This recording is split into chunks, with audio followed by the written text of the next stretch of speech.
You guys know Gabe the dog, right? Well, he died just recently. Rest in tranquility, sweet puppers. Your Borks will forever echo in our hearts. I wish his family the best. It's always heartbreaking to hear when people lose their pets. All animals want is love and happy, and it's just so sad because you feel for the people who took such great care of them and loved them, and they had an unbreakable bond, and I'm an animal lover. I can't help myself. Alright, calm down. I'm trying to record. Stop. You're messing up the recording. Calm down!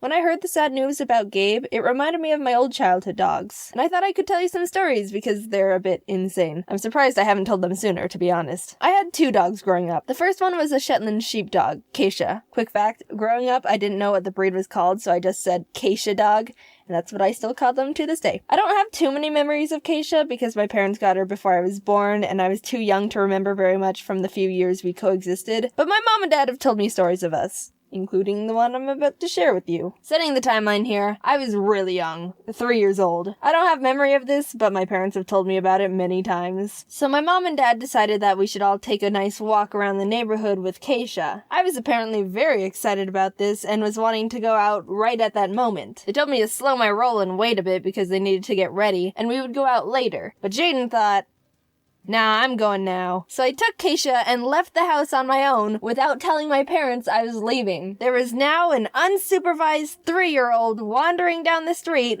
walking a dog. I can't even imagine what that could have looked like. I don't know how far down the road I got, but by some crazy coincidence, a police cruiser just so happened to be driving by and spotted me. As it started approaching, I guess I was like, shoot, they're after me! Abort! Abort! And before they could ask me any questions, I start booking it back to the house. It was around that time my parents realized I left and were getting ready to go out and find me, and they come out to the front to see their frickin' child, dog leash in hand, hightailing it from this police cruiser that's following me down the neighborhood. Everything was fine. I was fine. The dog was fine. But now you know about the one time I was chased by the police. Keisha was a great dog, as I was told. She was gentle with me as a baby and was like my own fluffy bodyguard / babysitter. But she passed away before I was old enough to really remember her. I've always loved animals my entire life and would beg my parents to let us get another dog. Years and years of nagging and just, please, Mom, I promise I'll take good care of it, and I'll feed it, and I'll water it, and give it sunshine, and everything a dog needs to grow into a big, strong doggo, please! And on my 7th birthday, my dad went behind my mom's back and got me a dog without telling her. Now, okay, we went to look at dogs before as a group, but it was never an official decision we'd get one. So here's the story of when we got our new dog. My dad went to the place to pick him up. We got him from a dog rescue, which is a recommended place to get animals because you save a life and all that. Try to look into rescues and adoptions over breeders, just a tip I thought I'd just mention. And when he was holding the dog, getting ready to take him home, the dog started peeing on him. Obviously, my dad didn't want that, so he tried to hold him away from his body, but that made the dog nervous, and he turned around and bit my dad's hand. Not wanting to drop the dog on the floor, he tried to shift him over to the other hand, but he bit that one too! My dad came home with pee on his shirt, 2 bleeding thumbs, and a dog. I named him Scruffy. Scruffy was a weird little dog. Havanese breed, if you're wondering. He hated my dad and loved my mom, who was, ironically, the only one who didn't want him. He would follow her everywhere, and when she was at work, he'd sit in the living room and do nothing but wait for her to get back. We always joked that he was just a cat in a dog's body. Come here, Scruffy! Come here! Come here, Scruffy! But we loved him anyway. My mom gave him haircuts to make it look like he had a mohawk. So back to stories. Every morning our mom would drop us off at our elementary school down the street, and Scruffy would ride in the car too. He'd sit in the back with us and stick his head out the window, but one day he just jumped out. He freaking jumped out the window of a moving car. We weren't driving fast, mind you, because we weren't on the main road yet, but friggin' heck it, Scruffy, you can't just jump out moving cars whenever you want. He ran into the desert because he was freaked out, and we lost track of him. Of course, my brother and I still had to go to school, but I was pretty messed up for the rest of the day. And by the time I got home, he still wasn't found. This was in summer, too. A little black dog in the Arizona sun without water isn't a good combination. And he definitely wouldn't survive a night with all the coyotes around. He'd be like a little Happy Meal to him. We drove around looking for him for a long time. I was leaning out the window calling his name. And no, I didn't jump out and run away too. We didn't need 2 family members jumping out of car windows that day, you know what I'm saying? After searching and searching for so long, we were actually starting to lose hope. But we finally found him! Scruffy! time for a bath! Finding Scruffy again was the biggest rush of relief I've ever experienced in my life. Want to hear about the second time he ran away? This was several years later. We were driving back from visiting my aunt in Tahoe, as I mentioned we do in a previous video. But it wasn't just my mom, dad, brother, and Scruffy with us. My dad's dad was with us too. We call him Opa. He's this old retired 4'11" horse jockey to give you an image of what he looks like. So we were driving in the middle of the desert on our way home, and we decided to stop at a gas station. My mom and I had to go to the bathroom, so she gave Scruffy to Opa and told him to let him go to the bathroom while we went to the bathroom. He was on a leash, so nothing could have gone wrong, right? Right? Yeah, of course not. While we were in the stall, I was still young enough to go in the same restroom stall as my mom, okay? Opa busts in and yells for my mom. There were a few other women in the bathroom too, so they were a bit startled to see this tiny old man come in and start making a ruckus. Yeah? And she sees Opa holding the leash with no dog on the end. Oh, great! Pull up your pants, we're going on a run! Since it was all mostly flat open desert, we were able to see Scruffy still booking it down the side of the road. And since it was a tiny middle of nowhere gas station, the few people that were there were all chasing after him too. Everyone was screaming at each other, "Get the dog! Get the dog!" and running around. Ugh, what a disaster. The thing is, even though Scruffy was a small dog with tiny legs, he could run. Those things can friggin' run. And when he started running, you couldn't stop him. It was like tunnel vision. Need to run, need to run, need to run. Where am I going? I don't know. If I just run, I'll get there. You could try to yell his name. It wasn't like he was gonna listen. He hardly did that anyway. So how'd we catch him? Driving down the road towards us was a white van. They saw that there was a herd of people chasing this tiny dog down the road. So they turned sideways, opened their big van car doors. You know, the kind I'm talking about, the ones that they slide. And Scruffy just jumped in. What? Scruffy, hasn't anyone taught you not to jump into white vans with strangers? They didn't even have to offer you dog treats to get you in there. And I could try to lie to you and say they closed the door and drove off with a free dog, but they didn't. They gave him back to us. But think about how easily they could have. Oh, thanks for catching our dog. We could have never caught up to him. I don't think you would have forgiven me if I tried to pull off that ending. And that was runaway attempt number 2. He loved us, I promise. Scruffy was a great dog, too. And even though it might not seem like it because I only talked about him trying to run away from us, he was glad to be part of our family, and we all loved him. If you have an animal, make sure you give him a good pat on the head and tell him you love him. Even if it's a snake. Yeah, snakes want love, too.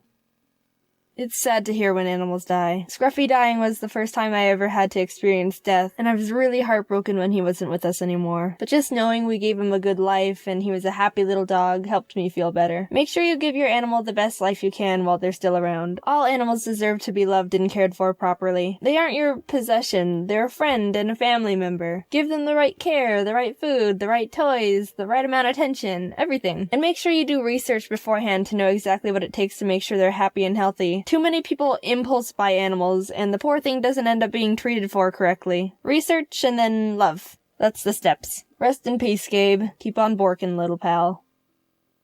My first memory as a child is being strapped down with belts to a chair while a dentist rips out all my teeth as I scream bloody murder against my will.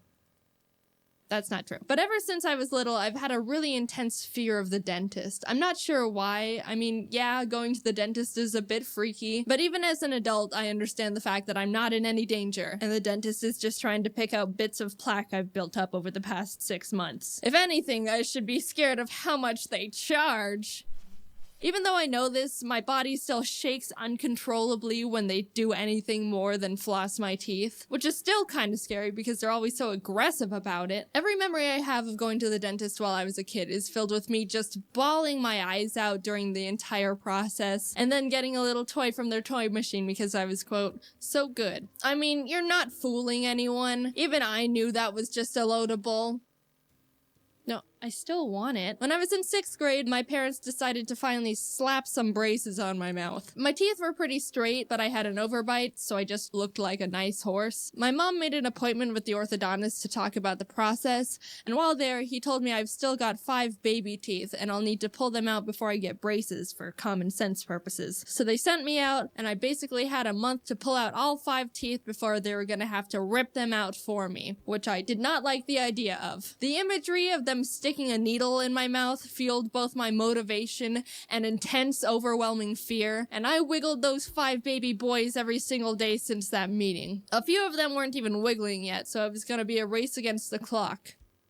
Does anyone want to get into a fight? By the end of the month, I managed to pull out 3 teeth on my own. A PB. But it wasn't enough, which meant my mom was gonna have to schedule that dreaded nightmare appointment where they were gonna shove needles down my throat. I was in the living room and could hear her make the call, which made my stomach sink, and I felt petrified that doomsday was going to be my reality in a few days. I could hear them preparing all 100 needles and barbed wire over the phone. That little reality check was enough to fear charge me into new power levels, because maybe an hour or two after she confirmed the appointment with the orthodontist, I'd ripped out the last 2 of my teeth. The conversation where my mom had to cancel the extraction appointment 2 hours after she booked it was the biggest feeling of relief I've ever had. She also ended up paying me $75 because she said I just saved her like $500 for yanking the teeth out myself and not having to pay the dentist to do it. Wow. The tooth fairy been scamming me for years. What a happy ending to the story. Jaiden went on to never have anything scary done to her teeth. She continued to live a happy life, only needing to go to the dentist for cleanings and no freaky mouth procedures for the rest of her days. She got her horse teeth fixed and the rest is history. So last year in June, I had to get my wisdom teeth taken out. My wisdom teeth had been growing in and shoving their aggressiveness into the sweet harmony of my existing teeth for a few years. My mom intended to get them removed when I turned 18, but I think she forgot, and I thought I could get away with it, but they were starting to get really painful and annoying. One was coming in sideways, which made my gums get in the way while I ate, which made me only chew food on the left side of my mouth for like a whole year. I'd had enough and figured I just needed to get it over with and have them ripped out. I scheduled an appointment to get them removed on June 11th and braced for impact the rest of the week. Before the extraction, they wanted to have a meeting with me to discuss the process of what they're doing and how they're doing it. They put on one of those 90s informational videos and everything seemed fine until we got to the part where it was talking about sedation. In the video, they said that some sort of gas is used to induce conscious sedation, the kind that makes you really loopy and not remember anything. But then the nurse piped in and said, "We don't do that here," and let the video continue.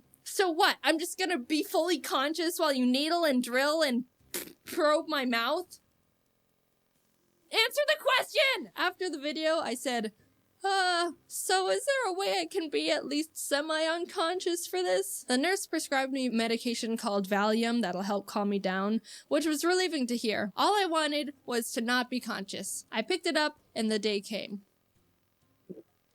I'm excited to not be conscious. My roommate and I got into the car to take me to the appointment, and that's when it really sunk in. This medication isn't doing anything for me, and I am extremely conscious. Do you have any chloroform? Apparently, Valium's supposed to relax you enough so that you're awake, but don't really care what's happening. But by the time the dentist was calling me back to the chair, my nerves were still going haywire. Proof of consciousness. I desperately asked the dentist if I could take another one because one pill wasn't doing enough for me, but she said I'll be fine.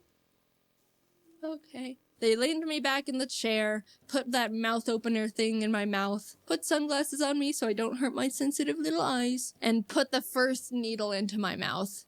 And that's when I couldn't hold it anymore. Fear was overwhelming me the entire day, but that was the moment it really got me. Tears burst down my face, and I was trying desperately not to make that annoying noise when you're trying not to cry too hard, but you need to breathe, but you breathe too much. I kept apologizing because I knew physically I was fine. There wasn't any pain I couldn't tolerate. They hadn't really done anything yet, and I was being irrational. But just the idea that I was awake and present was so intense and I couldn't handle it.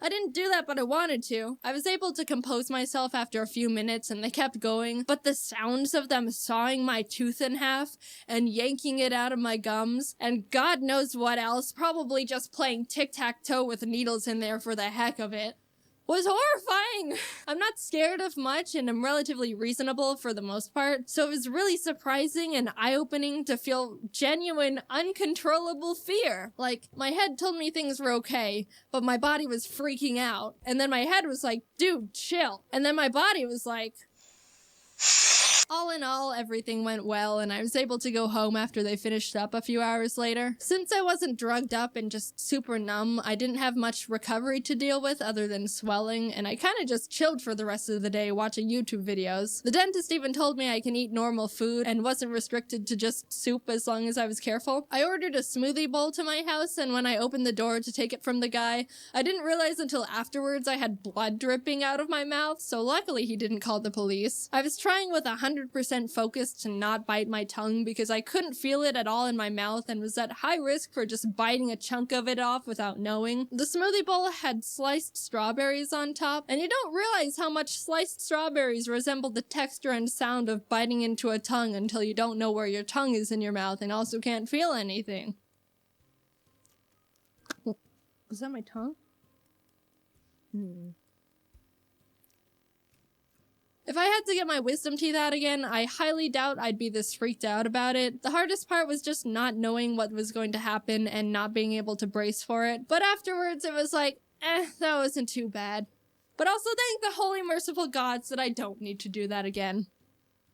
So I've got an update. I think I've just been going to a not great dentist. I originally went to them for a retainer and they were like, this is the place that did my wisdom teeth, by the way. So I went to them for a new retainer and they were like, oh, we can straighten your teeth a bit first with Invisalign. And I was like, well, alright, sure. My teeth are already pretty straight because of the braces, but I was like, sure, whatever. They said it'll be done in 6 months. 6 months pass, and none of my teeth align right when I bite down anymore, and it's extremely uncomfortable. Then they were like, let's file your teeth down to line up again. And 10 minutes of teeth shaving later, they're like, it's not working, let's get more Invisalign. And I was like, and when I mentioned being unsure about things now, they were like, it's normal for Invisalign to last for 2 years. And I was like, 2 years? This is the first time I'm hearing anything about 2 years. Also, I didn't even have braces for 2 years when my teeth were actually janked. So yeah, I'm not going there anymore. Follow your dreams, kids. You already know I like art. But there's other things to me, you know? Aside from art, I like other things too. Like art. In instrument form. When I was 5 years old, my mom put me in piano lessons. And even though I didn't understand what piano really was at the time, it just became a part of me as I grew up, and I still enjoy it to this day. If you didn't know I play piano, then you must be very new here. Do your research. I literally posted a piano video like, 6 videos ago? Nah, just pulling your leg. It's fine if you didn't know. I'm glad you're here. Welcome. But I mean, it was only 6 videos ago. So, I took lessons at this little place down the road. It was quaint and homey, just a really great atmosphere. The owner was this sweet old lady, and she had so much passion for running the place and teaching kids piano. It was great. Until around 8 years later when the place was bought out by another owner. I don't know the exact details, but I'm assuming it was because the place was going downhill a bit and the owner couldn't keep it. So now the little piano place is being run by new people. And they sucked. They literally had no care or respect for the place and only wanted to make money. All the passion was gone and you could feel the life drain out of the poor place every day. They branched out to other lessons, which doesn't seem bad, but there would be electric guitars playing at the same time as violins, and during my private lessons there would be some kid blasting it on the drums a couple rooms down. Nothing worked. There was no synergy. But no, it got worse. The new owners renovated the place to add dance lessons. So not only are there frickin' drum solos playing at the same time as one-on-one piano lessons, but now there's an extra layer of background noise of bad hip-hop music. I remember trying to play a Mozart piece I was assigned, and halfway in we were interrupted by a lot of people were complaining, but the owners didn't listen. Or care. More variety means more profit, so off with you, peasants. We decided to leave when they added karate classes, so that's how I stopped lessons. To be honest, I already knew the basics of piano and they were kinda just throwing songs at me to learn, and when I got it down, I just move on to the next and totally forget about the previous one. You know, like when you study for a test just to pass and then walk out of class the same day like, nice, now I can forget everything. So I was kind of getting bored of the whole routine anyway. For 2 years, I stopped playing piano. I thought I could only play what teachers told me to and wasn't interested interested in the majority of what they were giving me. I was tired of the typical classic songs and stuff. Not trying to say classical or any of that style of music is bad. I was just sick of learning them and was overall disinterested. Keep in mind, I was doing it for 8 years. In the summer of my junior year of high school, I remember hearing a Pokémon song and thought, you know, this would be really pretty on the piano. I wonder if people have made it into sheet music. And thus, I was introduced to a whole new world of piano music. Jaiden, you aren't a real pianist unless you only play Beethoven and Chopin and Mozart. Anything else is a disgrace to the piano. What are you doing? Do you mind if I use this scalpel to just try and make a big incision in your head? What? Why? You seem a bit close-minded. I started downloading a bunch of video game sheet music I was attached to, and I was re-inspired to pick up piano again. Yay, happy ending! Don't give up on your dreams, kids! Sparkles, fireworks! But what you don't know, unless you know me personally, or have been stalking me for the past 14 years of my life, is that I've actually had my fair share of playing a lot of other instruments too. I was a bit of an instrument dolphin, diving into one instrument, dropping it, and diving into a new one. Repeat cycle. The United States education system is dumb. I think we all already knew that. Also, shout out to Arizona for being one of the best states in the US for education. Haha! So I don't know about you, but my elementary school forced 3rd graders to take a Suzuki class where you learn how to play the violin. No one liked it except the 3 or 4 kids whose parents already forced them to learn violin before that. The only thing I looked forward to in that class was trying to get the special violin case with the black interior instead of the normal blue. I realize now that was just the school having absolutely no money and buying whatever they could find to have enough violins for the amount of students. But it was special to me, alright? Nothing else to say about my violin experience. I literally don't remember anything else but just wanting to be the first to the only black violin case. Don't turn that into a racial thing. Looking at you, Wall Street Journal. In 4th grade, they let us choose if we wanted to stick with the violin or switch to a viola, cello, or bass. I chose the cello. Nothing else to that story either. I just played the cello for a year and then dropped it. There was this one girl in class who was literally the smallest out of everyone. Insert easy typical short joke. She chose the bass. The thing was frickin' 2 times the size of her, height and weight-wise. It was almost torture watching the poor girl haul this obnoxiously large instrument to class every week. So that's how the Egyptians built the pyramids. The school also forced us to learn the recorder. That was a nightmare. All I remember about those days were... guitar! Dudes, calm down with the instruments. What are you trying to do? Turn us into a parade? Again, the school was shoving more instruments down our throats when they barely had the budget to pay for complimentary pencils in their own classrooms. Hey, I don't think you need to be throwing away your money to random crap. You know, I think there's some other people there who could benefit from a bit extra in their salaries. So the school bought guitars, but not enough guitars. They couldn't afford enough for all the students in a class, so we had to share them in groups of 3. 3! Not even 2! You tried? One student would have to play a chord, and then the other 2 would just stare at them. No one learned anything. Imagine trying to learn how to write the alphabet. But hey, no. You can't write the letters. You have to watch someone write the letters. Kinesthetic learning style? What's that? School...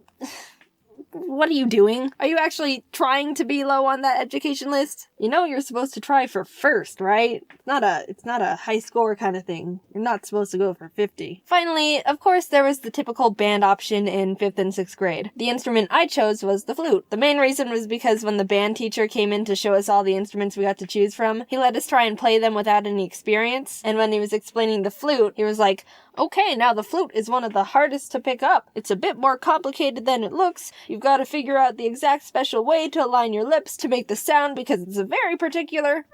Holy Mother, I am the chosen one. This is a sign from the heavens. Great God, Apollo has destined me to play this flute. Get wrecked, mates! I actually really liked playing the flute. Since I already knew how to read sheet music from my piano lessons, I was already a step above most of the students, and I had fun. But I had to drop it after 6th grade because taking band in junior high didn't fit into my schedule. Instead, I chose to take an art elective.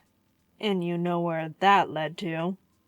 Alright, serious business to talk about here. It's actually important. I've noticed a lot of people have been going out of their way to send threats and really horrible messages to other people that, I guess, create similar content to mine. And I just wanted to say, dude, like, Stop. I'm getting embarrassed on behalf of what you're doing. These people aren't copying me or anything. They're just having fun making videos. Calm down. They're getting really unmotivated and sad. You're kinda ruining it for everyone. You may not believe it, but what you say and do online does have an impact on people. You have the power to really hurt someone, but at the same time, you also have the power to make someone happier. So I mean, it's your choice if you want to create a good impact or a bad one. Like, I don't really care what you do. I'm not here to be your mom. Freedom of speech and everything. But, I don't know. Stop comparing everyone to each other. Just let them do their thing. They're not pretending to be me or anything. There's a difference between taking inspiration and straight up copying. Think about it. If everyone was copying each other, then there would only be like a few channels on YouTube. Only one animation channel, only one gaming channel, only one vlog channel, etc. Everyone else is a copy in your eyes, right? What makes channels different are the personalities behind them. Content can be similar, but everyone's so unique, identity and charisma-wise, that every channel is kind of in their own category. Just everyone chill, okay? Cool. Have a good rest of your day.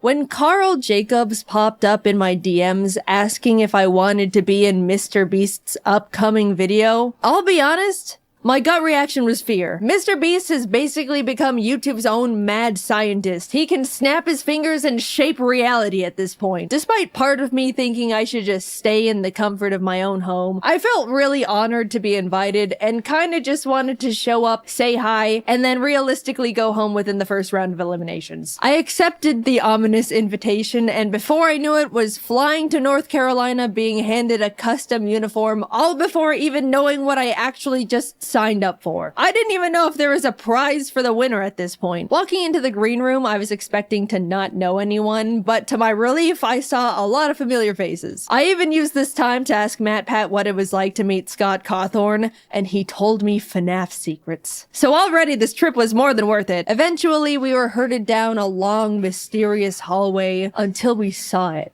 The Mr. Beast cube. After everyone was filed inside, we were told the last person to leave the cube would be deemed the winner.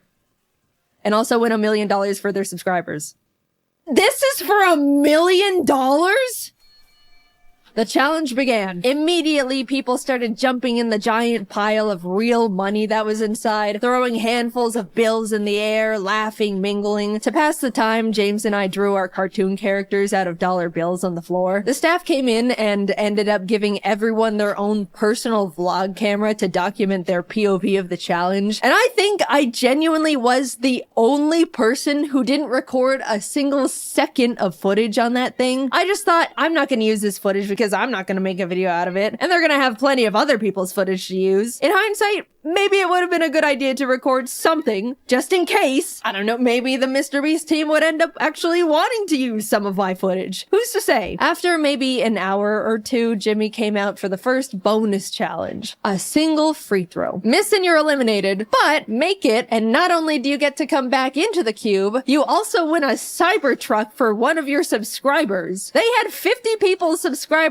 just in a room waiting for something to happen. I'll be honest, when Jimmy explained the extra credit challenge, I was like, hell no, I'm not going up to miss a free throw and leave immediately after nothing's happened yet. If my subscriber back there knew what was going on, they 100% would have understood they weren't getting called up for nothing. If I remember correctly, maybe 2 people ended up making their baskets and 3 people were eliminated. I could be wrong. I don't remember because I didn't vlog it. While chatting with friends, Ludwig walked up and asked if I wanted to do a dice bet. With nothing else to do, I agreed. And to no one's surprise, I lost. And an evil expression washed over Ludwig's face. Alright, since you lost, I want you to walk up to Kai Sanat and introduce yourself with, "Hi Kai, I'm Jaiden.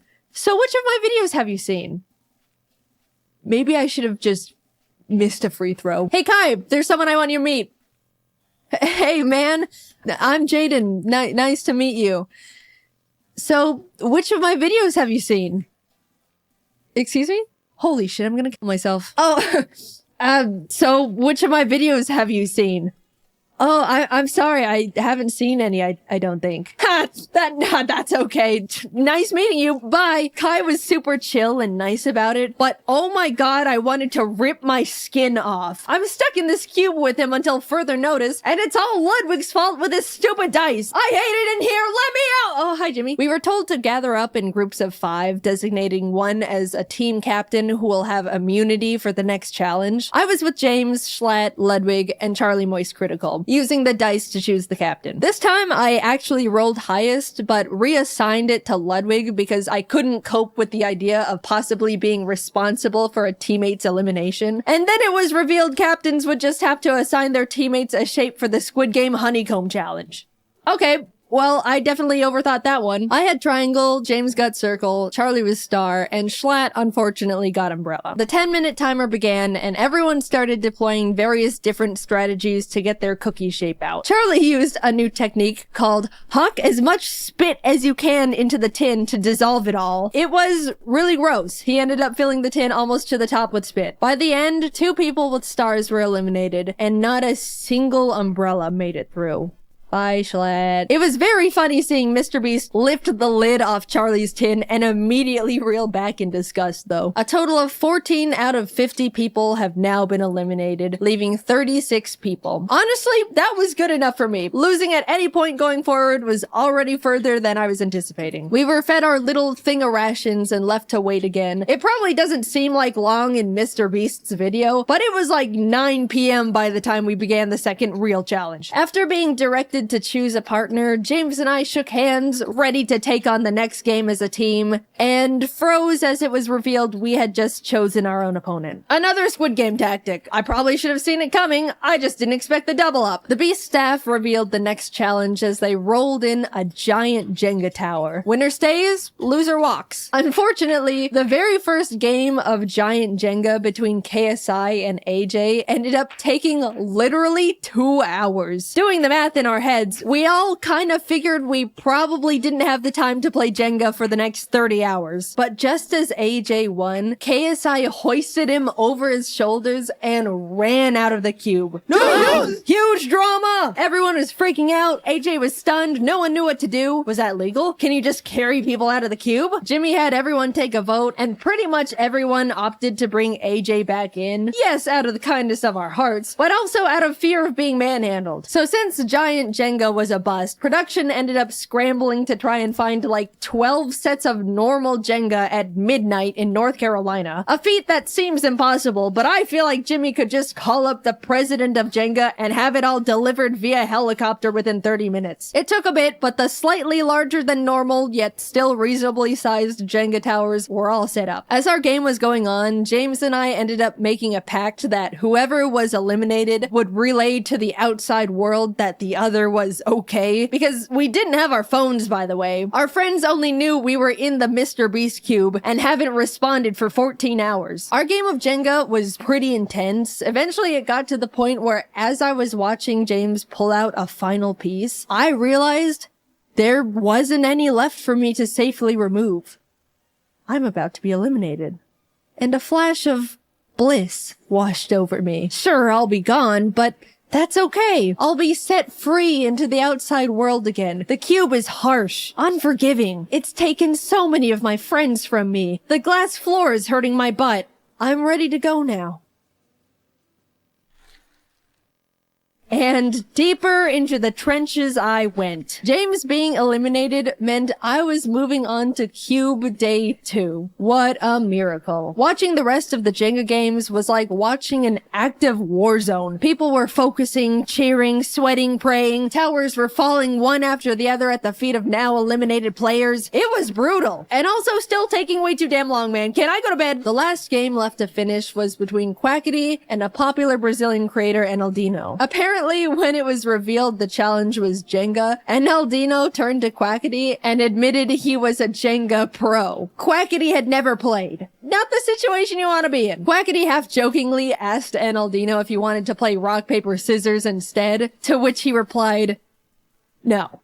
which, you know, fair. But 3 hours into this single game, the two of them were neck and neck. Genuinely the most cracked round of Jenga possibly ever. Everyone in the cube was gathered around watching Quackity slowly pulling out the very last piece in this skeleton of a Jenga tower. Just as he was about to make it, Enaldino asked, "Rock, paper, scissors?" Quackity looked up at him.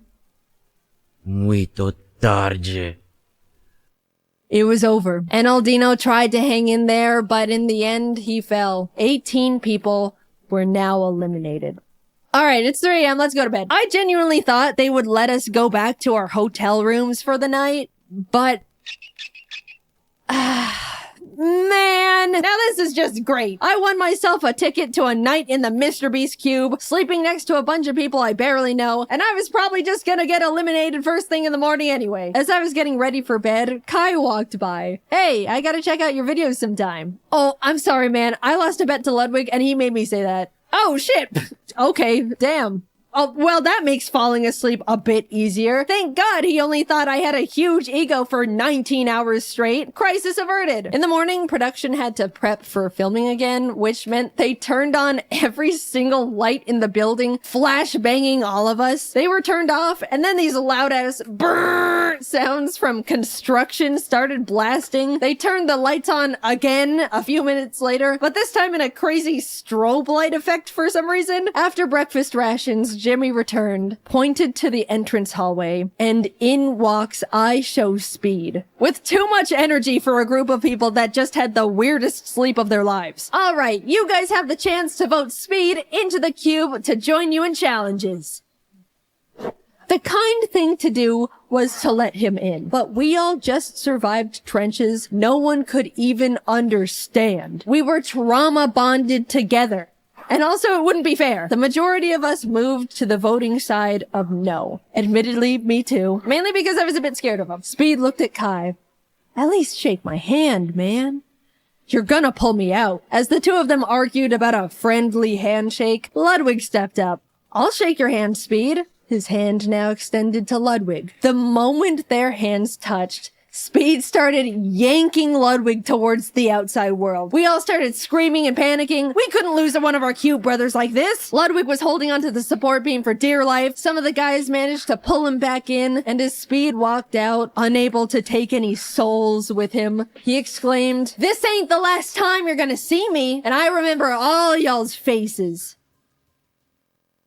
Alright, let's get started. Challenge 3 was steal or no steal. Basically a modified version of deal or no deal. Some cases have the word safe in them, others say eliminated. One person looks inside a selected case, and the other decides whether they want to steal it or no steal it. And also Howie Mandel was there. Hi Howie, big fan. People started getting eliminated one by one, others securing safety. Eventually, Ludwig was up at the podium asking if anyone wanted to volunteer to go up. At this point, the ratio of safe cases was very high, 60% in favor of safe. Figuring the odds would just get messier from there, I volunteered. Ludwig looked inside his chosen case, looked up, and told me it was safe. I knew mathematically I should steal the case, but I've been burned by math before. As I started hesitantly saying I was gonna steal, Mr. Beast suddenly burst out saying Ludwig's heart rate was spiking. By the way, he was wearing a heart rate monitor, which made me scared it was actually an elimination case, and he was excited at the idea of avoiding going home. So last minute, I decided to let him keep the case. It was the safest play. If it said eliminated, then good, I dodged a bullet. If it was safe, then at least I'm not actually eliminated yet. I just have to play again. Shit. It was now my turn to bring someone up. Even though I didn't want to pick a friend out of fear of getting them eliminated, more than that, I didn't want to be up there with someone I didn't know. I picked Quackity. He came up to the podium. I grabbed case number 2. It says safe. My plan was to tell the truth, but in the most unconfident and nervous way possible. I was deploying every bit of body language knowledge I could think of, making myself look as guilty as possible as he asked me various questions. We went back and forth for a bit until your eyes looked down as you said the case was safe, which indicates guilt. So I think you're lying. I'm not gonna steal it. Without a word, I shifted the case onto its back, unlatched it. Safe. It was worth sleeping in the cube! Oh my god, the relief, you have no idea. After everything finished, a bunch of people walked out, and unfortunately, Quackity ended up being one of them. 10 people left. I know it's a dog-eat-dog world inside the cube, but when you're left to sit with your fellow contestants for hours on end between challenges, waiting for Jimmy Beast to send you all through another round of cube stress, you really start bonding with the survivors. It was pretty sad watching them go. Hours passed until the Jimmy death bell struck again, and we were told to partner up once more. Alex and I had really gotten to chat and hang out together as the only girls left at this point, so we paired up. Everyone was blindfolded and told to sit tight until they were ready, which is ominous. The two of us were strategizing and figuring out each other's strengths and weaknesses for whatever was coming our way, only to be unblindfolded and see the entire cube transformed into a kitchen. It was a cooking battle.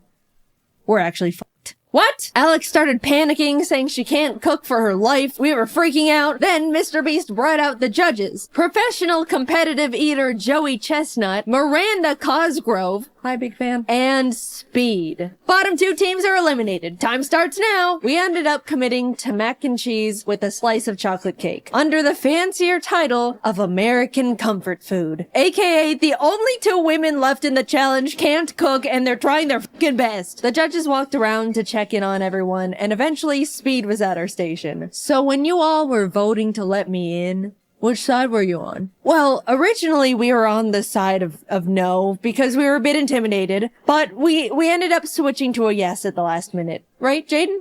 Yeah. I switched. Alright, cool. 'Cause you know I don't forget, right? Yep.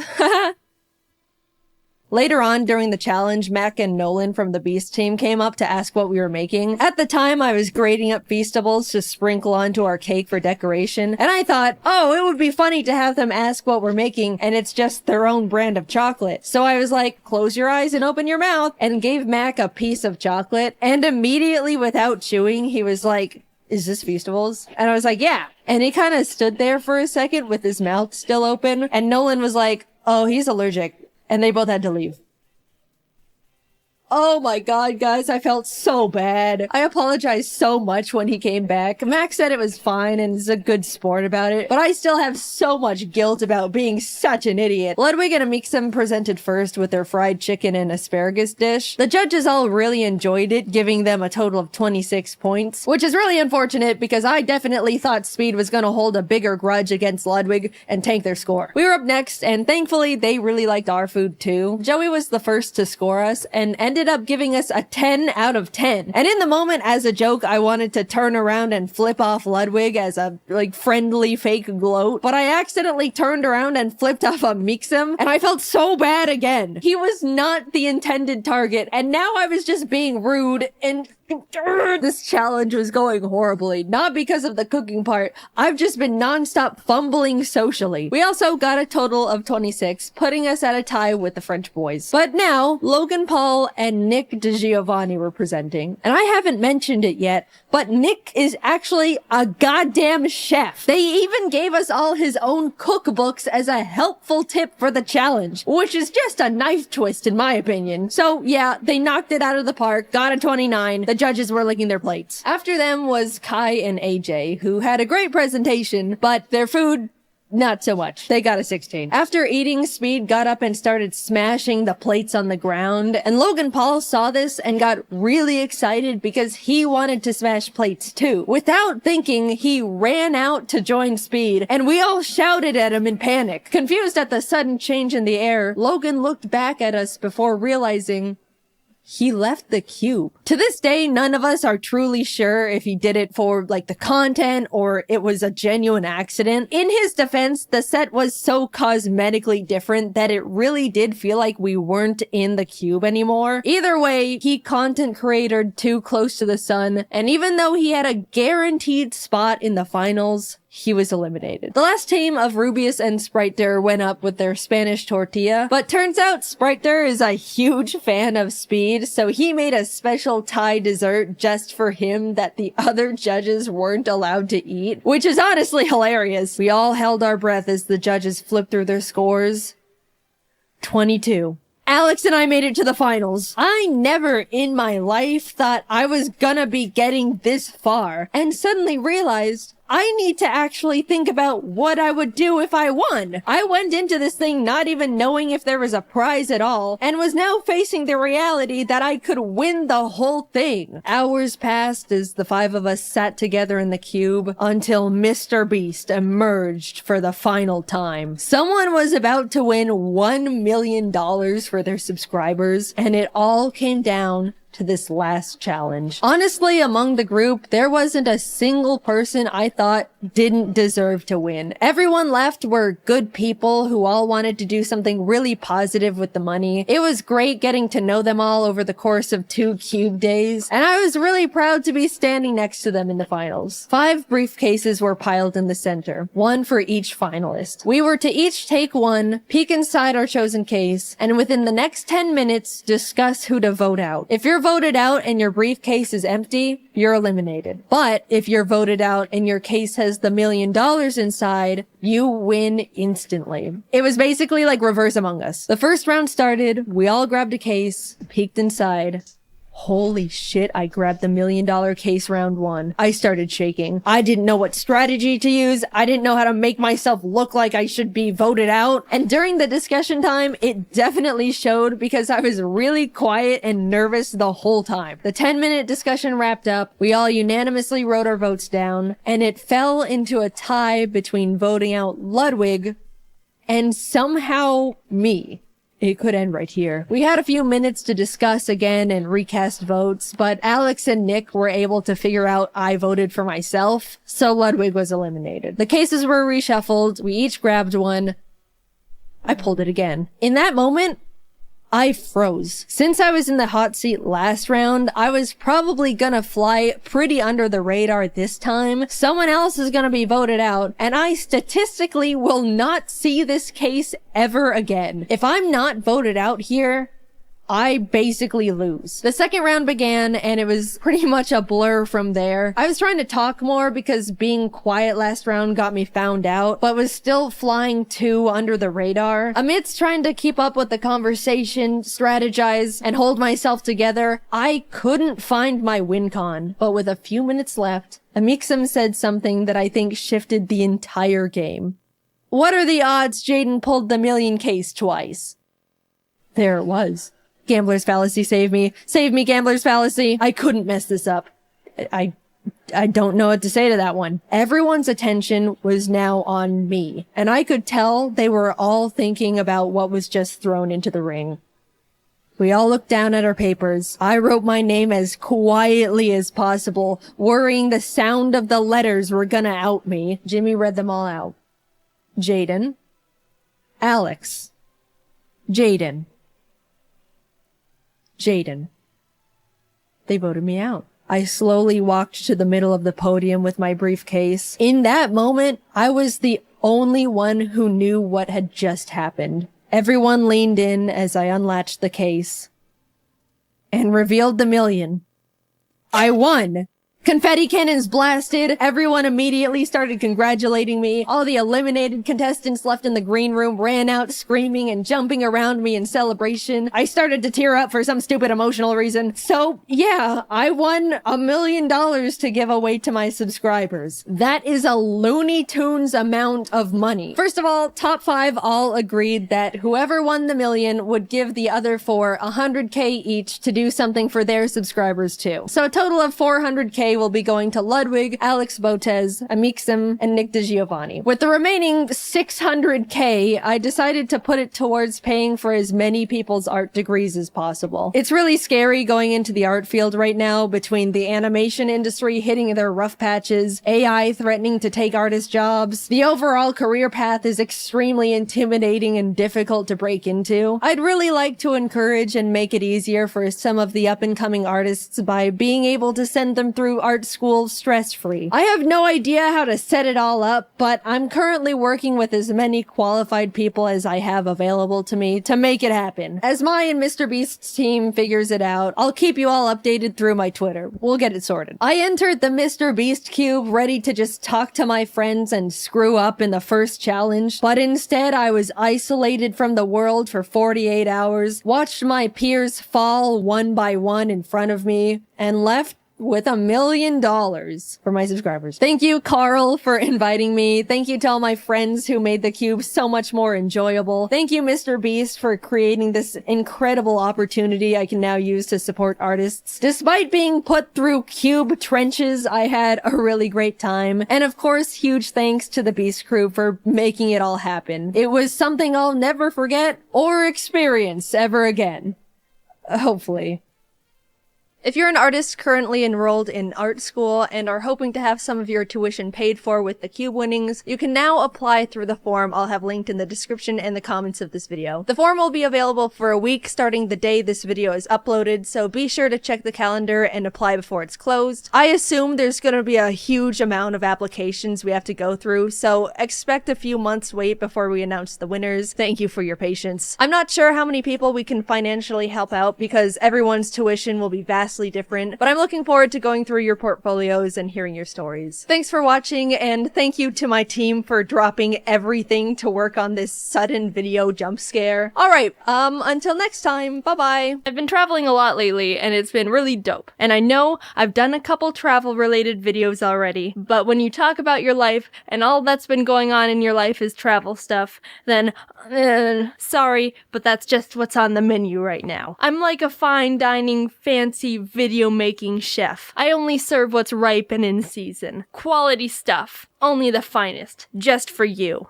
With that being said, so I peed on my wallet. I was visiting my friends in the UK for New Year's, and we were spending the weekend in London to do some fun stuff together. During the day, we did a bunch of fun touristy stuff like the London Dungeon, Shrek's Adventure, rode in a helicopter. Alright, that's a lie. Shrek's Adventure wasn't that fun. We were in line for like an hour, and the actual thing was more childish than we thought. He didn't even fly out the window like in that one video. Anyway, we were back in the hotel about to go out and get dinner when I realized my wallet wasn't in my pocket. I thought I left it in my backpack or something, but a quick rummage around confirmed that, guys, I have indeed lost my wallet. They were understandably freaked out. Like, out of all the things you can lose in a foreign country, a wallet is pretty up there on the not good chart. It could have fallen out of my pocket at any point of the day, and we'd literally been all over London. Here's the thing. I don't like bags or purses because I think they're too much of a hassle to carry around, and I don't like the feeling of minor inconveniences because I'm a baby. So a couple months ago, I got a new slim wallet that can fit in my tiny woman jean pockets. That was super great, but I realized pretty early on that it slips out of my back pocket really easily when I sit down and stand up because of the aforementioned tiny woman jean pockets. But for some reason, I still think drastically increasing the risk of losing all my credit cards and identity is still less convenient than carrying a bag. Either way, what I'm trying to get at is that all day, I was constantly checking my wallet was in my pocket because I knew it can fall out easily and get lost. And I was doing a great job. Until it fell out and got lost. My friends were more freaked out than I was. I think my brain's at a point where it's tired of using extra energy to be overly anxious because of the dumb crap I pull, so I was pretty calm. Or maybe I'm incapable of feeling anything anymore. I retraced my steps in my head and concluded that I most likely lost it at Shrek's Adventure. I remember having it at breakfast and in the helicopter, but maybe not in Shrek's Swamp. My friend sent an email to Shrek's Adventure because for some reason they don't take calls, and we were gonna have to wait until the next day to hear back from them because they were closed by then. Backup plan was that if it wasn't there, and I didn't find it before then, I'd just have to cancel my cards and get new ones. And I wouldn't be able to leave the country. So we headed out for dinner. It was really nice, especially since I didn't have to pay, and got back to the hotel a few hours later. The stress about losing the wallet was pretty died down because there wasn't much we can do other than wait for Shrek to contact us. We turned on a movie and I went into the bathroom, and when I lifted up the seat, what the fuck? Guys, oh my god! The wallet was in the toilet the whole time! At first it was like, what the heck happened? How did my wallet get in the frickin' toilet? But after a little bit of thinking with all the puzzle pieces, I think I know exactly what happened. Right before we were going to dinner, I went to the bathroom, and while I was preparing to use the bathroom, my wallet must have fallen out and into the toilet. And I didn't notice because I don't check the toilet after I use it. Maybe you're supposed to. I don't know. I don't know what's normal. Nothing's normal about this situation. So after I leave, that's when I realize my wallet's gone, and when looking around the room, obviously my mind doesn't go to checking the toilet. So we emailed Shrek. Shrek, you're never gonna believe where we found it. But nope, it was sitting right here in the toilet. I actually was good at keeping track of my things. I didn't lose it at Shrek. Here it is. I totally peed on it. And that's how I peed on my wallet. No, I didn't get a new one. I still have it. I don't know. I mean, it's a good wallet. I still like it. It just had pee on it. So that's that story. Going back in time a bit when I landed in the UK. Pre-pee wallet. PP for short. I was waiting in line to get through customs when this guy bumps me from behind. I was standing still and the line wasn't moving, so it was kind of weird that happened, but he was immediately like, oh man, sorry about that. So I told him it was alright. He bumped me in a way that he ended up a little in front of me, so he goes, well, you were in line first, and then gestured that I reclaim my spot, and I was like, oh, thanks, and stepped forward. But he didn't step back, so now we were standing next to each other, which felt weird. Then he started trying to make some small talk. What's your name? Jaiden. Nice. So what brings you to the UK? Oh, just visiting friends. Oh, that's actually really nice of you. I didn't expect such generosity since all girls are selfish. Run that by me again? Excuse me? The two guys in front of us kind of glanced back like, whoa, that was a bit of a yikes. I mean, I'm no conversational genius, but no matter what you believe, I think that's a bit too strong of an opener right there. Oh, well, I mean, not all of them are. No, they are. You can just say that because you're a girl. Well, alright then. I guess I have nothing else to say, really. I gave him a nervous laugh and left it at that. Man, no one here has a UK passport. Alright, my dude, I'm getting the hint you want to chit-chat more, but you're all over the place with this conversation here. When you open with, all girls are selfish, that's a pretty isolating stance to take at a girl. I don't think you've got enough social skill points to bring this one back, man. Also, yeah, this is the non-UK passport line. They did that on purpose, ya goober. I said that to him. I was like, yeah, this is the non-UK passport line. And he just goes, oh yeah, they did do that. And then fist bumps me again. I'm feeling really uncomfortable at this point. I thought it was weird he bumped me when the line wasn't moving. I thought it was weird he manipulated the situation so I'd stand next to him. I thought it was weird he hates women. Also, stop fist bumping me. I didn't feel unsafe or anything because, I mean, customs at the airport is probably one of the safest and most security guarded places you can be in, and there were plenty of people around. But he's still a tall, scraggy weirdo in a hoodie with crazy in his eyes. It got quiet again because I wasn't really trying my hardest to keep up a conversation, and after a while...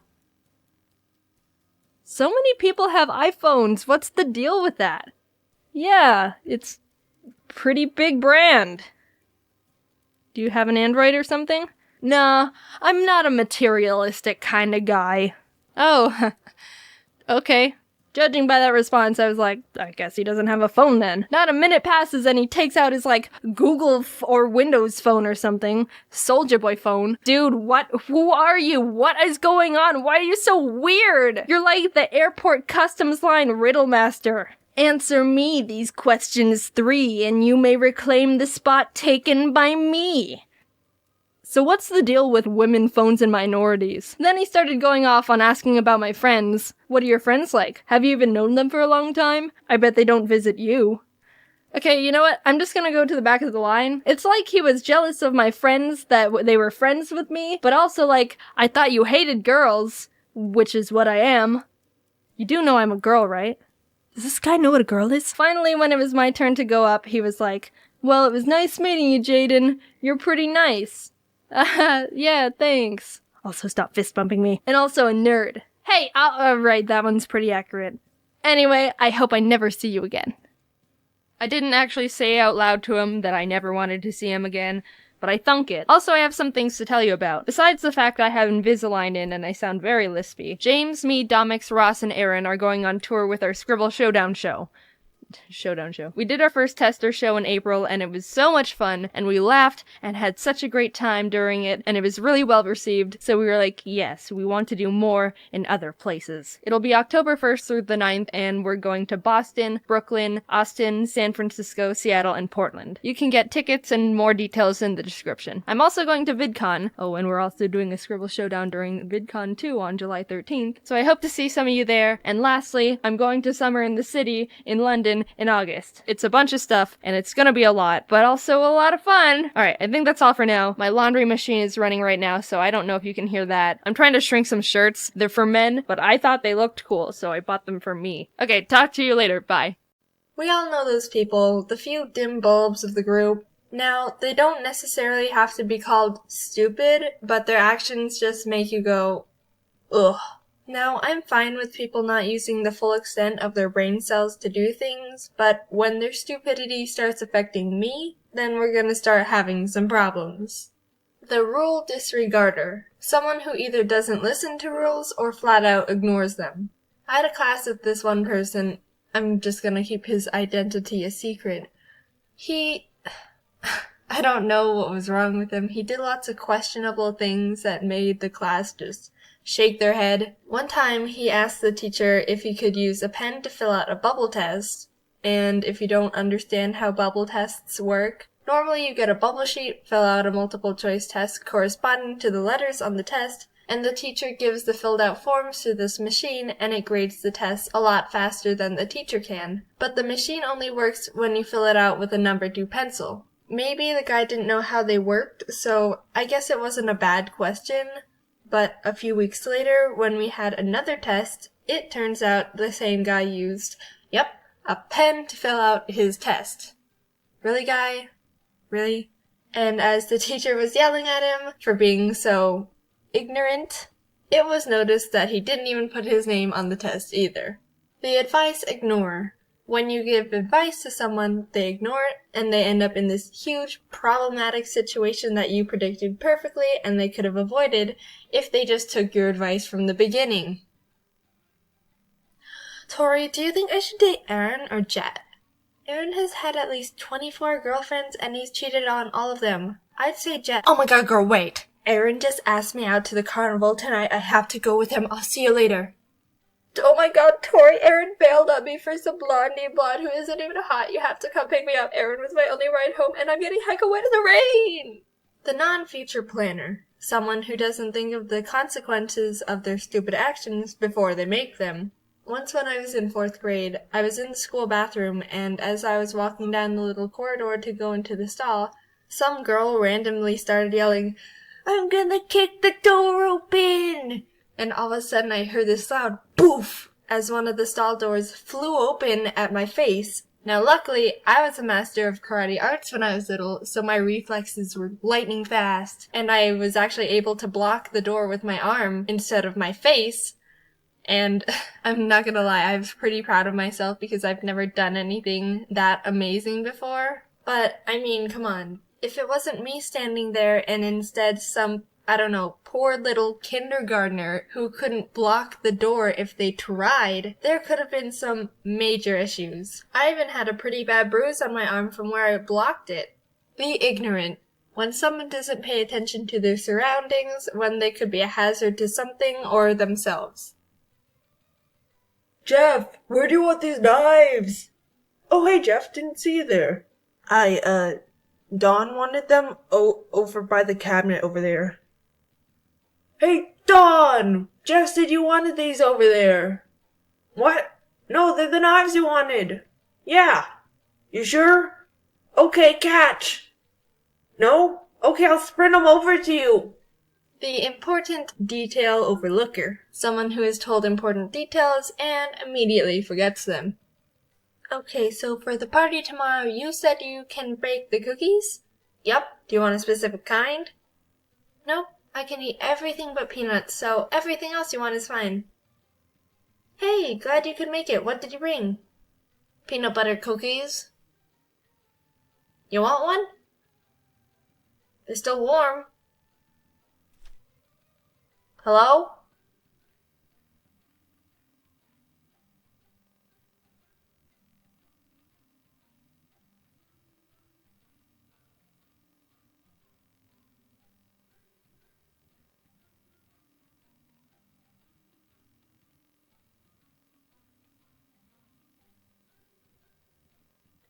It's that time of year again. Cold. And I already know what you're gonna say. Jaiden, you live in Arizona. You don't get to complain about the cold. And you're right. People in the rest of the country are trying to shovel 3 feet of snow off their car and get to work without slipping off the road, while all we have to do is put on a jacket and not turn on the AC. The hottest setting in the shower gets barely not warm enough anymore. That's probably the most inconvenient part of winter here. So I say bravo and tip of the hat to all you snow penguins out there who have to bundle up like that little brother in A Christmas Story just to go out and get your mail. But just so you know, this only works if you don't complain about your summers, alright? Deal. So growing up in Arizona means I haven't really experienced winter, or any seasons for that matter. Everything's hot, and then everything dies. That's our seasons. I always wanted to be in a place where all the leaves get really pretty and colorful before they die. So anyway, our winter is based more on the holiday seasonal feeling. Personally, my family celebrates Christmas, so instead of thinking of winter as being snowy and all that jazz, I think of it as Christmas trees and pretty lights and really good smelling candles. Like really good smelling candles. I love candles! I like to go into shops like Yankee Candles or Bath and Body Works or any type of candle store just to smell all the candles. And the titles are so sweet sounding too, like Warm Vanilla Sugar and Maple Cinnamon Pancake and 1,000 Wishes.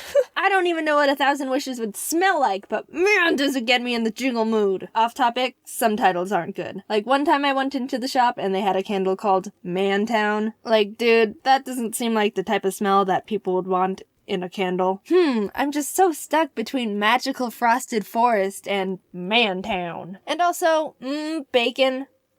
Bacon? Come on, candles are supposed to make a room smell good and fresh, not like greasy pig flesh. Ugh! By the way, I did smell them and was not pleasantly surprised. Sorry, I had to get that out of my system. We're moving on. So if I wanted to have a genuine white Christmassy winter experience, I have to travel someplace other than where I live. And luckily, I have family that lives in snowy places. My mom's side of the family lives up in Canada, and my dad's sister's family lives over in South Lake Tahoe. Both places are hardcore snow areas. I'll talk about Canada first. It's been a while since I visited my Canada family during winter, which I mean makes sense. I normally visit them during the summer because compared to Arizona, their weather during that time is freaking perfect. But one year when I was younger, we visited them for Christmas. It was the first time I got to play in snow, and I had a blast just running around with my cousins. We even made our first snowman. Well, my first snowman. We didn't have a top hat, so we used our grandpa's golf hat, but we forgot about it, and it blew away, and we never found it.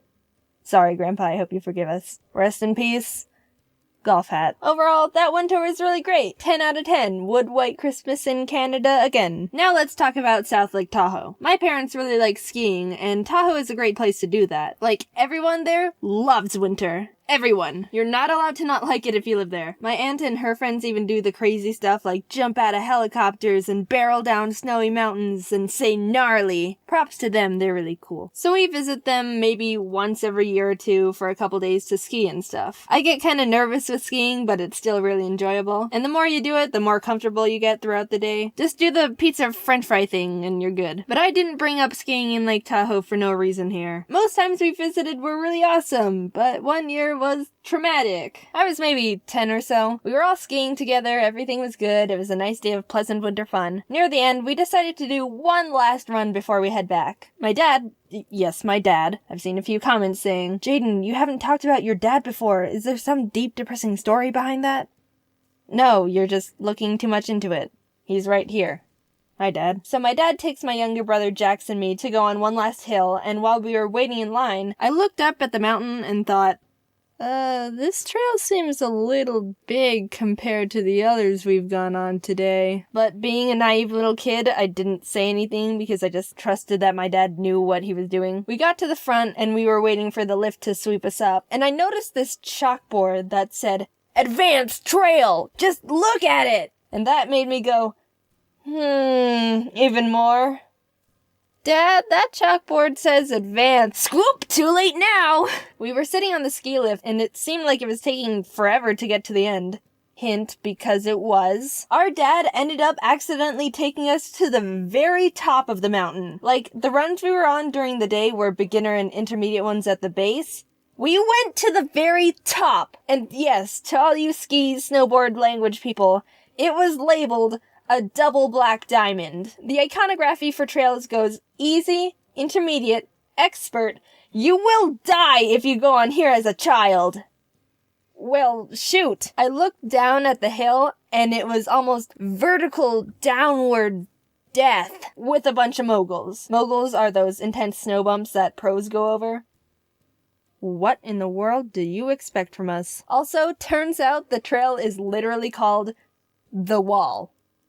Beautiful. My dad realized he made a mistake and was in the middle of trying to figure out what we should do when suddenly my brother just starts going. He just starts going straight down the mountain. And my dad starts freaking out and screaming at him, "Fall! Fall!" Because that's what you're supposed to do to slow down when you're going that fast. You can't really do anything else. So my dad's screaming, "Fall! Fall!"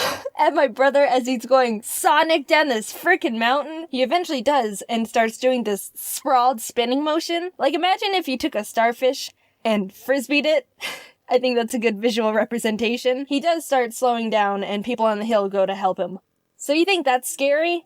Imagine what I was thinking during that time. Hello? I just watched my brother starfish down this mountain, and now it's literally my turn. Nowhere to go but down. Like, what? That's like the ultimate stuck. As I was preparing my last thoughts until imminent disaster, a nice bystander came up to me and said, "Here, we're gonna get you down from here. Let me help you." I end up inching down this frickin' wall of a mountain on my butt and skis with this stranger helping me. It must have looked really weird if you were just skiing by. Like, what? Why is there a little girl on this trail?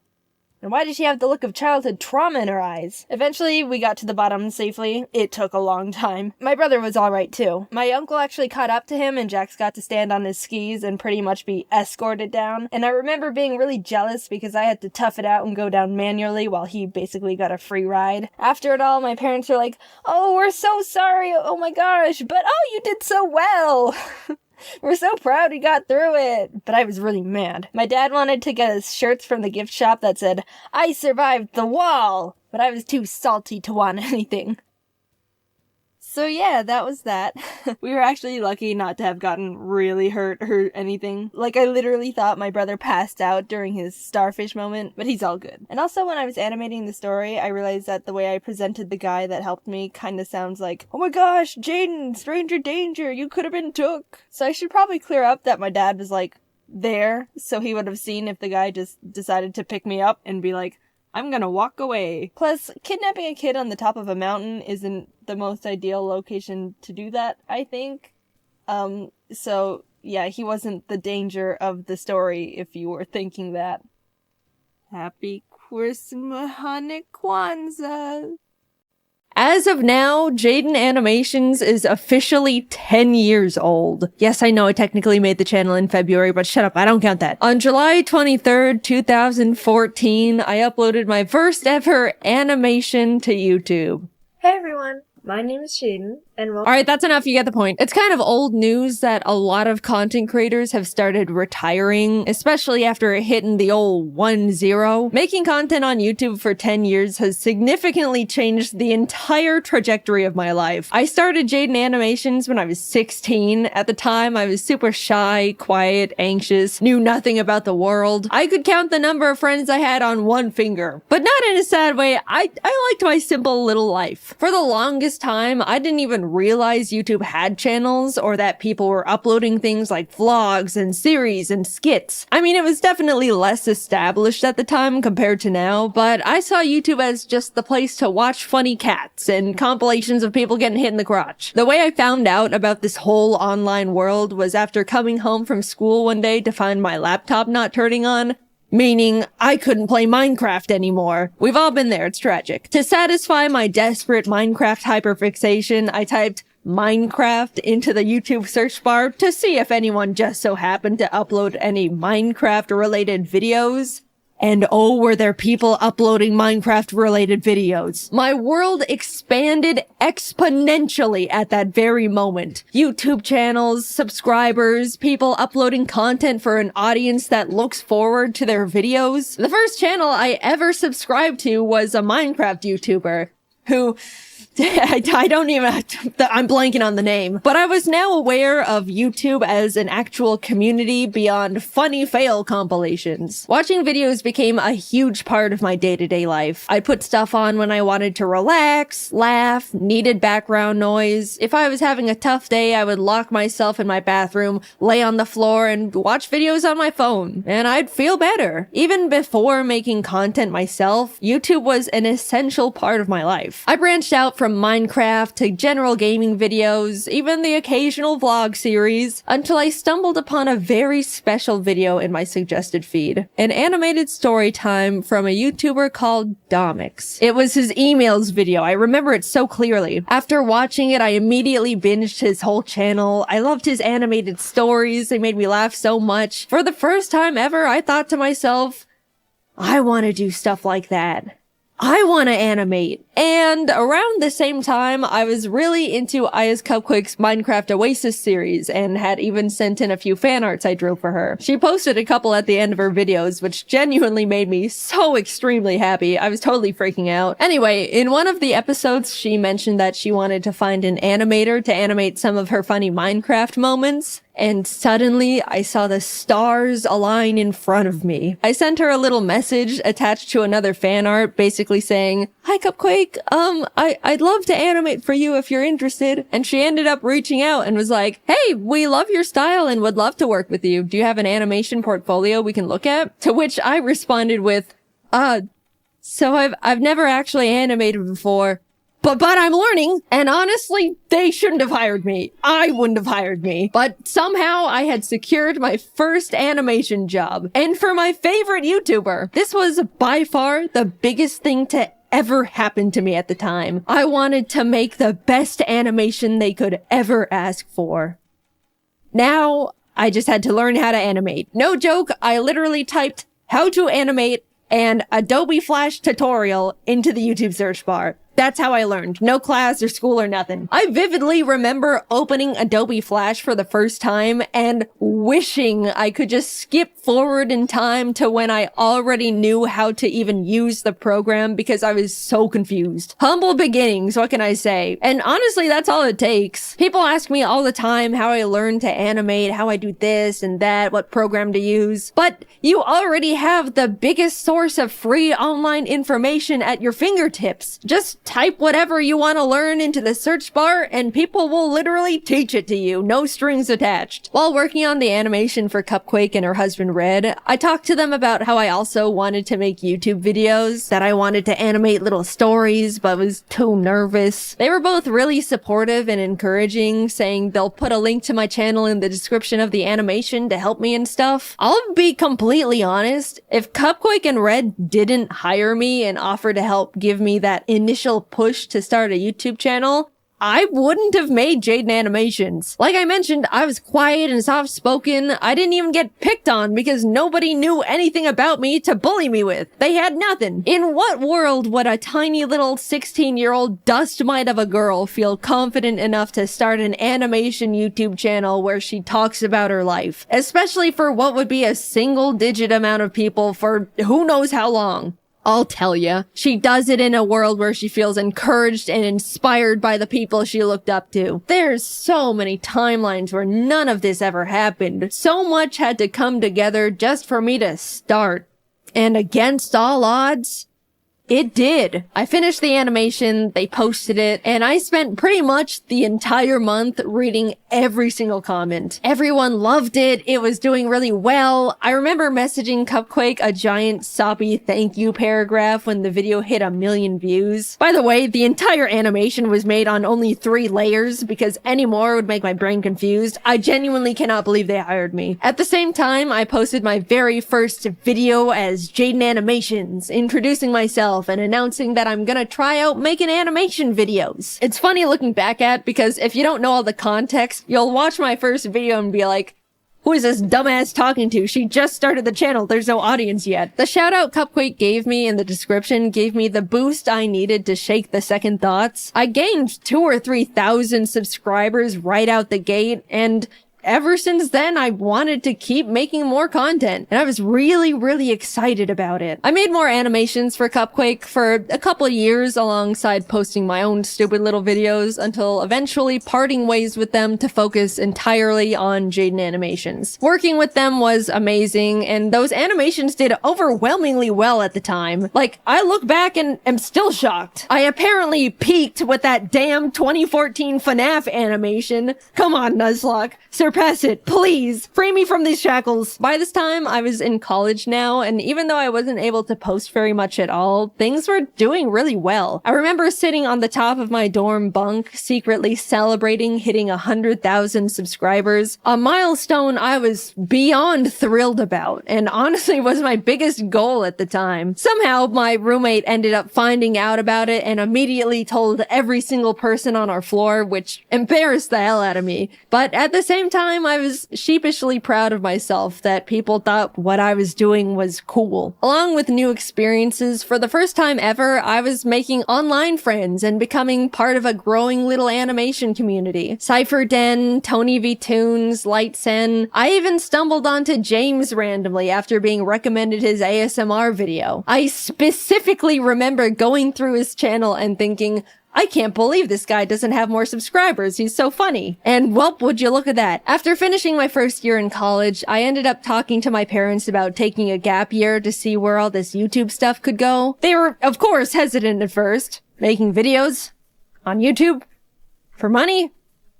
Can you even do that? But eventually agreed and have been my biggest fans ever since. I was officially doing YouTube full time. I don't really know what happened, but a few months later, James started blowing up. In our little animation group chat, we were like, whoa, James, congrats. What's happening? And he was like, I don't know. Oh my God. And then I started blowing up too. And suddenly the entire Storytime animation community was rising and thriving. It felt like we were strapped onto a rocket heading straight for the stars. People really loved watching Storytime animation. We went to our first ever VidCon and there was a whole line of people that wanted to meet us, which is a crazy experience for our first convention ever. Since then, everything has kind of just been history. I kept posting, obviously, met new people, made incredible friends, started building my own animation team, learned a lot about the world, but most of all, being on YouTube forced me to grow thicker skin. I'm sure most of you can relate to some degree. Mindless hate, online arguments, people nitpicking and speculating that you're actually a horrible human being. Because of how normalized posting content is now with TikTok, Instagram, Twitter, YouTube, I'm sure everyone has gotten their fair share of the hate hammer, but 10 years ago, it was pretty much only big online personalities who were familiar with it, and it comes at you pretty fast. Suddenly, you have to figure out how to hide your personal information and tell family members to private their Facebook accounts, which they don't know how to do. Scary emails come in, uncomfortable comments,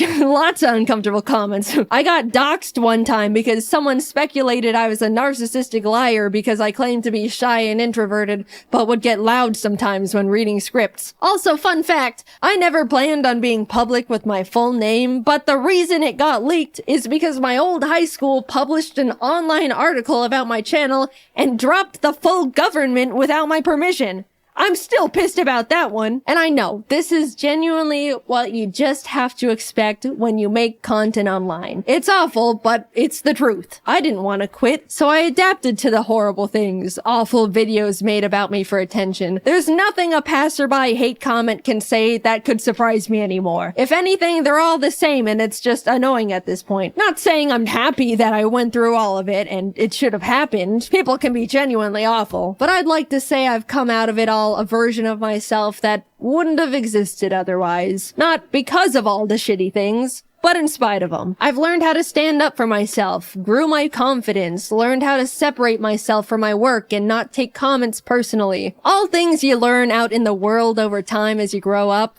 But cranked to 100 and during the most insecure years of a person's life. It was hard, but hey, I'm still here, aren't I? I look back and see my mistakes, bad takes, stupid ideas, regret here and there. It's overwhelmingly stressful to grow up and learn and change while in the public's eye. Even more now than ever. But all things considered, I believe I was always trying my best in the position I was in. Was constantly trying to be the best person I could be. And I won't ever be upset at myself for for that. Also, I do want to say a big thing that's followed me throughout almost my whole career at this point is the fact that yeah, I've talked about mental health and things I've struggled with at the time, like anxiety, depression, rock bottom confidence, etc., etc. I've definitely spilled my guts out on the floor in front of the internet a couple times in my day, and there's no part of me that regrets it at all. A lot of people have told me that they felt more understood or learned things about themselves through those videos, but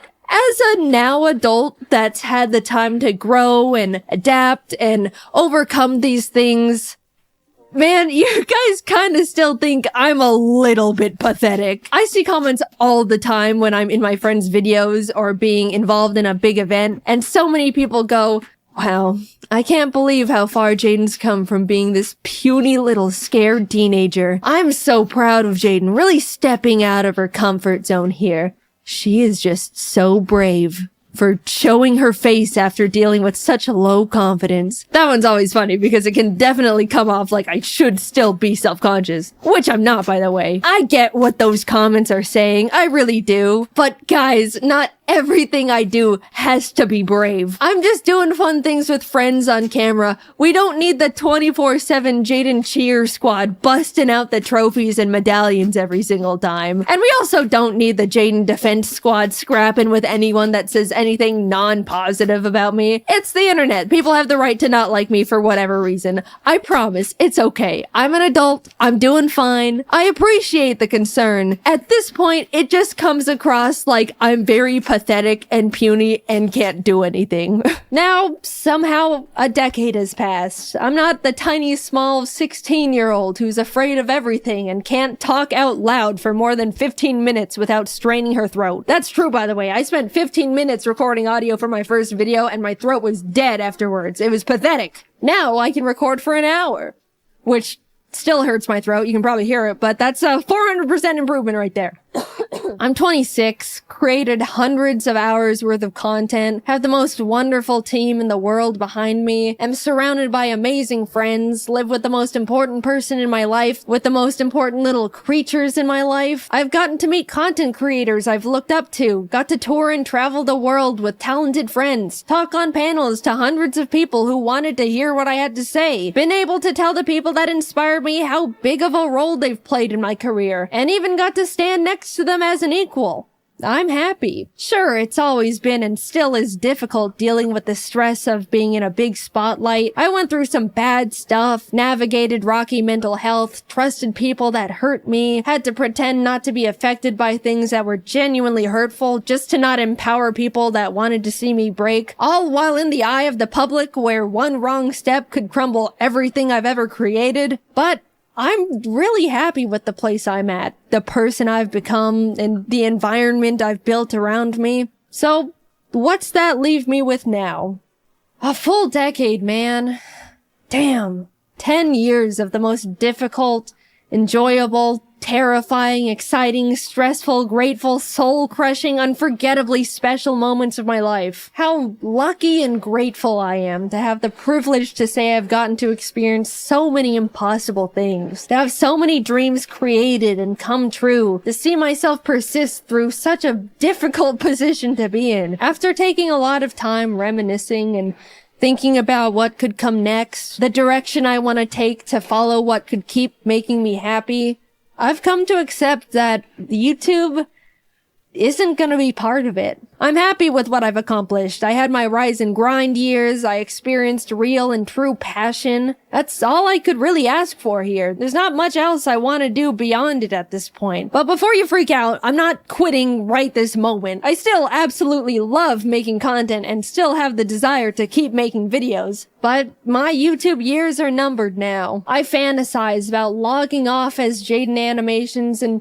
becoming a normal person again. I want to move to a random-ass town in a random-ass place, have a little house with my creatures, have a normal job with normal hours and normal problems, live a life where people don't know who I am before I introduce myself. Not saying I don't like being recognized. You can come up to me, I promise. I don't mind. But eventually I just want to feel like a person again. Normal is rapidly changing nowadays, but I don't want this chronically online lifestyle forever. How nice it would feel to one day not have to triple check every single thing I say in fear of people's pitchforks, or fear for my safety when people maliciously leak my private information, or even be constantly surrounded by strangers' opinions on me and every version of myself I've ever been, every moment of my life. I hold it all together pretty well, I'd say. I mean, it's my job to. And none of these negatives have and ever will outweigh the positive aspects of this incredible opportunity that you guys have allowed me to have. I don't want to come across like I'm complaining. I very much understand this is just unfortunately part of it all, and I'm very privileged and very grateful. But I can't do it forever.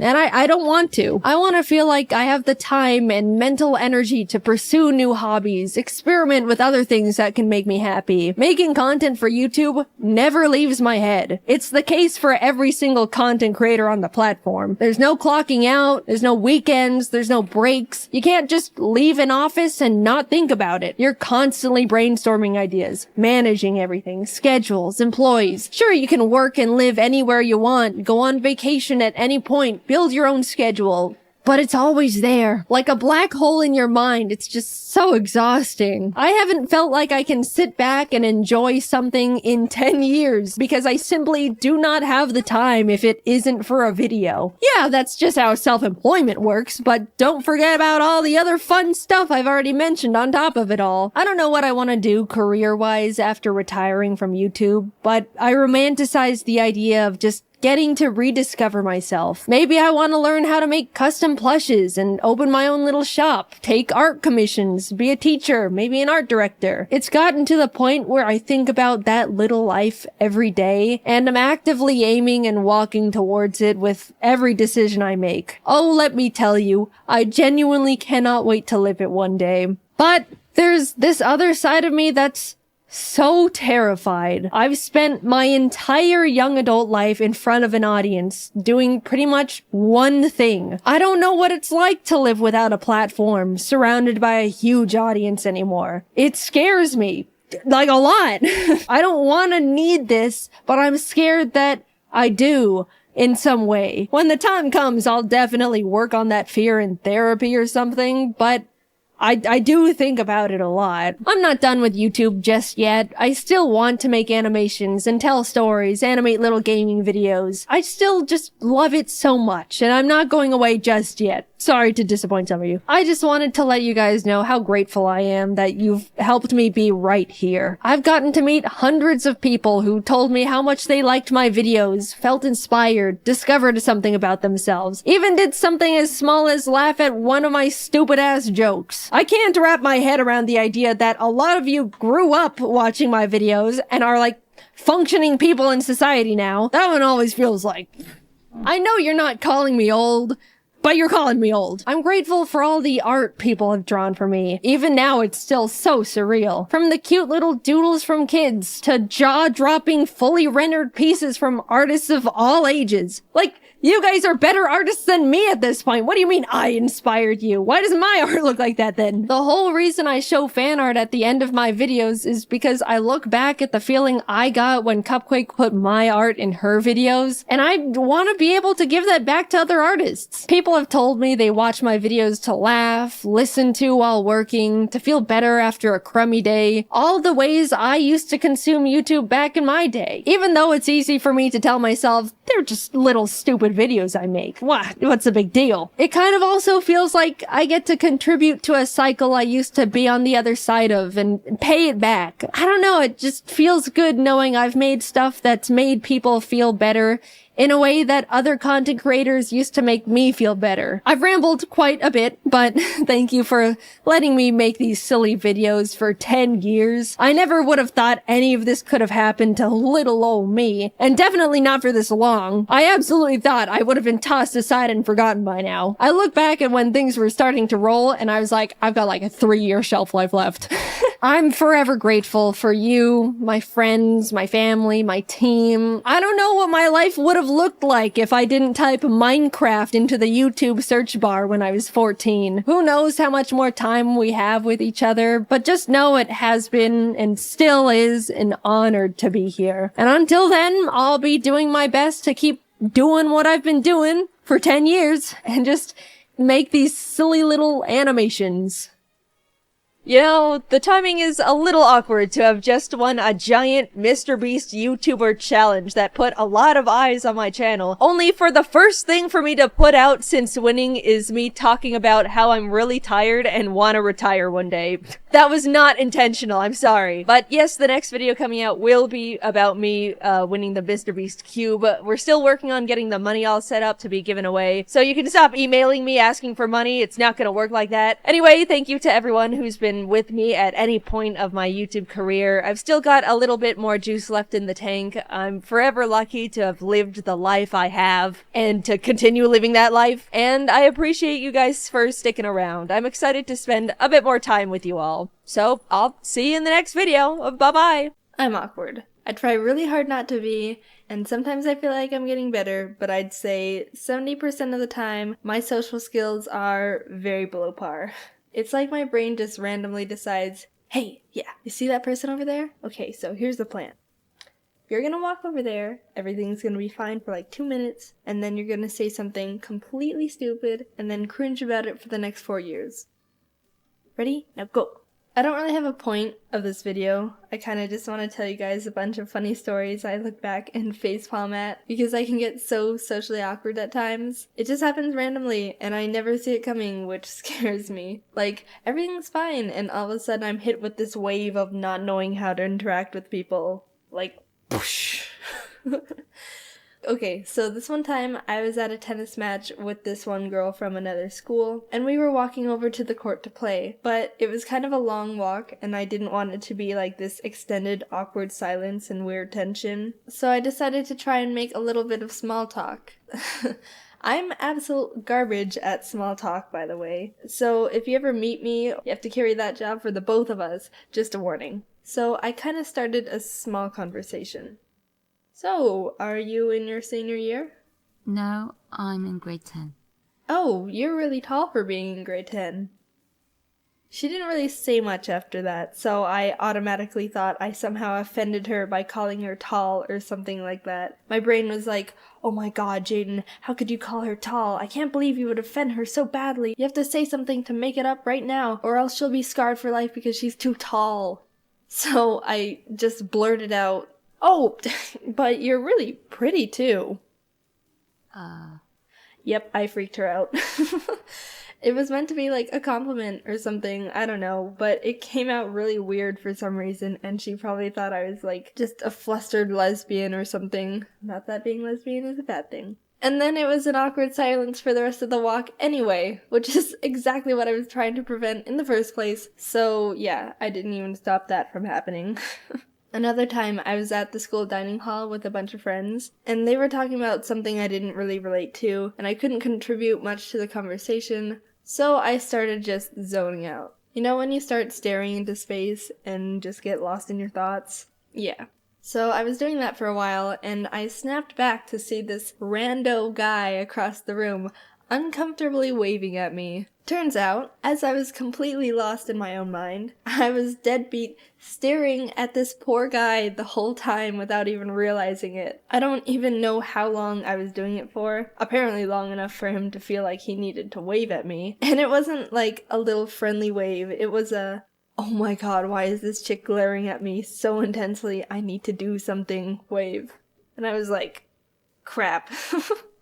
This is awkward, what do I even do? I can't just go over and explain, oh, I wasn't intentionally staring at you directly in the eyes for a socially unacceptable amount of time. In fact, I wasn't even staring at anything. I was blind in that period of time because I was lost in the depths of my subconscious. Don't worry. I couldn't do anything, so I kind of just looked away and stewed in embarrassment for the rest of the day. And then there was this one incident where I was at this fancy restaurant. You already know this story is going downhill real fast. So I was at this restaurant and I had my order in my head. I always do that, repeat what I'm gonna say in my head 1,000,000 times so I don't mess it up when the waiter asks me trick. I just feel like if I take too long ordering, everyone's gonna automatically get annoyed at how I'm holding everything up, even though it literally doesn't take any time at all and no one cares. So the waiter got to me and I was freaking prepared. Hello, miss. What can I get you today? Hello, can I just get the penne pasta with tomato sauce, please? That is literally word for word what I said. It was one of the simplest dishes on their crazy fancy menu compared to like the freaking mumbo jumbo like ginger glazed mahi mahi fancy fromage à blanc or golden confit escapolo bane femme bon appetit sautéed in ketchup ratatouille. But for some reason he was confused by my overly complicated order and asked, Oh, do you mean the 4-cheese pasta dish with sun-dried tomato sauce and basil? no. Yes. Don't get me wrong, it was good, but frickin' I felt like I would have come off as rude for some reason to correct him, which is absolutely ridiculous because he doesn't care what I eat. It doesn't affect him in his life. And by the way, how in the world did he get sun-dried pesto, 5-cheese, pasta, whatever, basil from penne with tomato sauce? I guess he knew what I wanted more than I did, apparently. Well, those were like 3 little stories I wanted to share with you guys, just because I thought they were funny and I think you'd enjoy them. They're all a bit too short to make separate whole videos out of, so yeah. Unfortunately, I have a bunch more little cringe-inducing stories like these, so if you want me to tell you more in the future, I don't know, like part 2 or something, just let me know, and yeah. If you enjoyed them, make sure you share them with your friends, or I don't know, share some of your own little stories in the comments and stuff. But anyway, thank you for listening to my little stories. Hopefully you enjoyed, and I'll see you later. Bye! Oh, do you mean the 4-cheese pasta dish with sun-dried tomato sauce and basil? Oh, do you mean the 4-cheese pasta dish with sun-dried tomato sauce, basil, oregano, deep-fried with gluten-free spinach, sautéed with cranberry oil with 19 different kinds of peppers, and filtered through the Kool-Aid Man, and then leaves you right in the middle of dinner? With a side of alphabet noodles? I have no idea. Hey everyone! So I've been in college for a while now, and I'm really enjoying it actually. I've met some great people and made some really awesome friends. Anyway, so everything's been going good, but knowing me, I've had my share of stupid disasters. I had this class, Intro to Computer Model Design. We typically just had weekly projects in Photoshop, Illustrator, a few other programs. The schedule was normally every Thursday we would have to go to the classroom at 6 p.m. and turn in our assignment from that week. Now I've heard from other students that the professor is actually really strict on the turn-in window. You have 10 minutes after 6 p.m. to turn it in, and that's it. Got there at 6:11? Tough luck, buddy, you're late. Go get your life together. No mercy. I got my project done a few days early, trying to be all good and stuff. Dang, look how on top of things I am. Yeah, all I had to do was print it out. The printing lab is close to the classroom, so I figured I'd just go before I turned in my assignment, print it out, and save myself the extra trip. I have a friend down the hall that also had the class, and she asked if she could use my computer to do her project since she didn't have Photoshop. It wasn't a problem for me, so she came in around 3 p.m. on the Thursday, giving her a good 3-hour window to complete the assignment, which at the time we thought was reasonable. So we were hanging out, she was working on the project, I decided to use the time to organize my papers and stuff. Wow, Jaiden, so productive! I know, I'm basically a full-on adult now, using my time wisely and crap. All of a sudden, we look over at the time, and it's freaking 5:45. Now, the building the class is in is already a good 5-minute walk away. I still had to get my thing printed. My friend wasn't even done. Panic! We started rushing around in just blind confusion of what to even do with ourselves. She had to cut it short and leave some things out just to have something to turn in, and we both ran out to get to the printing lab. We were almost out of the building when I realized I forgot to grab the title paper, which is something that you had to staple to the assignment. I told her not to wait for me, and I ran back to the room to grab it. Except I reorganized everything, and I didn't know where I put it. Pause. Don't you hate that? We've All been there. You decide to be good and use your time to reorganize and be productive. Wow, look how great I am making wise decisions. My parents are raising such a great little angel child. Oh wait, where did I put that one thing that was always laying right next to the water bottle? I don't know where it is anymore because everything was always in the same mess, but I still knew where things were. And now that it's all clean, I don't know where I put it. Yeah, that just happened. I just tore everything open to find the freaking little title paper. I ended up just making everything more unorganized and messy than when I started, so that's negative productivity right there. I finally found the stupid paper, and at that moment, my neighbor actually stopped by to say hi. I was so late at that point, all I could say was, "Hi, can't talk, super late, close my door, okay, bye!" I never thought I would get to the point in my life that I was so late I couldn't even close a door. I'm impressed even with myself. As I was running out, I got a quick glance at the time. 6 p.m.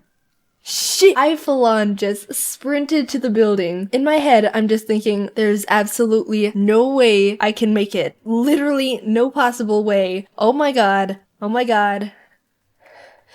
Should be going to the gym. I burst into the printing lab and smashed my flash drive into the computer. My friend was also there, but she was having computer file issues.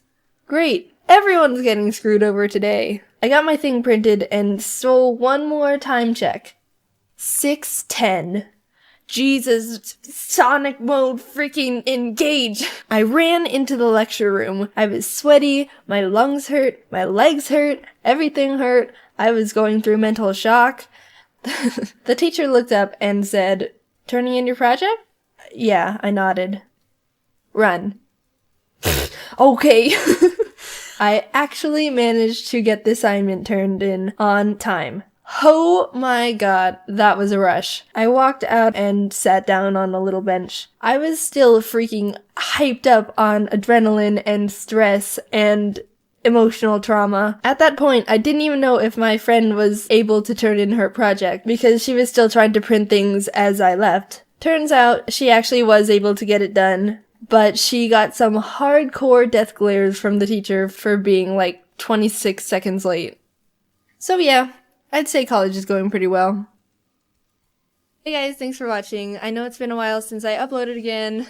Don't forget to follow me on my social medias if you want to see my stupid jokes and updates and stuff. Make sure you like the video, subscribe, blah blah blah, all that outro stuff. Also, I have a little surprise! A few of my friends wanted to say hi to you all real quick, so I'm gonna introduce them to you. They're all super awesome and I love them. Anyway, again, thanks for watching and I'll see you all later. Bye! Hi, my name is Adam, and I met Jaiden last semester while at college. Since then, we've been hanging out every day, and she's become one of my best friends. I hope you guys like this video, and I'm glad I got to say hi to you. Bye! Hi, I'm Taylor. I'm friends with Jaiden, and I was also the person who ran with her to the class because we were late. Thanks for watching. Yo, it's Brian. I stick forks in trees. Jaiden and I are BFFs. Out. Hi, I'm Jerry. I go to school with Jaiden for musical theater, and Jaiden is like the Asian sister I never had. Hope you guys like the video. See ya. Hey, I'm Gwen. I live next door to Jaiden. She lets me steal her forks and sit in her beanbag chair. Also, John sucks. Hope you guys like the video. Bye. Hey fellas, I'm John. I'm in the piano performance program. Jaiden is probably my favorite girl, second only to my terrible girlfriend, Gwen. Goodbye. Hey, I'm Mitchell. I'm an architecture major. I mainly hang out in Jaiden's room just because of her big beanbag and her dope tapestries. But she's pretty tight. Bye. Hi, I'm Ben. I met Jaiden the first semester. Mainly I just bully her and steal her food, but yeah, she's aight. Hey, I'm Riss. I'm Jaiden's neighbor, and I like to steal her spoons because we never have any. Yeah. Thanks, Jaiden. Hi, my name's Aaron. I'm an architecture major, and I met Jaiden the first semester. I used to hang out in her room until she kicked me out because I sit in her chair too much. Okay, bye. Hi, I'm Latavia, and I'm Jaiden's roommate, and Jaiden's pretty awesome. So, thanks for watching Jaiden Animation. Hi, I'm Kevin. I'm a fashion major. I met Jaiden way back. She's pretty cool. Yeah. Hi, I'm Matt. I am a architect major. See, I met Jaiden by wandering up to the 4th floor and seeing an open door and just walking in. It's good You enough. have to say bye. Goodbye! Hey, it's me, Chris. Hey. Alright, bye.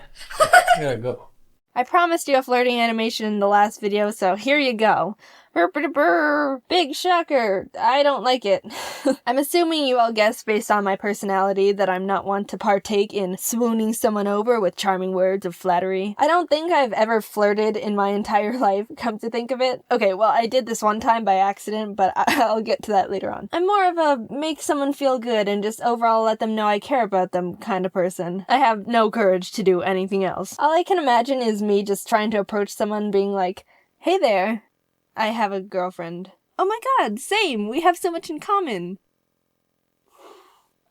Oof. And even if I somehow got past the initial flirty introduction, my low small talk skills won't get me very far with anything anyway. Okay, so the first time I ever tried to be a confident, flirty person, or whatever, was with this one friend I had. I liked them at the time, and we hung out a lot. And one time we were just sitting on their bed, just chilling and talking. Just buds being buds. And my mind just starts going, okay, you've never done anything close to flirty in your entire life. Who even are you? Get your crap together. Just do something. Let's go. Jeez, come on. I basically bullied myself into submission, which I didn't even know was possible, but congrats to me, I guess. I peer pressured myself without any peers. So we were just talking, and I just wrapped my arm around them, like with no warning. They were like mid-sentence, and I just like, eh. And I immediately regretted it. Like, okay, no, this is not what I want anymore. Why'd I convince myself to do this? God dang it. Cutting the story short, we just remained friends, and honestly, I'm glad we did. I realized I prefer this person much more as a friend, and I'm glad we didn't start a relationship. If anything, we just became closer as pals. They're literally one of my best friends now. They also watch my videos, so...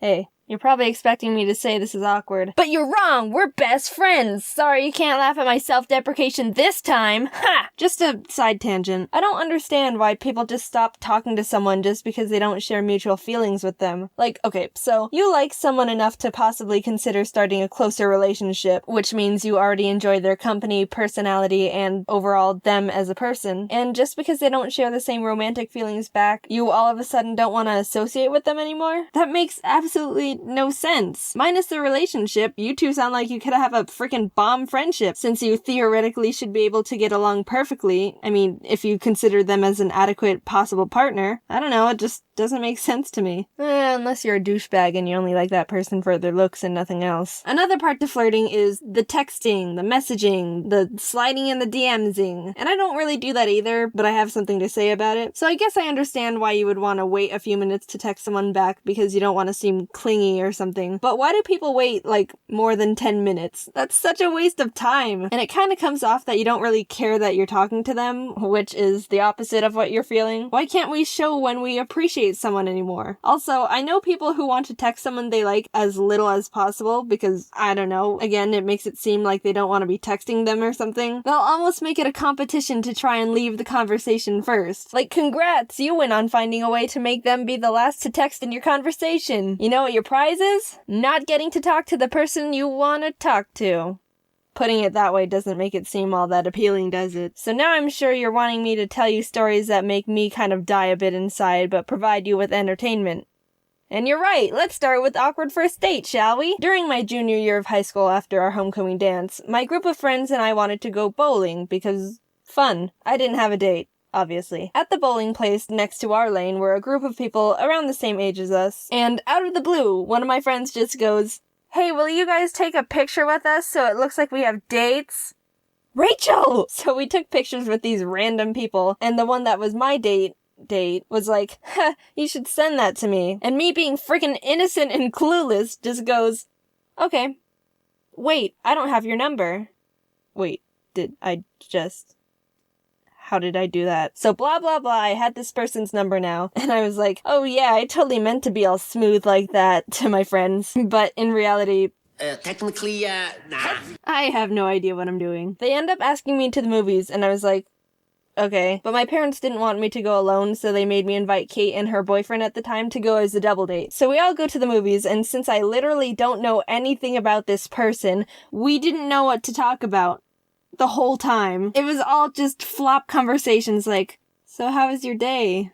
Good, how about you? Good. What's your favorite color? It was really, I can't, It was scarring. Like, I'm serious. I will never accept any movie invitations unless it's with close friends or family. Ever. All that comes to my mind when I think of movie theaters are just flashbacks. Like, I don't want to relive that. I already lived through it once. That's quite enough. No more, please. So that story wasn't too bad, just awkward tension. Come on, let's bump it up a bit. Awkward first kiss. So, hey, my first date was with someone I literally didn't know. You think I'd learn my lesson and would kind of get to know someone before I accepted date invitations, right? Wrong. Hint, I'm bad at saying no to people. Also, this was my second date ever. Just putting that fact out there. During my freshman year in college, this person invited me to go on a date, and yeah, I didn't know them either. Like at all. I've learned my lesson now, okay? We meet up and decide to eat at a restaurant, and heyo, I'll save some time just by saying it was going very similar to my first date. Exposition time. My college has this mountain near it called A Mountain, and people like to hike it. Well, it's really not even a hike, more like walking up at a mild angle. So we wind up walking up a mountain and sitting on a rock platform at the top, and we continue attempting at a normal conversation, not really succeeding. At one point, they put their arm around me.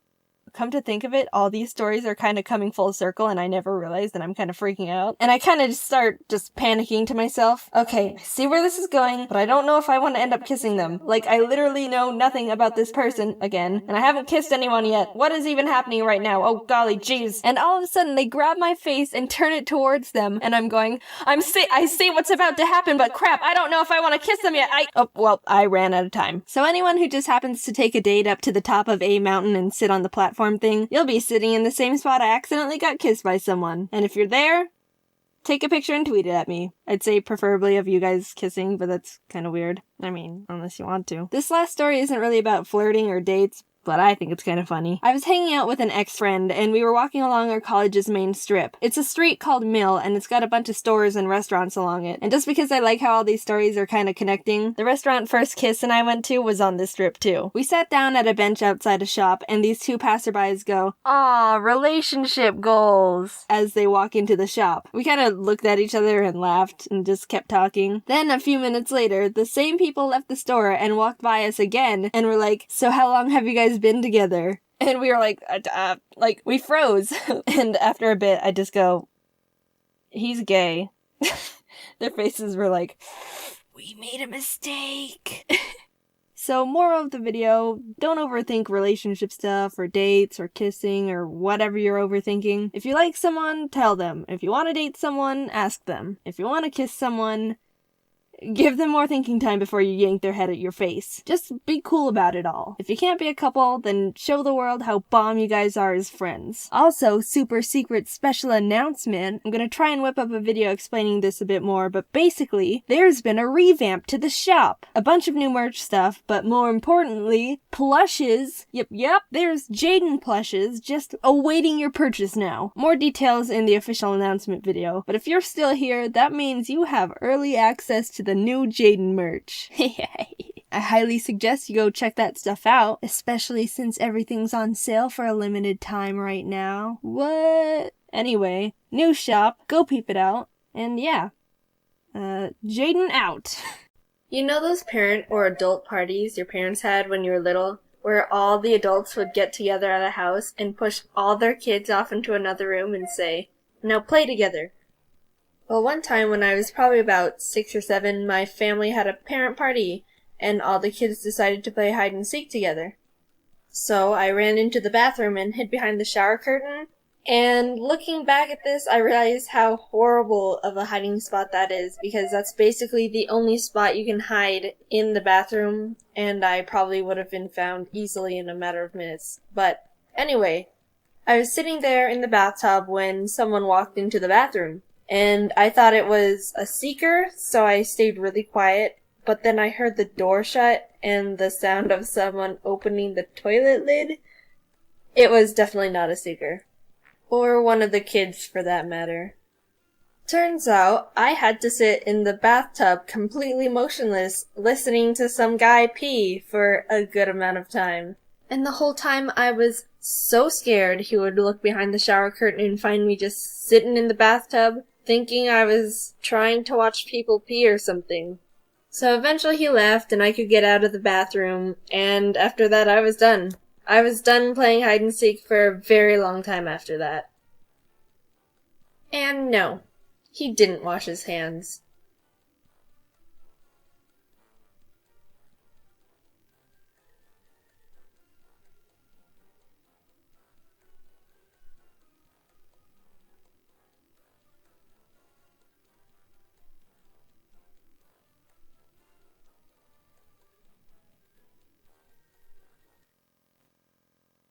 導け星影最後まで戦えるように泥まみれだって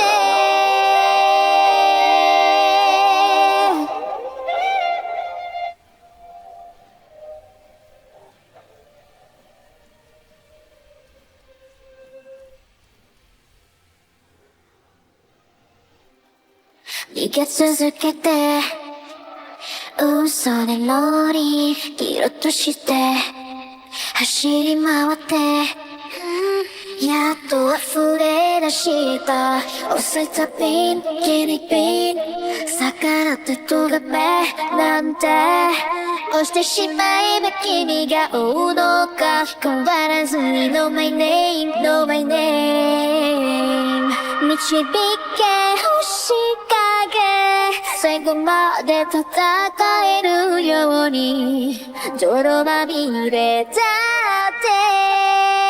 決して諦めないよピエテオにはそばにいるから二人で立ち向かおう僕らきっと Rise above 転んだとしてもやめないと決めた君がいるからそう二人で立ち向かおう僕らきっと Rise above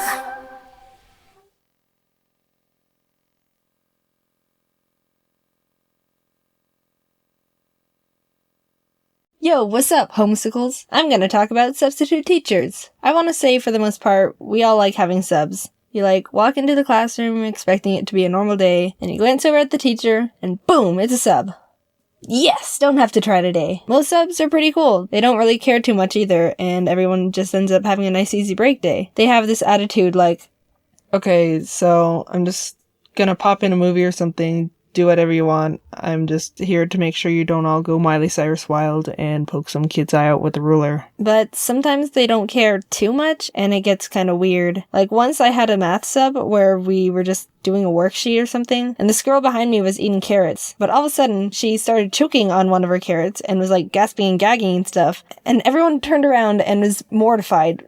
What do we do? We all looked over at the sub for help and guidance or something, because of all people, he should have a plan. And he was just looking at her, not doing anything. I'm sure if the girl could have spoke at that time, she would have said, "Freaking, I'm choking on a carrot here. What are you looking at? Do something, you buffoon! Ah!" So for a small period of time, everyone was just helplessly looking at this poor girl choking on a carrot. No one knew what to do. Finally, one guy got up and did the choking Heimlich procedure they teach us. It was so legit. He even did the "are you choking" question like they say you have to. If you haven't heard of the technique, or for some reason they changed it, the steps are: approach the person and ask, "Are you choking?" Do not proceed if they are not choking.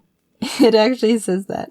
Get behind the person and wrap your arms around their waist. Be ready to support them if they faint. Take your fist and place the thumb side against their belly, just above their belly button. Grab the fist with the other hand and thrust into the belly. And the final step is: repeat thrusts until the object pops out, or until the person faints.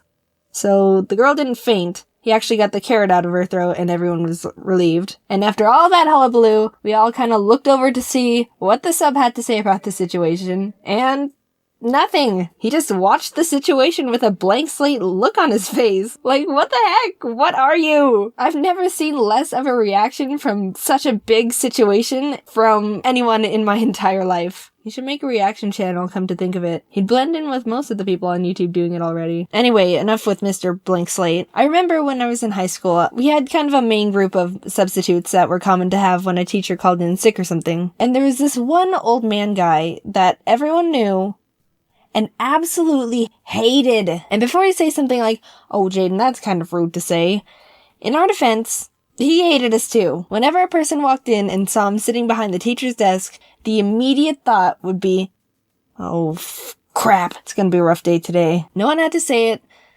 but we were all thinking it. Okay, Jaiden, so what was he like? Oh, stand up so you can sit down because I'm getting started. Take the strictest person you know and throw them out the window because this guy is now that person. I think he saw himself as a military instructor leading juvenile delinquents because he wanted every child to be behaving perfectly, to a T, no funny business. And yeah, that's not gonna happen in a high school, so there's problem one. He would start every class with the same lecture.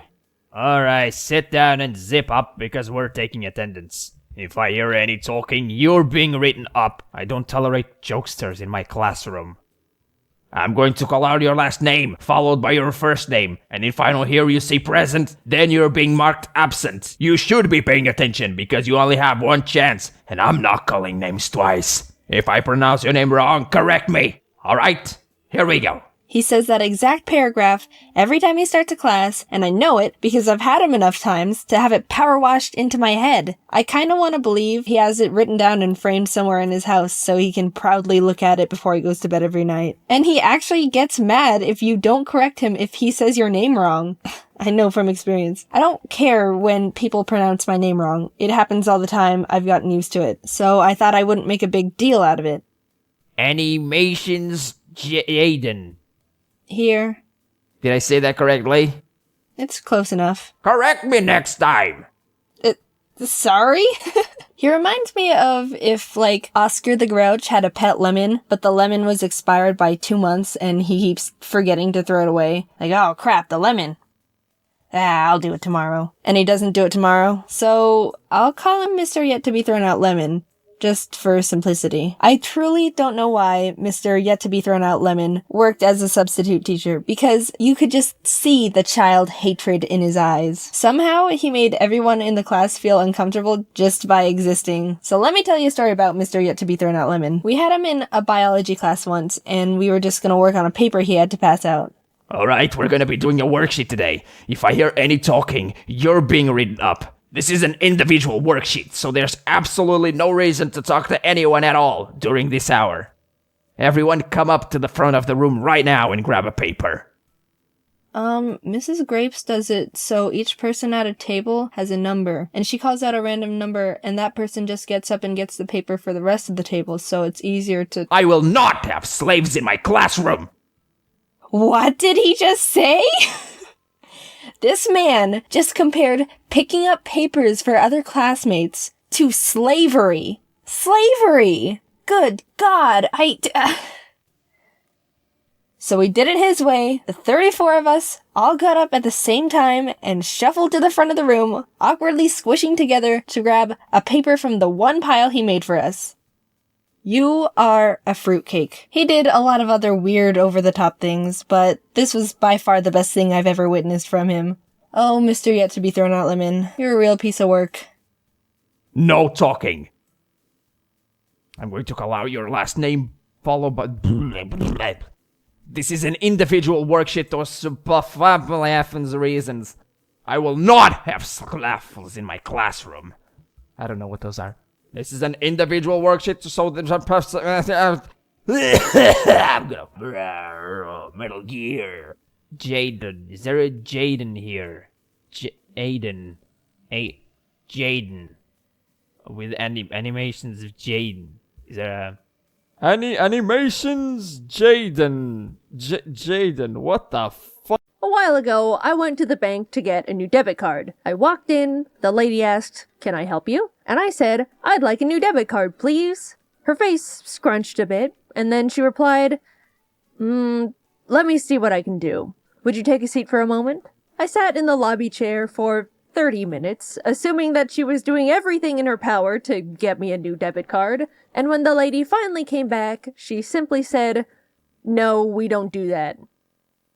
But you're the bank. For the longest time, I've been tossing around this little thought. I don't know if it's just me, but it kind of feels like the world around us doesn't quite work anymore. At least compared to, say, a decade ago, it seems like everything has gotten less efficient, and dare I say, stupid. Anytime I go out to get something done, I come back 3 hours later with nothing accomplished and a fresh desire to punch a wall. I've tried to gaslight myself out of it. Maybe I'm overreacting here. Humans have always been flawed creatures, so of course it's doomed to bleed into the construction of our society. But I just keep thinking back to those 30 useless minutes in that bank chair. And I simply don't believe it. You're not gonna convince me that a bank has always been incapable of giving people new debit cards.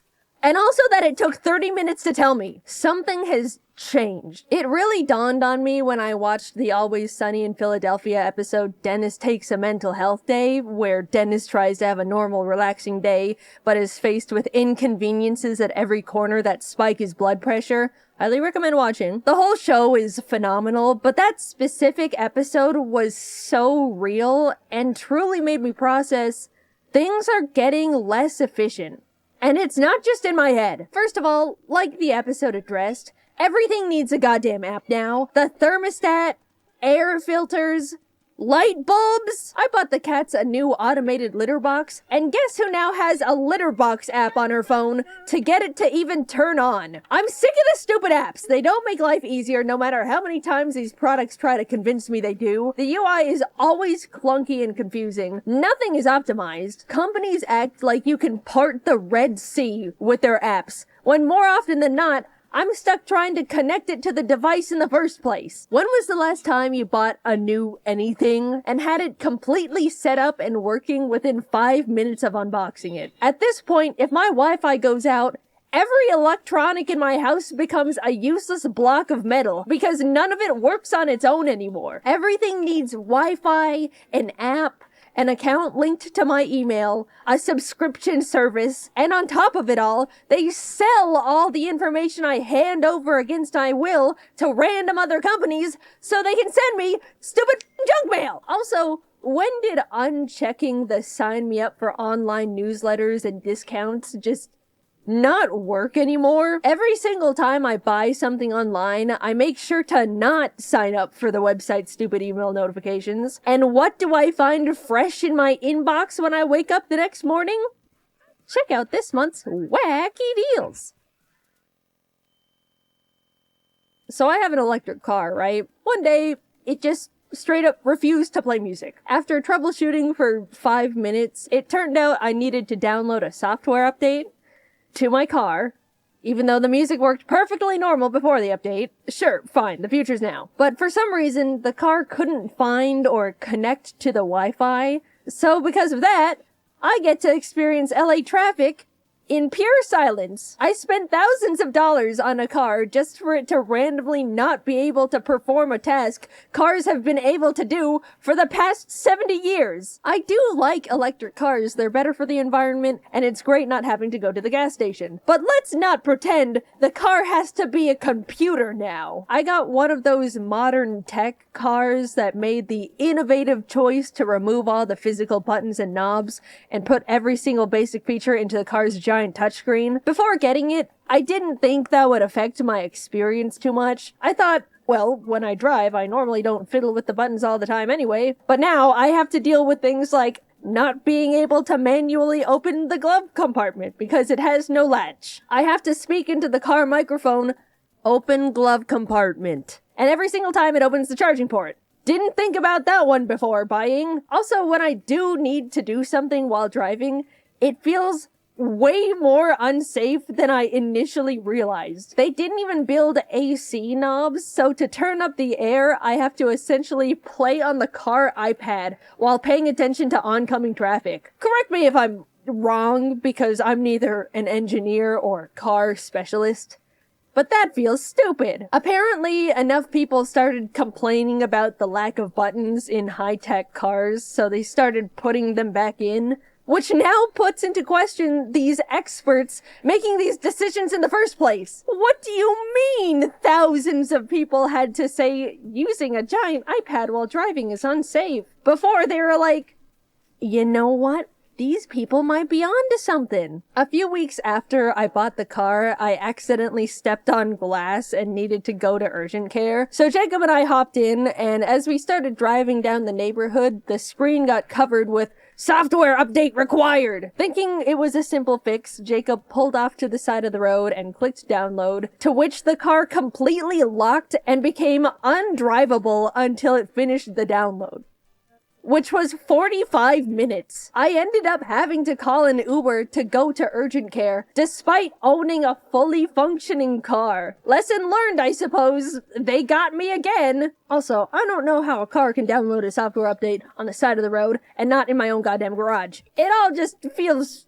so dumb. Nothing feels like it's checked to make sure the customer has a half-decent user experience anymore, because companies think slapping an app together makes something high-tech enough to get away with slop. And on top of it all, everything is a subscription service. Why can't I simply buy my stupid computer car and have it come with the tech that's already built into it? Subscribe to be able to connect to the internet. Subscribe to enable auto steering. For a while, companies were thinking about turning the seat warmers into a subscription. The heating coil is already in the car that I bought. Just leave us alone.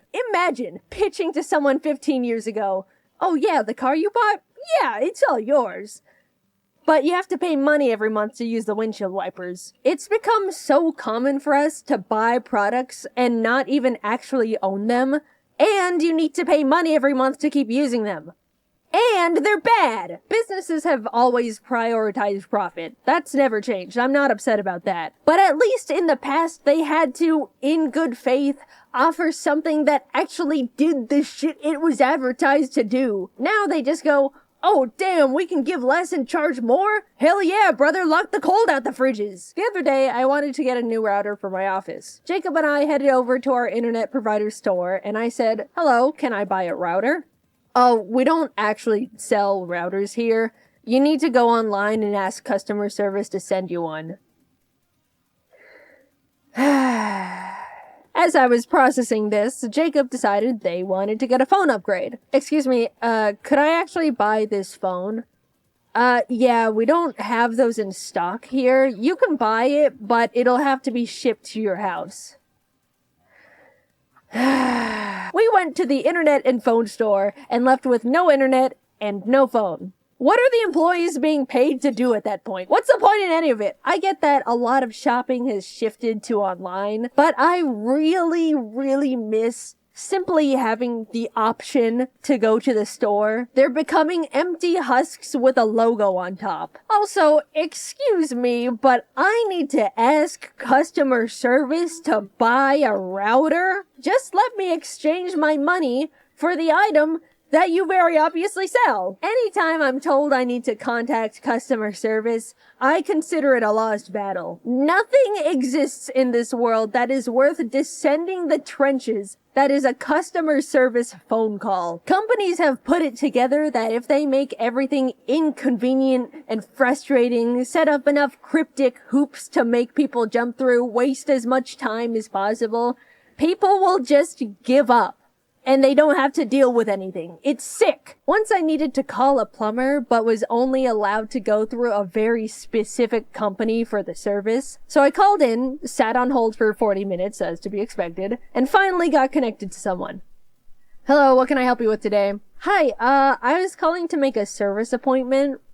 "Alright, sounds good. I'm gonna check our calendar and call back with our availabilities." "Oh, okay. Thank you." And so I waited for 2 days, and she never called me back. So, of course, I call back, sit on hold for another 40 minutes, and try again. "Hello, what can I help you with today?" "Hi, I'm calling to make a service appointment. I called before, but no one called me back, so I wanted to follow up on that." "Okay, let me check. We're available in a month at 7 a.m.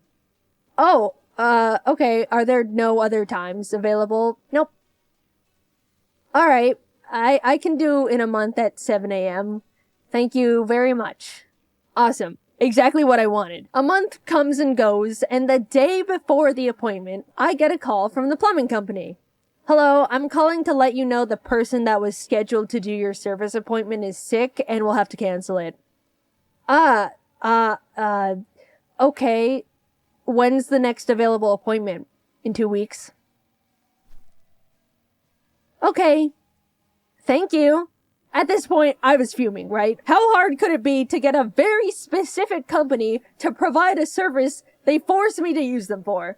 Well, get this. I woke up the next morning at 10 a.m. because I didn't have to wake up early anymore, looked at my phone, and saw a single missed call from, of course, the plumbing company. Hello, the plumber arrived at the location this morning at 6 a.m., but left because no one was home. Please call back to reschedule. Thank you. Guys, I can't even write into words what I was feeling that moment, because if I did, this would be the last video of my career. A single service appointment is all I ask.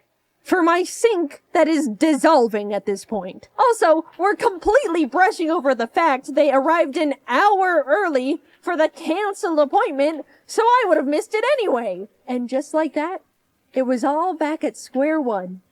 And you know what? I gave up. Congratulations, plumbing company.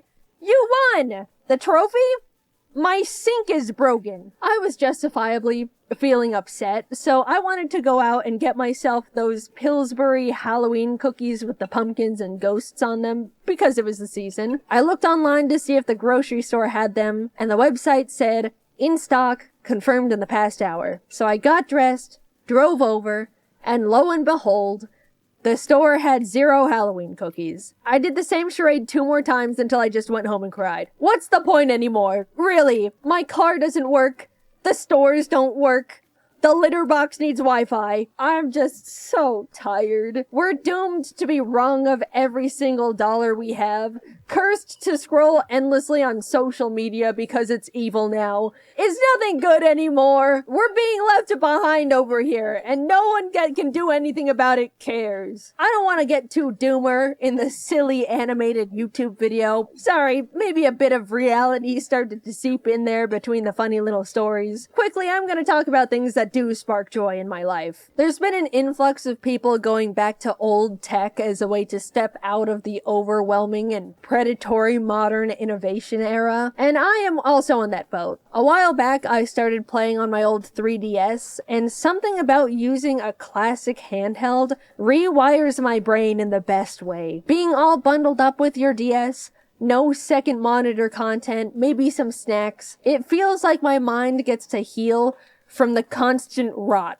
cleansed from the addicting flashing colors and stimuli of current media. Another way I heal from the evils is by seeing all of my best friends. Truly going out and being with people in real life is the medicine that heals all. I'm not joking. No matter how much the world breaks me down, a good hangout with friends to vent and blow off steam really does take the edge off. And getting to turn annoying moments that piss you off into something to share with your friends as a funny story is a great way to laugh it off and just move on. I'm sure many other people have their own ways to break free from the ever-looming capitalist clutches, but overall, I've just been trying to go back to basics, depend on things less, not constantly overwhelm my senses. I think it's unfortunate that a lot of us have gotten to the point where we need to police ourselves in what we consume because everything is trying to be the most addictive little parasite ever created by humans with no empathy. But until the pendulum eventually swings back the other way, it is possible to break out of the bubble, and if you've been feeling similarly to me, I recommend giving it a try. In the meantime, even though everything feels like a constant mess, I suppose it does make for funny stories to share. I didn't realize I scripted 2 different complaining videos in a row. I'm really sorry about that. I didn't mean to, and it comes across really negative. But the next video is very, very, very positive. I'm really excited for you guys to see that one. I've been excited about that one for a long time. Thanks for watching. I'm done complaining for a while. It's all out of my system now.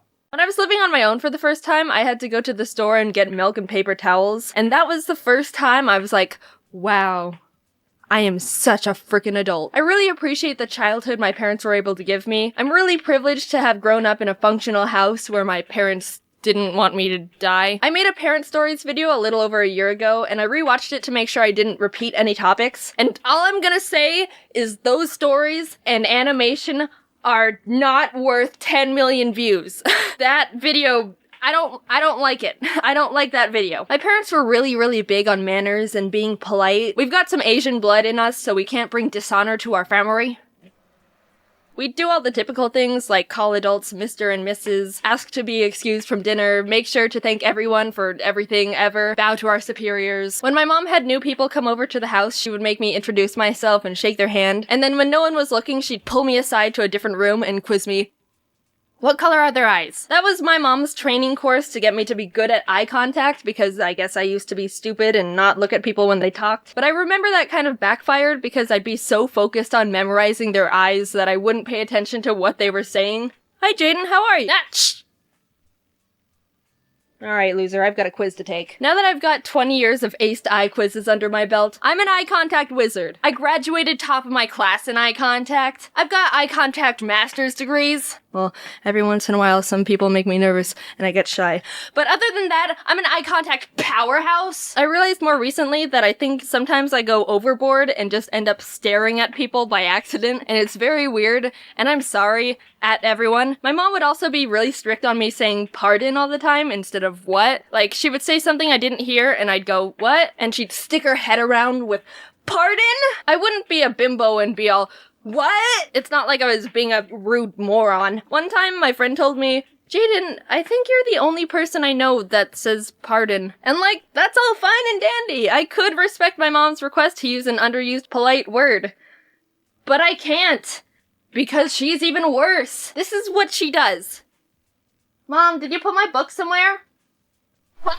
Objectively speaking, a what is exponentially better than a huh? I started mocking her whenever she did it, and then she gradually stopped bothering me about saying pardon. Also, I realized I never told you that I had a lisp as a kid. My parents meme on me about it all the time, and a running joke in the family came from when I used to be babysat by my mom's friend, who's Italian. Which means she'd talk like this, and have her house full of a spaghetti, and oh mamma mia. I'm only half joking. She's very Italian.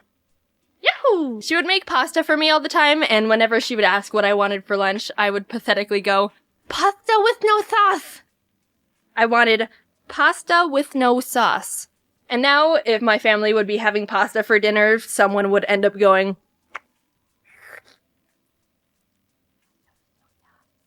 I don't have a lisp anymore. Sometimes it shines through when I talk too fast or get sloppy with my words, but somehow I fixed it by myself. In first grade, we were learning about letter pronunciation, and when we got to S, the teacher explained that some kids say S with their tongue, when it's actually supposed to be behind your teeth. And I was like, oh. So I stopped doing it. Cured. Who knew that if you've got a speech impediment or some sort of hindrance or obstruction in your life, just stop it. Simple. You've got cancer. No, it's okay. Just stop it. When I was learning how to swim, my mom and her friend, who also had a daughter my age, hired a swim instructor for us, and I don't remember a single thing about it except that she made us hang off the edge of the pool and just shimmy across the side. But I was terrified of these filters against the side and always refused to go across them because I was scared of being sucked in or something. I don't know how I passed that class because I refused to do the exercise. But at least I knew her eyes were blue. And then at the end of each lesson, she'd give us a piece of licorice, like we were dogs. I didn't like licorice. Oh yeah, and also this one time I almost drowned and died. So my parents were having a bunch of their friends over who also had kids for a pool party. There were a handful of pool toys like blow-up dolphins and beach balls, but we also had this floating foam mat. I was doofing off doing my own thing, and at one point when I was underwater, the mat drifted over top of me. When I had to go up for air, I hit the bottom of the mat, and I was like, uh-oh. Time for advanced critical problem solving. So if this mat is over top of me, I can't get up to the surface to breathe. So what do I do?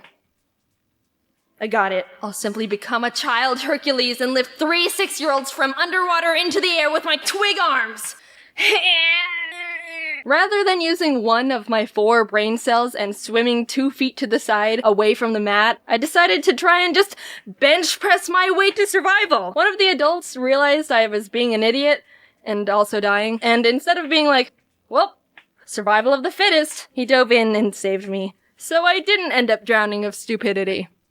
Thank you, Mr. Chad. And now I'm here, on my own, moved to California, in my own place, not dead at the bottom of a pool, staring at everyone. Being honest, I love my family so much, and they've done so much for me. It takes a lot of effort to raise a person. Just think about how helpless and stupid babies are when they start out. They can't do anything. You can just put a baby on the ground and do nothing. Just leave it alone, and it'll just... pathetic. I'm so thankful and lucky my family's so supportive about everything I've been able to do, because I know not a lot of parents are like that. They even helped me sell merch at VidCon. They were so happy about it too. They came up to me after every day like, oh my gosh, Jaiden, everyone's so wonderful. The people who watch your videos are so sweet. Someone asked me to sign their shirt, so I just wrote Jaiden's mom. I was really nervous to pursue this career path because it can be a bit unpredictable, but the fact that they're so proud and encouraging has helped me do so much more than I ever would have thought I could if I was alone. So thanks, Mom and Dad. Brown, Hazel. So I just got back from VidCon Australia, and I wanted to say that that was amazing. I've never been upside down before. I was on a few panels with some friends like James and Jazza and Maz, and got to meet a bunch of really amazing, nice people. Maz, Jazza, and I were in the opening show, and I ended up having to draw a wombat with my elbows, which was very difficult, especially since I didn't know what a wombat looked like. If you want to see that, you can check it out on Jazza's channel. He posted that whole thing. I got to hold a snake and pet a kangaroo. It was kind of cold and windy and rainy, but I also got to meet an owl and a whole bunch of you. Just a really overall great experience. I am so appreciative that you guys like my stuff. I also wanted to update you that my shop manager and I are working on a new shop relaunch. We weren't content with the old one and wanted to make better stuff, so there's a bunch of new products and much more really cool things coming, like, I don't know, maybe a little Ari bag. I don't know. Oh, geez. Link is in the description if you want to check it out. Thanks for watching. I really mean it. I'm excited to start pushing for more video improvements and just get a bunch of really cool stuff done. Okay, it's getting really hot in this closet. See you later. Bye. Thanks for everything. I love you. As some of you might know, James, Dom, Ross, Aaron, and I went on a tour back in October doing a show called Scribble Showdown. It was the first tour we've all been on, besides Aaron, because he didn't wait for us. The shows were all super fun, and we all enjoyed touring with each other a lot, and honestly, it was the most entertaining thing I've done in a while. But this video isn't about the shows. It's about the in-betweens. We had to perform in Boston, Brooklyn, Austin, San Francisco, Medford, Seattle, and Portland, all within 11 days. So you know that those off times are gonna get a little hectic while we're just trying to survive and not leave our souls behind. The first leg of the tour, we took flights to our destinations. Boston and Brooklyn had no out-of-the-ordinary stuff going on besides the fact Ross, Dom, and I were super addicted to Pokemon Go and were spinning Pokestops left and right together on that grind. Don't worry, it only took 2 days for peer pressure to crack James down enough to download it and get addicted with us. We arrived in Austin on the 3rd, and this was our first completely free day. Ross and Aaron really wanted to get some Texan barbecue, so we all went to dinner at this little barbecue chain they heard was really good. Everyone got their food and were in heaven, except for me because vegan check. But honestly, it did look really good, and I was glad they were enjoying it. Afterwards, Aaron and James wanted to go to a card shop for Magic the Gathering cards since a new pack was coming out. So we headed over there, and one of the employees' names was Jojo, and he was a dog, and I miss him. The next day, we got into the van to head to the venue, and Ross just goes, "So, did anyone else have a rough night last night?" Turns out, Ross, Dom, and Aaron all got food poisoning from their barbecue. James and I were safe because I didn't eat any, and I don't know, I guess James is weird. The next free day we had was in San Francisco. We were a good 5 days into traveling, and some of us were running out of clean clothes to wear, so instead of finding a laundromat, we headed over to a Target nearby to just buy new ones. After shopping a bit, we noticed there was a huge arcade right next door, so of course, we went in, Aaron and Dom played some DDR, but what caught Ross and James's eyes was this big elaborate VR setup where the players are strapped into these adult baby walker looking things. I mean, anyone with eyes could tell this thing was jank as hell, but that just made it more essential to play. Ross asked the guy at the stand if they could play, which the guy said they needed arcade cards to scan, so they went and did that, and when they came back, the guy was finishing up working at the bumper car booth, looked over at us, and just walked out of the arcade and left. Rude. We got another person over and Ross and James got set up, and I think this video explains the whole thing.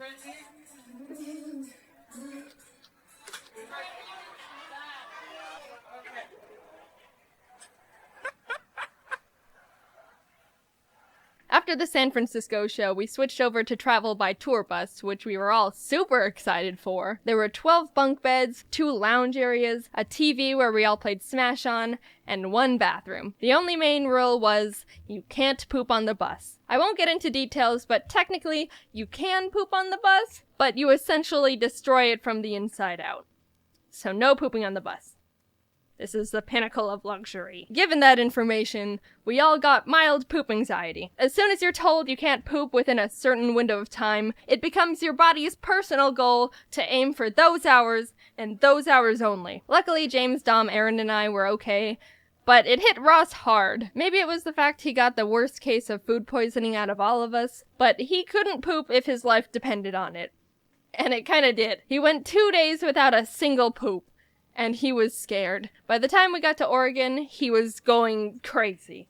Guys, I've got to poop today. I don't know what I'm going to do. We all checked into the motel rooms our tour manager Matt booked for us to shower and finally do laundry, and had a bit of time to spare. So, as the friends we are, we decided to dedicate it to trying to help Ross poop. Aaron shared some poop exercises he said always helped him, and I pulled up this song on YouTube my friend showed me that was titled Music That Makes You Poop. And with all variables combined, I think it was working.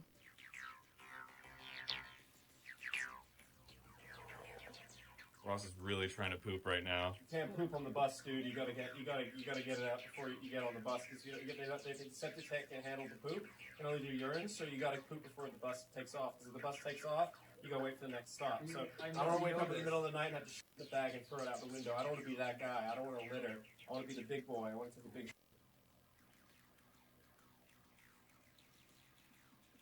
After that whole ordeal, Ross, Dom, James, and I went out to catch some Pokémon. Aaron stayed in the bus to build some magic decks, but the area we were parked in was a bit sketchy. The laundry room sink in the motel had a marijuana in it. So Ross found a knife and we held it while catching a bunch of shroomish. It was well worth it because James, Ross, and I all found shiny Pokémon at the exact same time. By the time we got back, James and Aaron were really hungry. Ross, Dom, and I got Taco Bell, but we also all had that this morning, so James wanted to try and find something else to have, which was a mission failed. So he and Aaron went out to get Taco Bell, but by the time they walked over to it, only the drive-thru was open. They tried to just walk up to the window, but to no avail. They didn't have enough characteristics to pass as a car, so they had to turn to the only option they had. Call an Uber to go through the drive-thru in. It worked. So basically all of us had Taco Bell for breakfast, lunch, and dinner. We were living like kings over here. In Seattle, we got to the theater, and Matt reserved another room for us to shower in at the hotel next to the venue. I wanted to wash my face, and Ross wanted to freshen up, so as we were walking out to go to the room, Matt grabbed us and said, "Look, when you walk in, don't talk to the concierge or anything. Don't even look at anyone. Just go straight to the elevator and head up to the room." So we're like, okay. We walked in and did exactly what Matt said. Didn't talk to anyone, didn't even breathe in anyone's direction. No oxygen was stolen. Just went over to the elevator, pressed the button, and then out of nowhere, the manager pops out of a mystery door right next to us that we didn't even know was a door and goes, "What room are you going to?" Dude, he was like an NPC in a video game that teleports in front of you to prevent you from going out of bounds. Ross and I were stunned and just went, 601? And the manager goes, "You're not the person who booked that room. I've known every guest in their respective rooms in this hotel since 1975. You're not allowed in there. No visitor policy." What kind of hotel has a no visitor policy? It's a hotel. Visitors... Is there business. So we went back to Matt and explained what happened. One of the managers at the theater went over to talk to the manager in the hotel because the hotel owns the venue. But the thing that was really annoying to us was that we were the ones who were performing at the venue, which directly affects the amount of rooms they sell. I should give them some slack though. To their credit, they did tell us they'd let one more of us go into the room if we paid a fee of $80. But the theater was really nice to us and the Seattle audience was great. Before each show, we had a VIP Q&A section, so when we finished that, we have like an hour before the actual show, and during that one in-between hour, there was a Mewtwo raid in Pokemon Go, which doesn't happen too often. So you already know that Dom, Ross, James, and I were frothing at the mouth. Oh my god, we gotta get that Mewtwo! After the Q&A, we all got up calmly, walked off stage, and when we were out of sight, literally bolted out the back door of the venue and ran down the street to a Mewtwo raid. By the time we finished it, there was a crowd of like 30 people also catching Mewtwo. Not people who watched our videos, just normal people who all just wanted a taste of the Neutron style. We all caught a Mewtwo and actually had time to get another before the show starts. So there was a march of 30 people just playing Pokemon Go, working together to get Mewtwo's, and it was the most beautiful thing I've ever been a part of. Also, James caught a shiny 3-star totally all by himself. Ross definitely didn't need to help him, and made us all jealous. The tour was so fun. I couldn't have chosen a better group of friends to travel and do a show with. The team that helped us was amazing, and the shows were so fun to perform. Every city had an amazing audience, especially the ones where I won, and it was a really surreal experience. I really want to thank you for helping me get to this point, and I still can't believe I get to do this crazy, awesome stuff for a living. So now you might be saying, man, that sounded like a great tour. I'm sad I missed it. Well, this end card is the one for you because we're actually doing 2 more Scribble Showdown tours. In July, we're going to Phoenix, San Antonio, Kansas City, Minneapolis, Chicago, Cincinnati, and Toronto, Canada. Then in October, we're hitting Los Angeles, Orlando, Atlanta, Nashville, Washington, Brooklyn, and London in the UK. So if you're in the area, why not stop by and see the show? Get tickets at scribbleshowdown.com, and we hope to see you there. Also, I'm recording this on my phone because I don't have my microphone right now. Ha!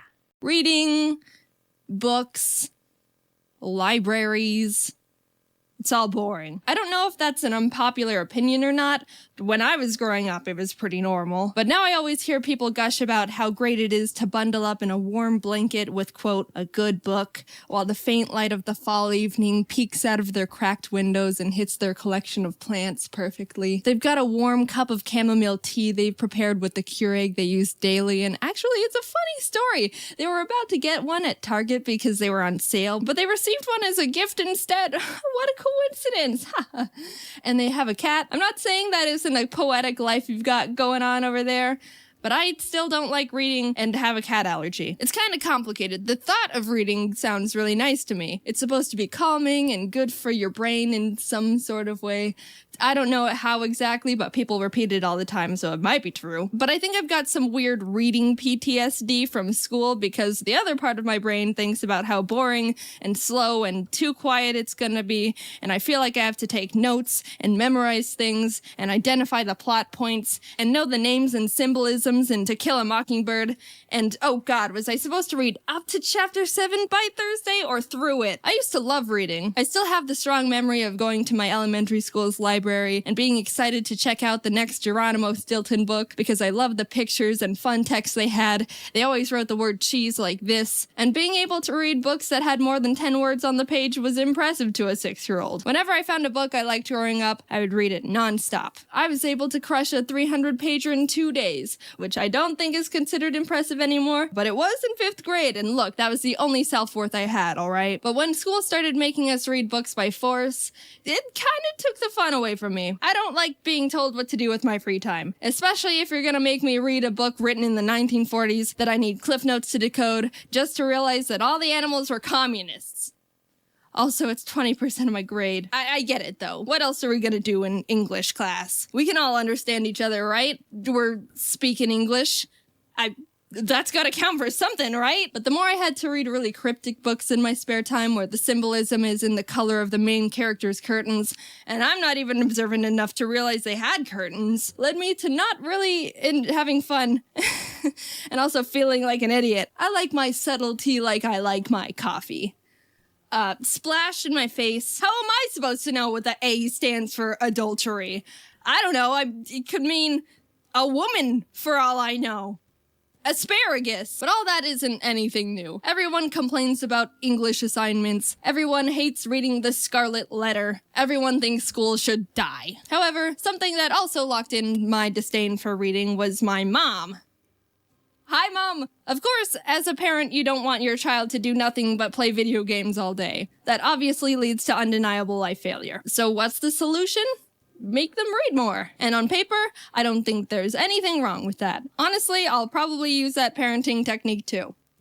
When applicable. I think my mom made the obvious good parenting decision. But as the victim here, I believe I fell in the small minority where it had the overall opposite effect. During summer vacation, my mom would always tell me that I needed to read at least 2 books so I don't forget how to read. Whenever my mom would walk in on my brother and I playing Mario Kart together in the living room, she would ask if we've read yet today, which we would respond no, because reading's for chumps. And then she'd lock us in our rooms to be chumps. I started hating reading so much, I would rather do literally nothing than read a book. There were a couple summers where I faked reading entire books because I just didn't want to read that much. There was this one about dragons, I think, called The Secret Country, and I still remember that just looking at the cover would put me in a bad mood because of hatred association.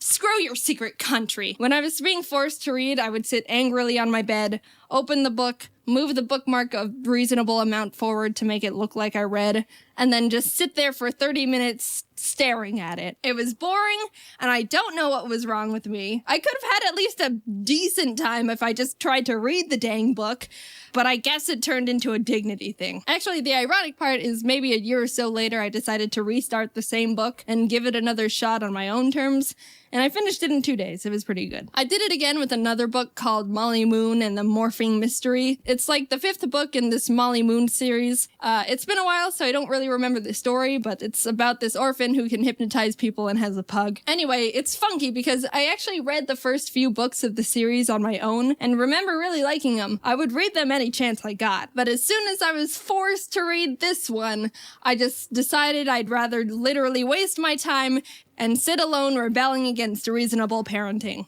But this time I never went back to read it. I think that might have been the point of no return for me. I think the association of reading as a necessity or some sort of punishment has deep-rooted itself in me, and now I just feel like reading isn't fun or I'm in trouble for something even though I live alone. I've tried listening to audiobooks, but honestly, they make me feel really lonely.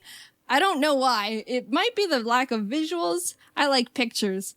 And also no one else is around. It's the same with music. I've never been a big music person, so whenever I try to sit down and do something while listening to music, it somehow enhances this feeling of being alone and like time is going by slower, which makes me uncomfortable. So I always have either YouTube videos or more recently Twitch streams in the background. I'm still not super used to Twitch yet, but I like Ryukar's stuff. He plays Mario Maker. Sometimes I wish I read more. It might be good for me to slow down instead of always consuming fast-paced content on the internet, but on the other hand, I think it's just a preference I have that's been cemented with bad association. If you like reading, I think that's really great. I've got a lot of friends who like reading, and it's cool that you've got a really nice hobby you can fall back on to de-stress, or however you people feel while staring at words all day. I was gonna say you should recommend a good book I should give a try, but I took a second to think about if I would actually try to read any suggestions, and being real with myself, the answer is no. So, enjoy that chamomile tea. Hey, how's everyone doing? At home, I suppose? I'm lucky that I work from home and rarely leave the house, so quarantine isn't hitting me too hard. But to those of you who are outside people needing suggestions, may I suggest watching all of my videos in an infinite loop until we can leave our houses? Or Animal Crossing? I actually recommend that one more. Any mutuals who are playing, send me your friend code because I want to add you. I've been doing this thing where before I open up the game, I'll look at my friend list and see how many people online are playing Animal Crossing. Normally it's 100%. Anyway, however you're keeping yourself busy during quarantine, I hope you're doing well, and thanks for watching my video. Bye.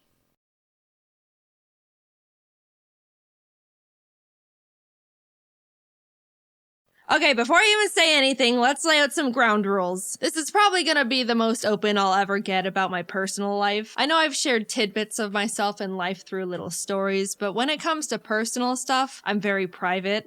Especially within the past few years. I'm gonna be talking in very general surface level terms because specific personal details are for me to know, and in the nicest way possible, none of your business. Basically, this is something I want to talk about, share, and bring a spotlight to. But at the same time, you get the Cliff Notes version. So no trying to assume or guess anything beyond what I'm sharing within this video. At the end of the day, we're all just strangers refusing to listen to the stranger danger rule.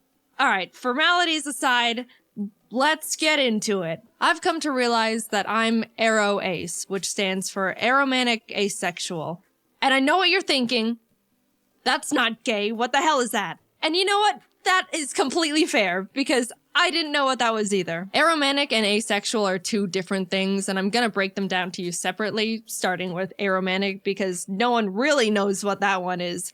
And also, it's my personal favorite. Someone who's aromantic is defined as a person who feels very little to no romantic attraction to anyone at all. So like, they might not develop crushes on people or feel the need to be in a romantic relationship with anyone. Very general terms, but hopefully you kinda get the gist. If not, here's a little story example from me. Growing up, I never developed crushes on anyone. I remember when I was in 5th grade, kids were talking about their crushes left and right, and it was starting to feel like something I had to experience too, just because I thought that's just what happens. Don't make fun of 9-year-old me, I was a sheep. Anyway, I decided I needed to have a crush because that's just what happens to people. And I very robotically chose this random kid in the class who we can call Pikachu. That's not his name. He didn't mean anything to me and I didn't do anything about this crush. Like, I didn't tell anyone or anything. It was just a headcanon thing for me to feel up to speed and like I was hitting my normal human emotions quota. But it's funny because on Valentine's Day, you know how in elementary school everyone would bring cheesy Walmart Valentine's cards for everyone in the class, and then you'd have a box full of candy and hollow emotions from everyone.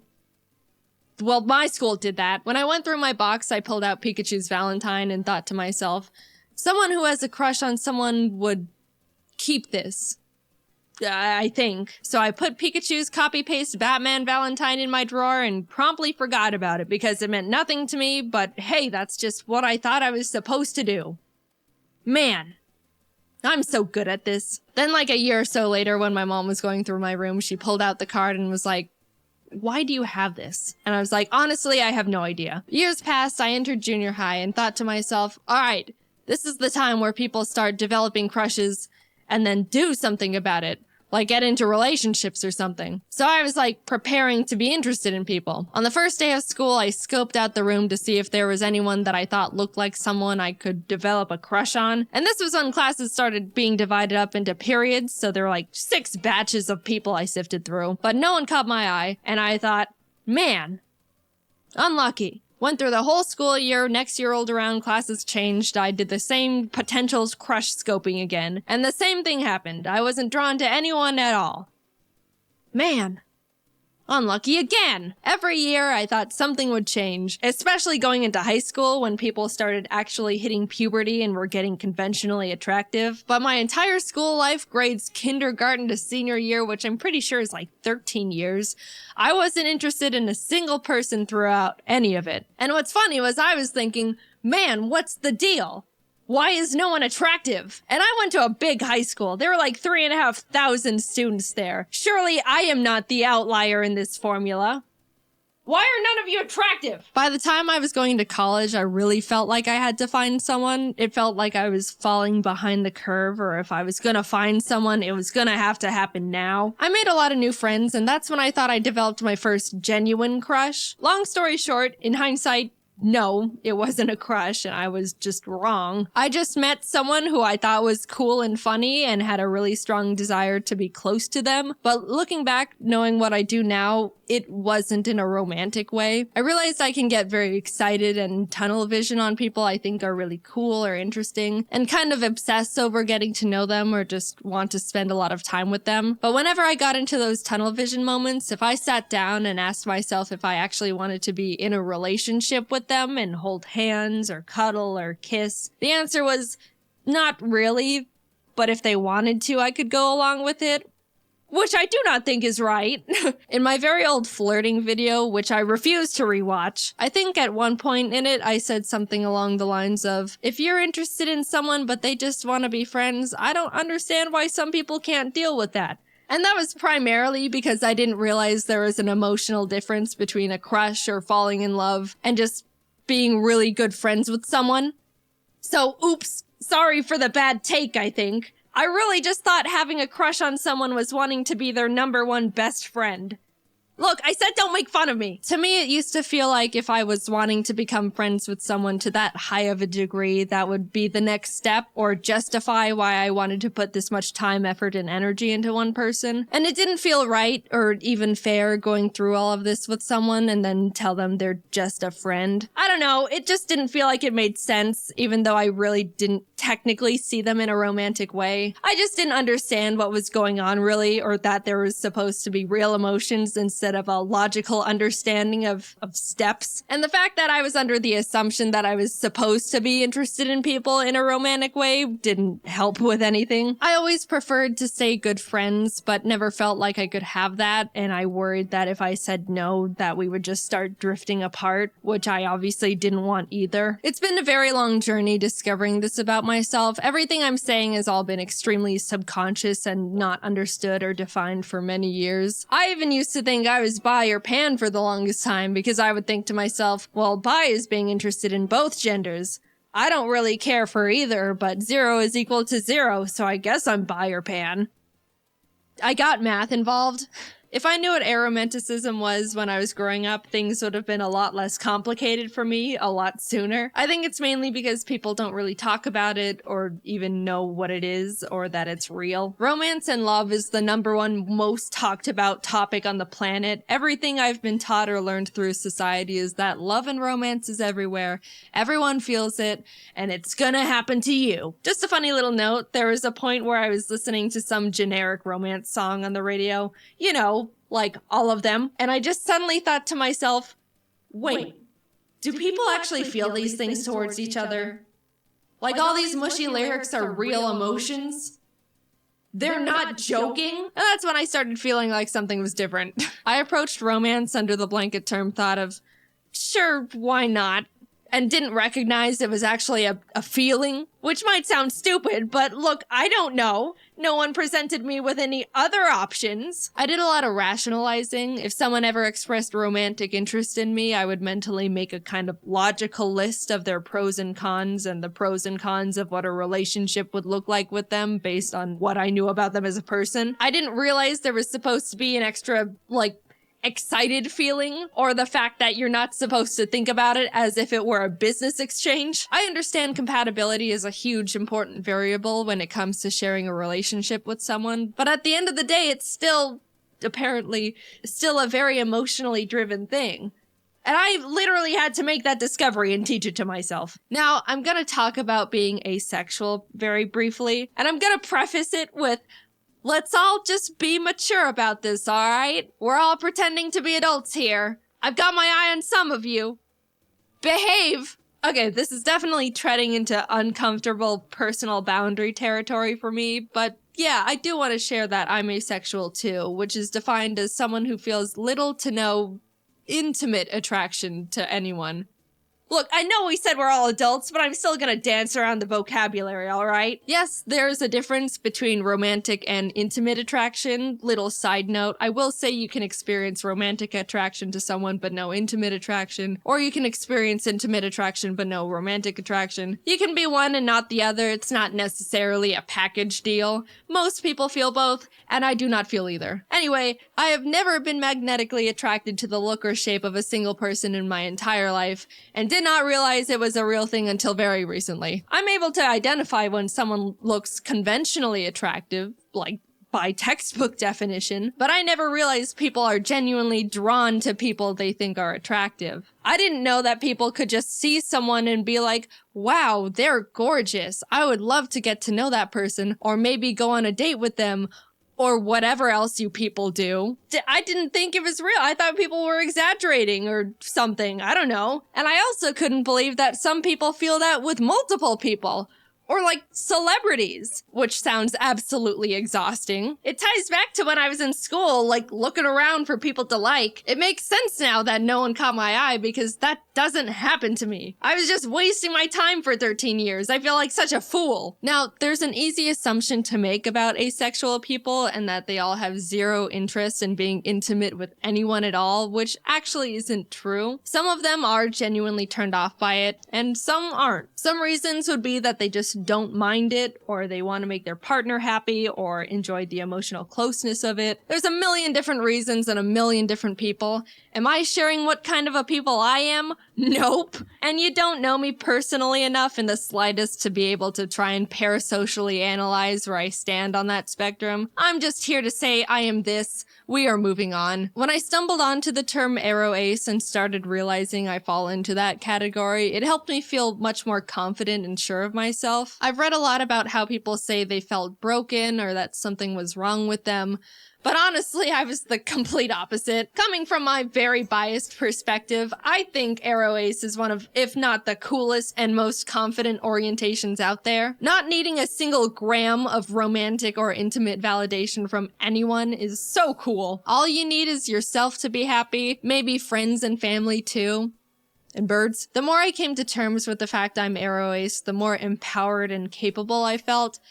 But at the same time, I was also starting to feel more alone and isolated. As cool and amazing and unique and awesome as I think it is, it can be really hard for other people to relate to or even understand. Everyone else and their orientations are able to bond and relate to the love and romance aspects, and we're over here like, we don't do that. I don't even know if I'm explaining it very well. It kind of does go against everything everyone's ever been taught about anything. Romance is taught to be a basic assumed emotion, which I do think is a bit misleading. A common argument used against the aro ace orientation is that romance and intimacy is what makes someone human. But I mean, I don't know, lots of birds mate for life, which is a better ratio than people, and all animals get frisky. You know, that's just how they became not extinct. It's not an exclusive to humans thing. If I were to guess, I would assume the thing that makes someone human is basic empathy. Like, I'm not an emotionalist monster. I can still love people. I love my family and my pets,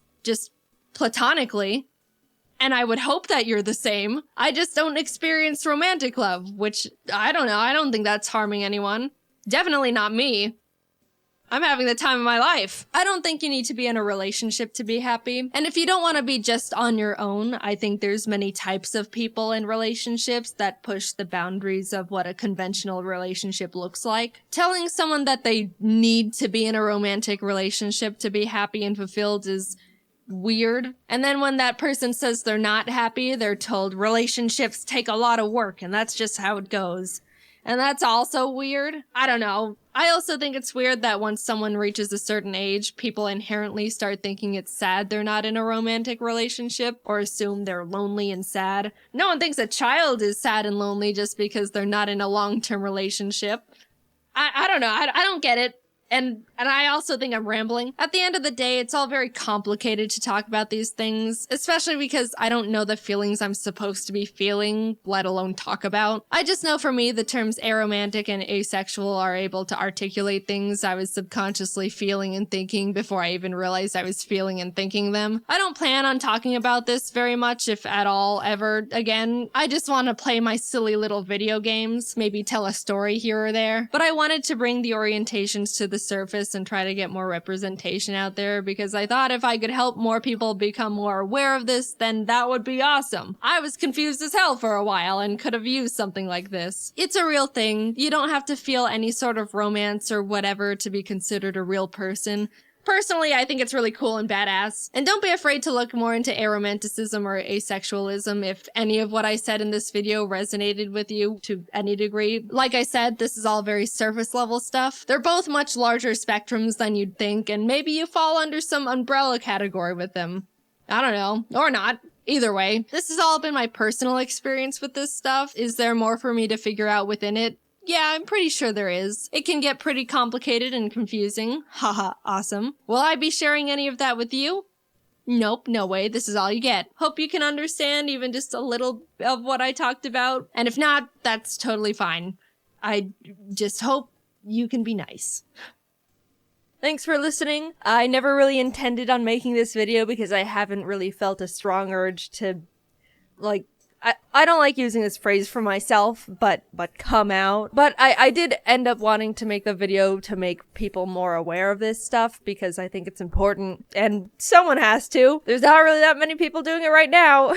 Anyway, yeah, just moving forward, I guess. See you later. Well, would you look at that? The first video I'm posting in 2017. In a year, we can look back at this video and say, we had no idea what we had coming. So another year has passed, which means we're all 1 year older, which means we're growing as people, which yeah, this is a stretch. I didn't have a transition. As a youngster, I was prone to believing people pretty much unconditionally, as with most children. I just had too much trust for my own good. Like, oh, why would anyone have any reason to lie to me? The world is full of nothing but nice people and purity. Of course, I've grown out of that mentality and am a lot more cautious. But for a while, people could just tell me things and I just believed them. I got thinking about all the ridiculous things people put in my head that I stored as facts, and I decided to make a list of the craziest ones. And also just letting you know, I was like younger than 7 in all of these stories. Don't worry, I didn't just find out these things aren't true like a couple months ago or anything. When I was in 1st grade, for some reason my mom told me aluminum foil is poison and if I ever bit it, I'd die. A bit strange, but I think I know the idea behind it. Apparently, biting foil can induce a galvanic shock. Basically, if the foil comes in contact with braces, metal fillings, something like that, the metals will react with each other and create a little electric shock. But all I knew as a kid was teeth, contact with aluminum foil, death. And I was petrified. I didn't even have braces or anything metal in my mouth at the time, so nothing would have even happened if I tried it. I also remember going to school the next day and telling my friend, "Did you know that if you bite aluminum foil, you'll die?" And she goes, "I think I've bit foil before." And I was like, how are you not dead? Grasshoppers spit acid in your shoes. This one probably needs explaining too. I was at recess with some friends and we were running around in the grass without our shoes on. When we went back to put them on, there was a little grasshopper sitting at the bottom of my right shoe.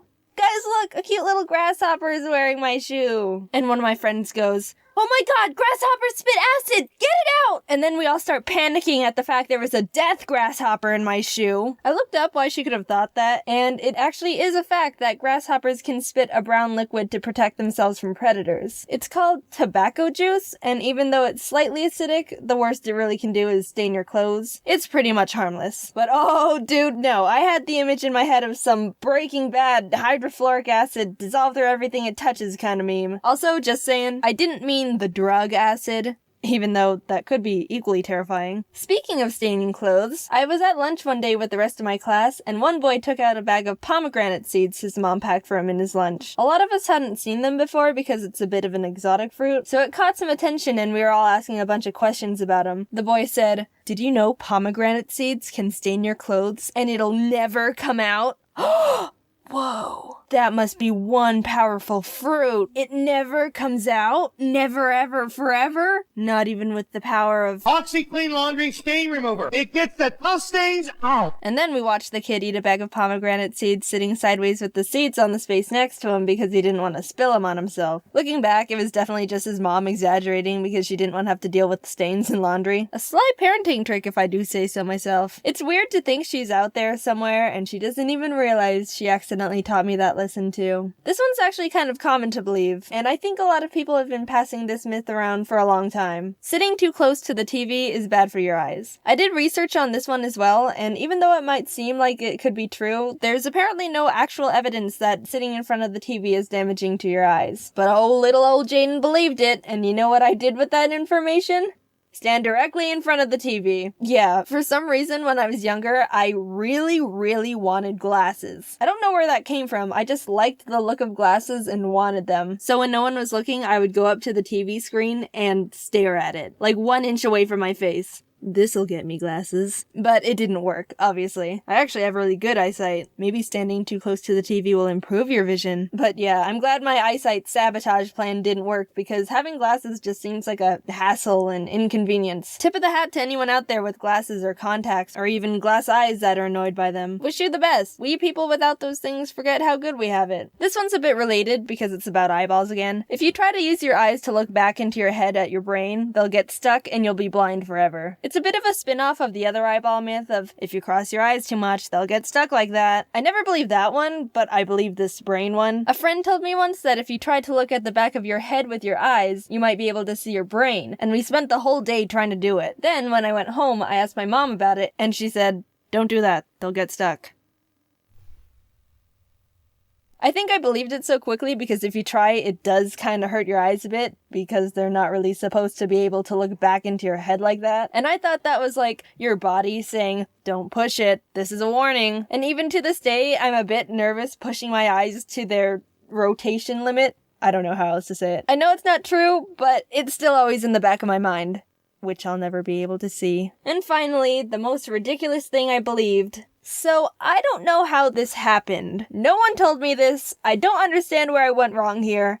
But somehow I ended up confusing the disease tetanus with AIDS. I don't know how I did that. Back then, I didn't even know what AIDS was. And yes, I am considered a PG channel for the most part. So if you're a youngster watching and you don't know what AIDS is, your parents will explain it more in a few years. It's a disease that you don't need to worry about for the time being. Only adults should need to worry about it. So yeah, I thought tetanus was called AIDS. The disease that you can get from an infected cut was called AIDS to me. And the worst thing about it is this one time someone accidentally cut themselves on a rusty shovel, and I have the memory of saying, "Careful, you could get AIDS." What? Why? How did this happen to me? I don't understand what went wrong. How do I mix those two things up? But whatever. I know the difference now and that's all that matters. But I do sometimes mix up saying tetanus and Tetris. Careful, you could get Tetris. I ended up learning a lot while making this video, and since I debunked a bunch of lies, I'm gonna tell you a truth I found out recently. Real quick, since this is the end card. So a friend asked me, what's the purpose of pink lemonade? And I was like, good question. So I looked it up, and I'm not talking about the lemonade from strawberries or any fruit to change the color. Classic pink lemonade. So apparently, pink lemonade originated because a long time ago, way back in the day, there was a concession guy selling lemonade at a circus. And he ran out of water and he had to hurry and find some more. And there was no river or stream nearby. And he found that a performer had just washed their red tights in some water, which turned it pink. So he used that pink water to make more lemonade, and just told people it was a special strawberry type lemonade, and he sold a bunch more lemonade. So next time you drink pink lemonade, the image of dirty circus tight water might pop into your mind. Sorry. We all know those people, the few dim bulbs of the group. Now, they don't necessarily have to be called stupid, but their actions just make you go, ugh. Now, I'm fine with people not using the full extent of their brain cells to do things, but when their stupidity starts affecting me, then we're gonna start having some problems. The rule disregarder. Someone who either doesn't listen to rules or flat out ignores them. I had a class with this one person. I'm just gonna keep his identity a secret. I don't know what was wrong with him. He did lots of questionable things that made the class just shake their head. One time he asked the teacher if he could use a pen to fill out a bubble test. And if you don't understand how bubble tests work, normally you get a bubble sheet, fill out a multiple choice test corresponding to the letters on the test, and the teacher gives the filled out forms to this machine and it grades the test a lot faster than the teacher can. But the machine only works when you fill it out with a number 2 pencil. Maybe the guy didn't know how they worked, so I guess it wasn't a bad question. But a few weeks later, when we had another test, it turns out the same guy used, a pen to fill out his test. Really, guy? Really? And as the teacher was yelling at him for being so ignorant, it was noticed that he didn't even put his name on the test either. The advice ignore. When you give advice to someone, they ignore it, and they end up in this huge problematic situation that you predicted perfectly and they could have avoided if they just took your advice from the beginning. Tori, do you think I should date Aaron or Jet? Aaron has had at least 24 girlfriends and he's cheated on all of them. I'd say Jeff. Oh my god, girl, wait. Aaron just asked me out to the carnival tonight. I have to go with him. I'll see you later. Oh my god, Tori, Aaron bailed on me for some blondie blonde who isn't even hot. You have to come pick me up. Aaron was my only ride home and I'm getting hecka wet in the rain. The non-future planner. Someone who doesn't think of the consequences of their stupid actions before they make them. Once when I was in 4th grade, I was in the school bathroom and as I was walking down the little corridor to go into the stall, some girl randomly started yelling, "I'm gonna kick the door open!" And all of a sudden I heard this loud poof as one of the stall doors flew open at my face. Now luckily, I was a master of karate arts when I was little, so my reflexes were lightning fast, and I was actually able to block the door with my arm instead of my face. And I'm not gonna lie, I was pretty proud of myself because I've never done anything that amazing before. But, I mean, come on. If it wasn't me standing there and instead some, I don't know, poor little kindergartner who couldn't block the door if they tried, there could have been some major issues. I even had a pretty bad bruise on my arm from where I blocked it. Be ignorant. When someone doesn't pay attention to their surroundings, when they could be a hazard to something or themselves. Jeff, where do you want these knives? Oh, hey, Jeff, didn't see you there. Dawn wanted them over by the cabinet over there. Hey, Dawn! Jeff said you wanted these over there. What? No, they're the knives you wanted. Yeah. You sure? Okay, catch. No? Okay, I'll sprint them over to you. The important detail overlooker. Someone who is told important details and immediately forgets them. Okay, so for the party tomorrow, you said you can bake the cookies? Yep. Do you want a specific kind? Nope. I can eat everything but peanuts, so everything else you want is fine. Hey, glad you could make it. What did you bring? Peanut butter cookies. You want one? They're still warm. Hello?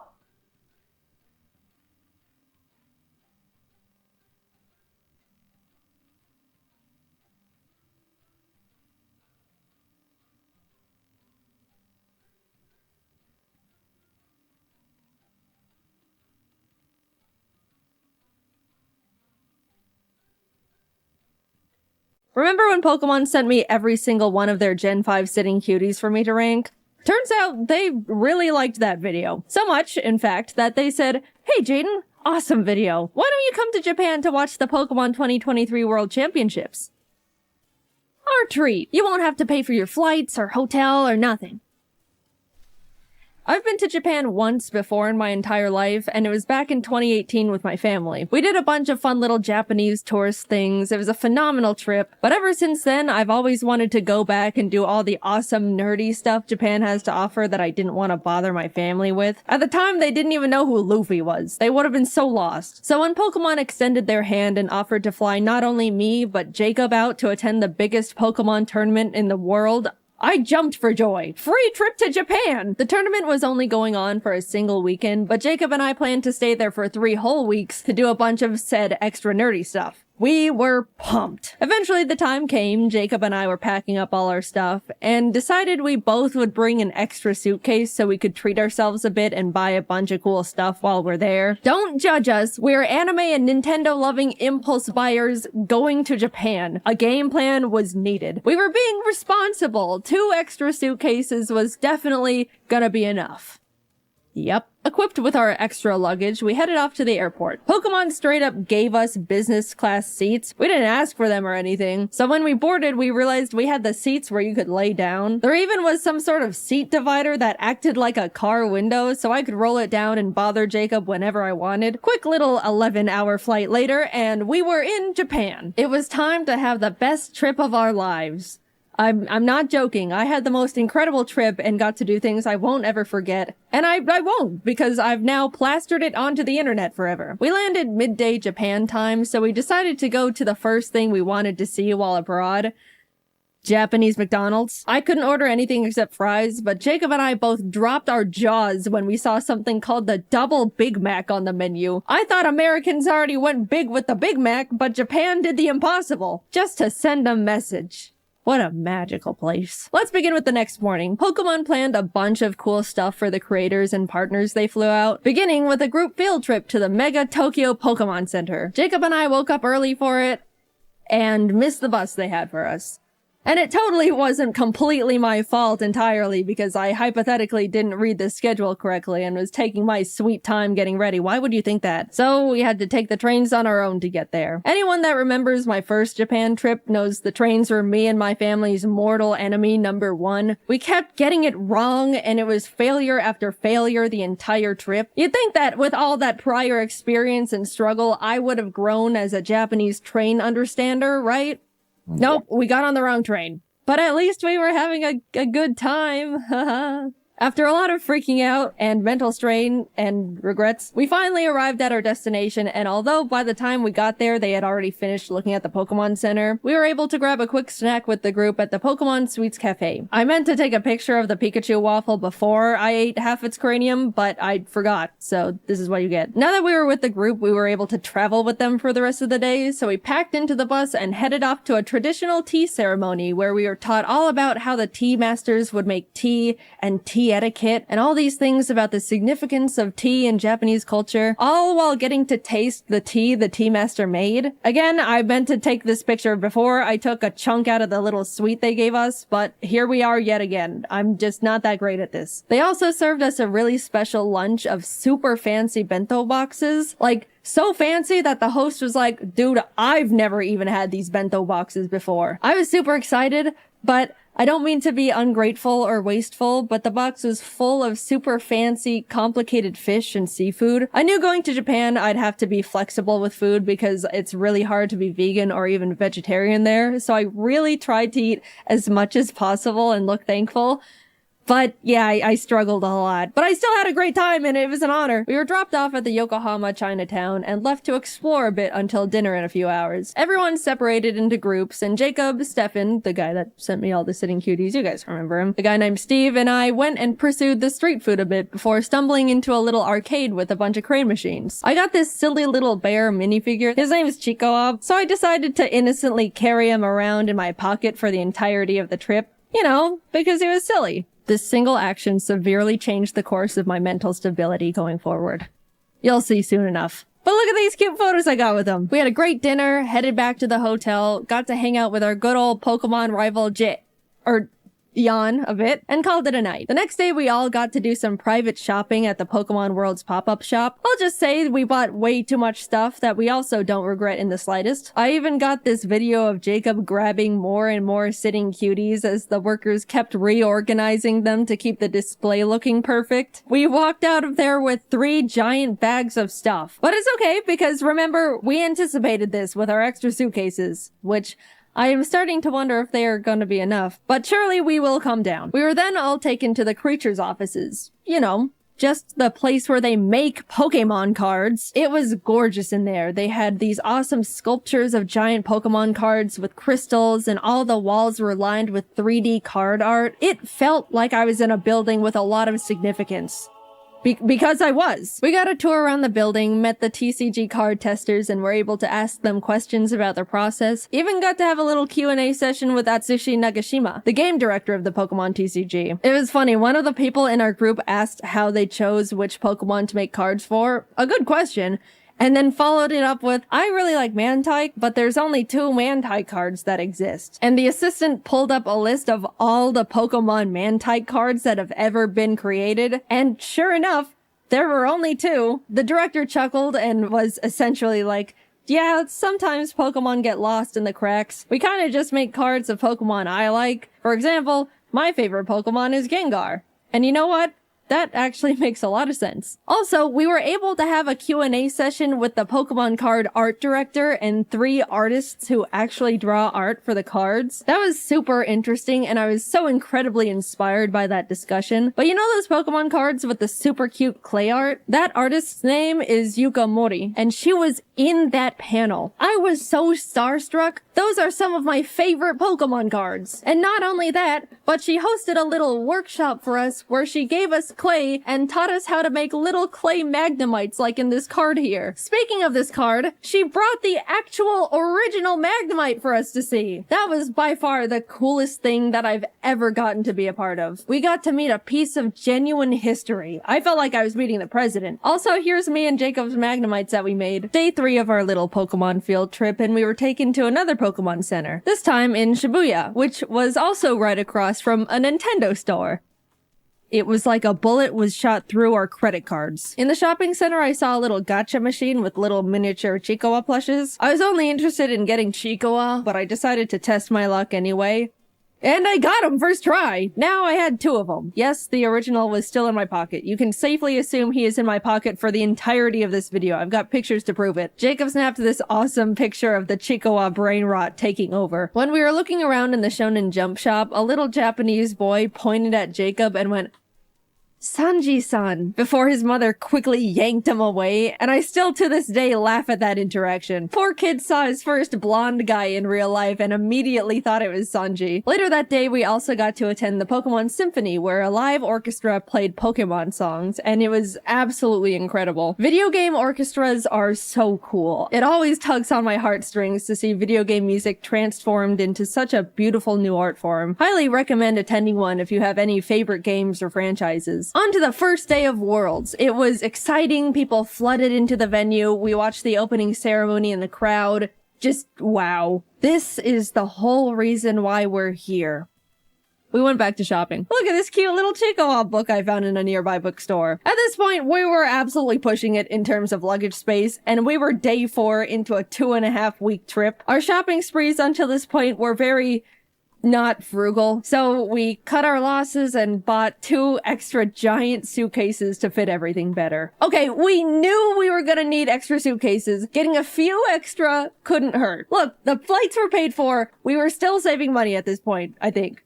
That's my rationalization. I'm going with that. Also in the mall were tons of Pokemon monitors straight up playing the World Championships. TCG, Pokemon Go, VGC. Japan treated Worlds like it was the Super Bowl. And it was just so cool to see one of my main interests so culturally celebrated. People of all ages would stop by to watch for a bit before going back to their shopping. I can't explain it, but it just made me very happy. We even got to see Wolfie live on the monitors. How'd he do? He did great. Don't worry about it. Nothing happened. Look, we were just happy to see our friend on the Pokeball screen. Proud of you, Wolfie. You're so cool. The second day of Worlds was hype. So hype that we left Yokohama and flew to Osaka. I haven't mentioned it yet, but we actually got tickets to see the one and only Hatsune Miku live in concert. The real ones know how huge that is for me. I want to talk about how life-changing that was, but I'm gonna make a whole separate video about that experience I'll be posting next. All I'm gonna say is it was the best day of my entire life. By a lot. Subscribe now before you miss it, just saying. I will mention, we did have to take the train to get back later that night and got super lost again. And we never get better at it. Don't expect anything to change in that regard. We did finally get back to Yokohama, crashed for the night, and had a nice slow morning as we got ready for finals later that day. To any One Piece fans who are caught up, we were in Japan for the One Piece anime episode. You know what I'm talking about. 1072. We were able to turn on our hotel TV and watch it live. And that was so cool. I don't talk about how much I love One Piece much, mainly because it doesn't really come up. But One Piece is peak, and it was an honor to be in Japan at such an iconic part of the manga and anime's history. Anyway, back to Pokemon, sorry about that. We were able to watch the final VGC match live, got to chat and eat dinner with Wolfie and some other friends, had a late night hangout with Jan again, And that was about it. Day 7 meant it was time to pack up all our stuff from the hotel, say goodbye to Pokemon in Yokohama, and head on over to the apartment we rented for the rest of our stay just outside of Tokyo. At this point, we had filled up all 6 suitcases and multiple backpacks. I didn't mention it, but Pokemon gave us a truckload of gifts that we genuinely had no idea what to do with. We're grateful nonetheless, thank you, Pokemon. But yeah, the taxi ride was a bit awkward. So, are you meeting up with some friends? No. After we got situated in the new place, we decided to look around the area and grab some lunch. And I gotta say, the little hole-in-the-wall restaurant Jacob found was some of the best ramen I've ever had ever. They even made it vegetarian for me, which was extremely kind of them. Food modifying is a bit tricky in Japan compared to the States, so I was very, very thankful. And it was delicious. We then proceeded to do absolutely nothing for the rest of the day because we were exhausted from the trip so far. I haven't mentioned absolutely everything we'd been doing on the trip because it would be a lot of, first we did this and it was cool, then we did this and it was cool. Even though it was such a pleasure to be invited, I was so dead. And definitely looked super not approachable or friendly to the rest of the group by the end of it. Sorry, guys. But neither time nor Japan stops for anyone, so we had to keep on chugging along. There were a bunch of friends we wanted to see while in Japan, and one of them was Connor. He wanted to take us to what he deemed his favorite Italian place ever. I asked if it was like fancy Italian, to which I was given the answer of no. So we get there, having a great time, and suddenly we realize Junichi Masuda, the director of Game Freak, is there having dinner. Not a fancy dinner, my ass. I then look down to see the Freddy Fazbear FNAF t-shirt that I am wearing. Not the best Jaiden moment to exist, but hey, what can you do? The food was phenomenal though. I already mentioned the best ramen I've ever had while on the trip, but this was genuinely the best pasta I've ever had in my entire life. Maybe even a top 3 meals ever for me. I don't know what the other 2 would be, but that Connor place is definitely up there. The next day we went to the One Piece store in Shibuya and bought a lot of stuff because there was a lot of topical and hype things in there, as you could imagine. If you don't get it, go catch up and come back. Don't worry, it won't take too long. My favorite character is Mihawk, but out of all the stuff the store had to offer, there were only a few stickers and a single keychain for Mihawk. I'm still mauling about that one. I just want more Mihawk. Is that too much to ask for? Even this guy got better merch. The world's greatest swordsman deserves better. I guess I'll just take my Zoro and Law stuff. That's cool too, I suppose. I also found a bunch of Chikawa stuff in a Kittyland store, and this is truly when you get to see where things start going downhill for me. I just like the funny little cartoon bear thing. What, is that such a crime? I don't remember what we did the rest of the day. I think we just crashed and passed out. This trip, as surreal as it's been so far, has been absolutely taking a toll on me, and I desperately needed to just not move or talk or exist for a bit. We were doing so many different things that were all awesome, and hanging out with so many different people that were all awesome, but man, I am not built for extended periods of that much excitement and socializing. As much as I would like to change this fact, I'm also not a very active person. I know. Up until this trip, I was practically sitting down 24/7, working all the time to prep as much work as possible so I could have a guilt-free 3 weeks off, and my muscles were definitely starting to decay at that point. I looked at my phone's step meter thing, and there was one day where I literally got 300 steps. That's pathetic. And suddenly, I'm logging over 20,000 daily. My body was screaming. What the hell are you doing out there? Please stop. Plus, we were in Japan during the hottest, most humid time of the year. Every time we left the air-conditioned luxury of a building, we would immediately be drenched in sweat. Look, I'm used to the heat. I grew up in Arizona, but even this was too much. So yeah, crash and burn it was. Tokyo Disneyland was a bit underwhelming. It felt like a slightly worse version of the one in California because of the oddly spaced layout and surprisingly empty vibe. We did go to a Stitch-themed show thing, and as we were walking in, a worker stopped us and said, "Oh, excuse me, Stitch only speaks Japanese," like warning us it's not super tourist friendly. But I just think the statement of Stitch only speaks Japanese is hilarious. We went in anyway, and yep, Stitch only spoke Japanese.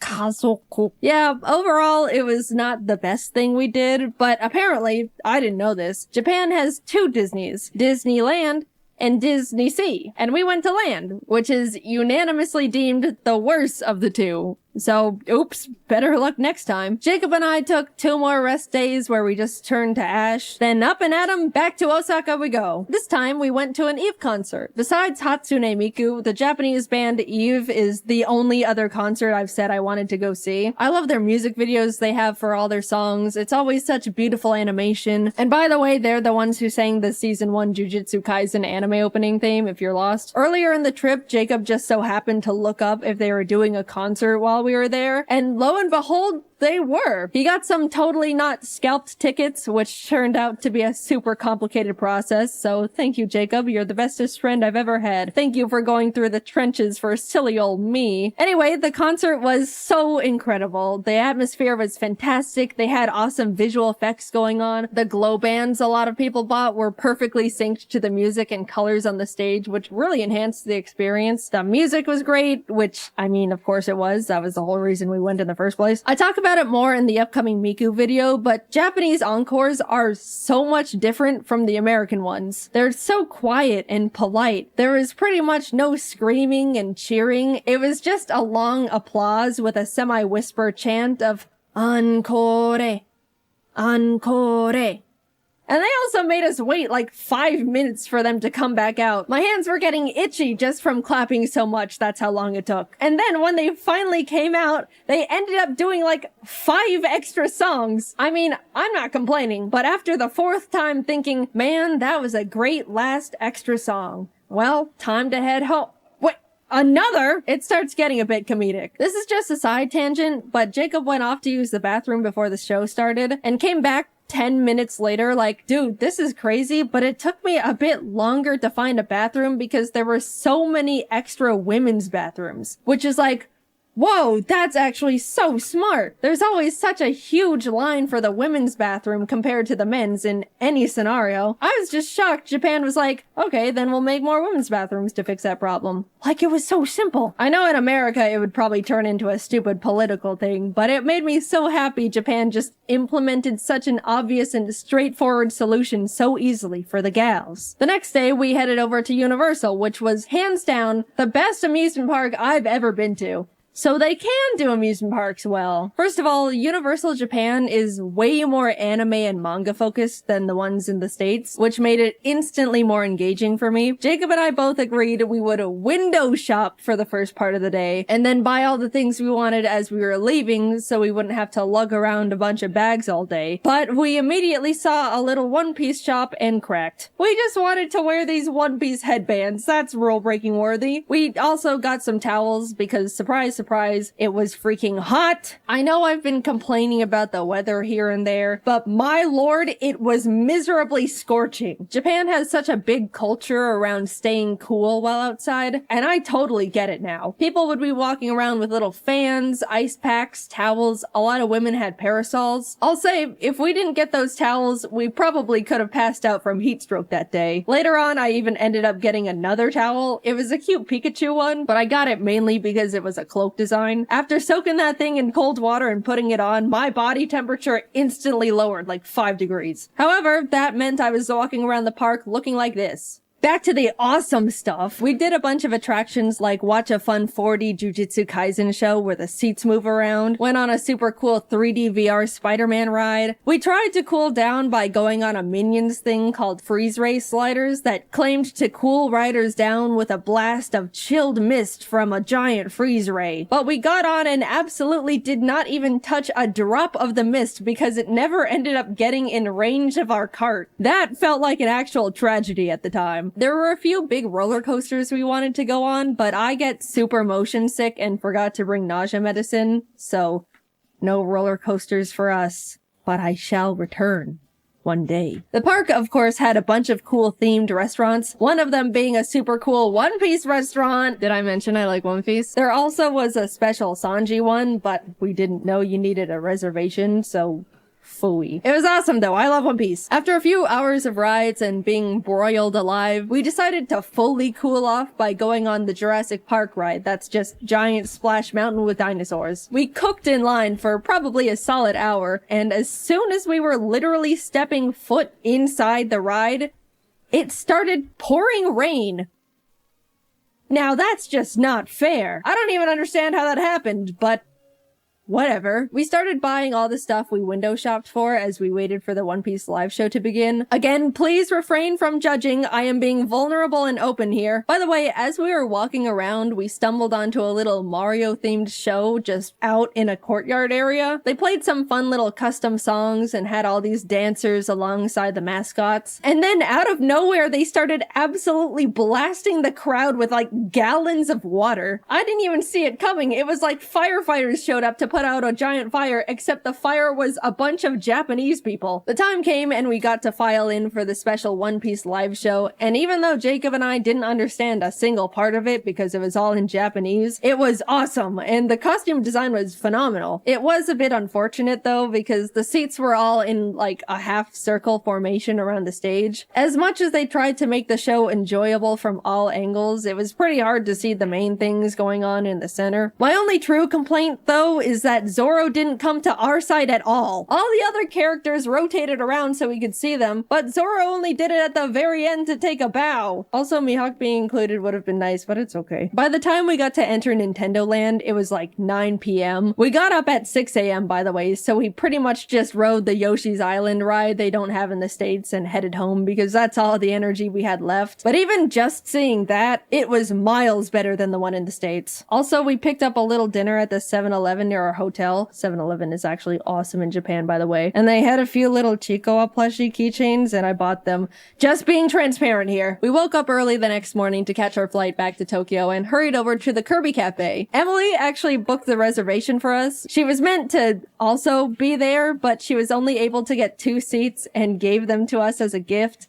Emily, I will always be indebted to you for your sacrifice. The cafe itself was so well decorated with all these little Kirby things, and the menu was adorable. I got the star curry and a magical little fruity drink with a Kirby marshmallow that triggered my cute aggression. Jacob got the pizza and a Kirby burger, but since he made modifications, the staff asked him to not post a picture of the burger to the public. Like, they didn't know he was a content creator or anything. I guess they just didn't want the public to see a naked Kirby burger. We also both got desserts. I already decided I was gonna consume the Kirby. The presentation was beautiful. It was literal art on a plate. Taste-wise, it was decent. The body was some sort of gelatin, which I wasn't too crazy about, but the rest was super tasty. I did my best, but he ended up looking like he was in a horrific accident when I threw in the towel. The cafe also has a special little private store connected to it.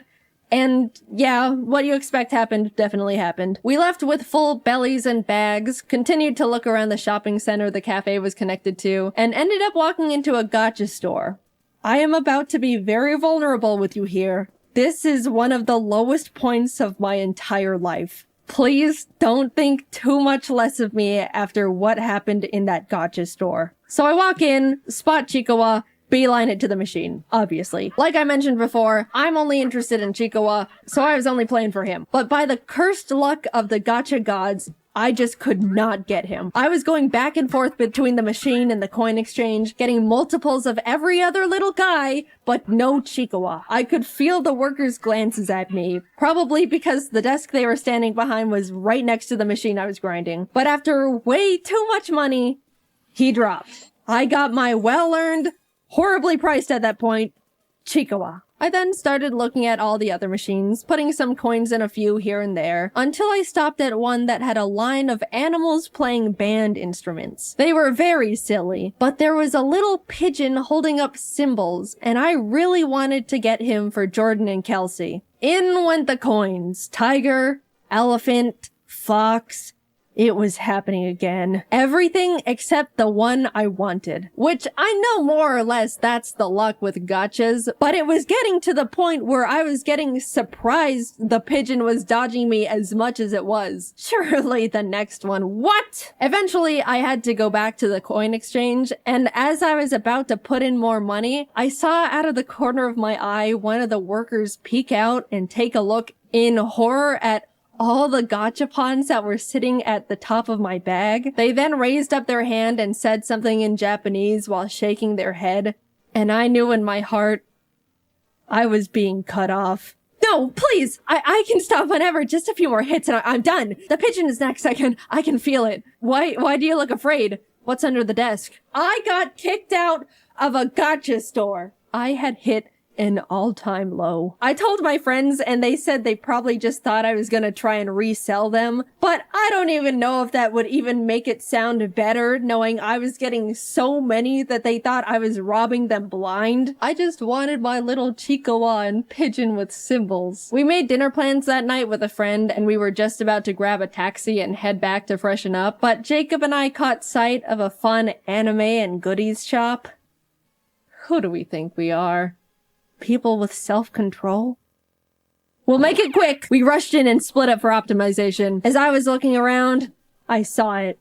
A whole section dedicated to Chihuahua. It was like someone put a freshly baked pie on a windowsill, and I was suddenly floating over to it. My eyes were zoned in, making sure I saw every single thing possible, putting Chihuahua after Chihuahua in the basket. Jacob eventually came over and showed me a picture he took on his phone. In my tunnel vision, all my eyes registered was that the picture showed more Chihuahua in the store. I immediately went feral. Where? Jacob's eyebrows went up in surprise and maybe a bit of fear. And as I looked at the photo again, I realized Jacob wasn't showing me a picture of a different Chihuahua section.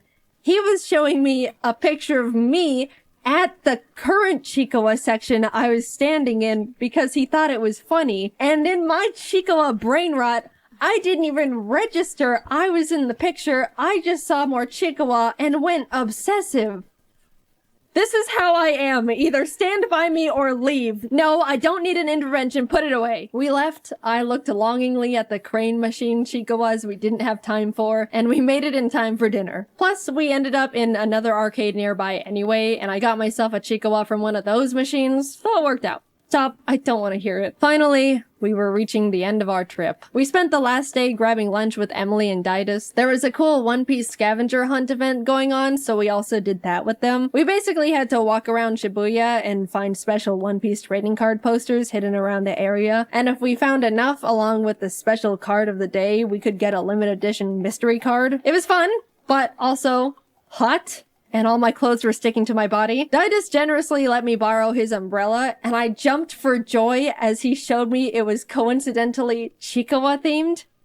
I don't know what's wrong with me. All I know is that bear makes me happy. We spent a few hours completing the scavenger hunt, got our special cards, and bid them farewell. Always good to see you guys. Bye-bye.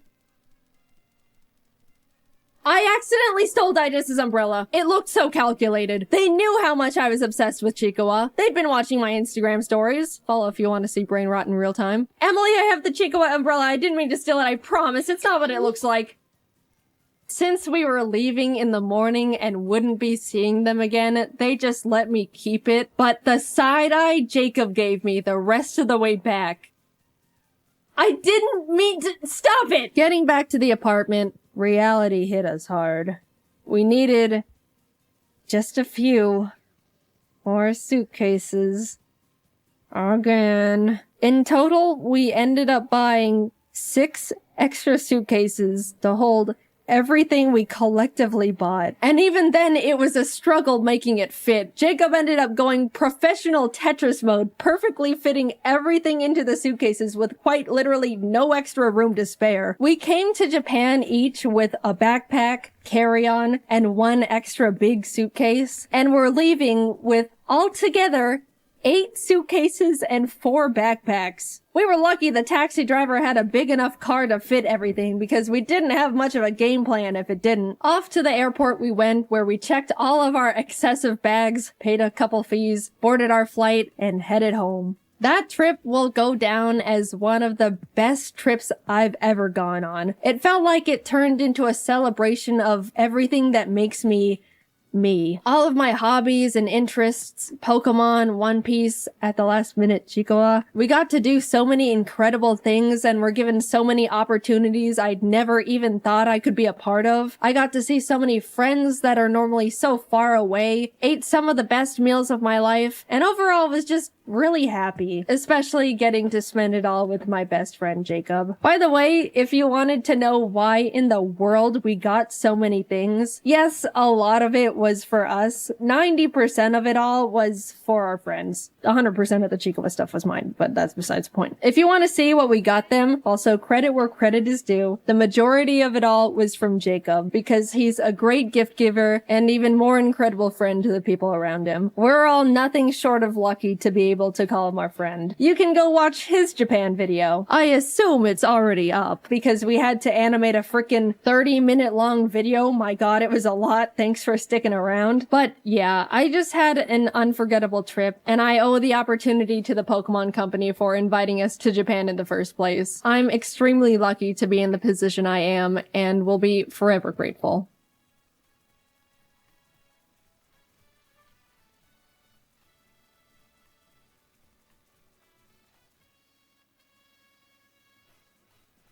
I grew up only wanting to watch cartoons for the most part. I never tried to drift into other shows or movies with real people and actors. Normally, if something had actual humans in it, my 7-year-old self would be like, real people? No thanks, Bourville. I don't want to watch anything unless there's mutant super children who are birthed from a crockpot. I like to believe I'm a really open-minded person now. I don't just blow things off like that. I generally don't feel like I have the right to judge or have a strong opinion on anything unless I've researched and tried to understand every aspect of it first. That way I can use all the facts to come to my overall standpoint. It's easy to hear just one detail about something and jump to a conclusion. People form opinions based on their personal values and beliefs, but only knowing certain details can change things instantly. Here's an example. Judy saw Ron push her dog. Wow, what the heck? Ron's some rotten dog hater. Frick Ron, dude. Now hold on a sec. It's easy to believe that, but actually, Ron pushed Judy's dog because the dog attacked his child, and Ron was only protecting his kid. Whoa, really? Judy needs to put her dog down. It's a hazard to everyone around it, attacking kids and crap. I can't believe she'd be okay with owning a rabid dog. She probably didn't take care of it. Judy's a horrible dog owner. Okay. Untamed dogs are a safety problem for sure, especially around children. But you didn't realize the dog only attacked Ron's child because they were teasing the dog with an ice cream cone and the dog just jumped up onto him wanting a taste. Well then, it's the dumb kid's fault for— I'll cut off the story here because I could add so many more layers to it. But you see how quickly your views can change if you don't know all the details to something? At every new point, the resulting opinion wasn't necessarily wrong or incorrect, although I made them extreme for emphasis, because you were forming a standpoint based on the only information you had. But yeah, that's my tip for the day. Look more into things and do research before you make a super strong opinion on something. This whole video got way off track real quick. I'm gonna go back to talking about what I was gonna talk about in the first place. So TV. Once I got older, I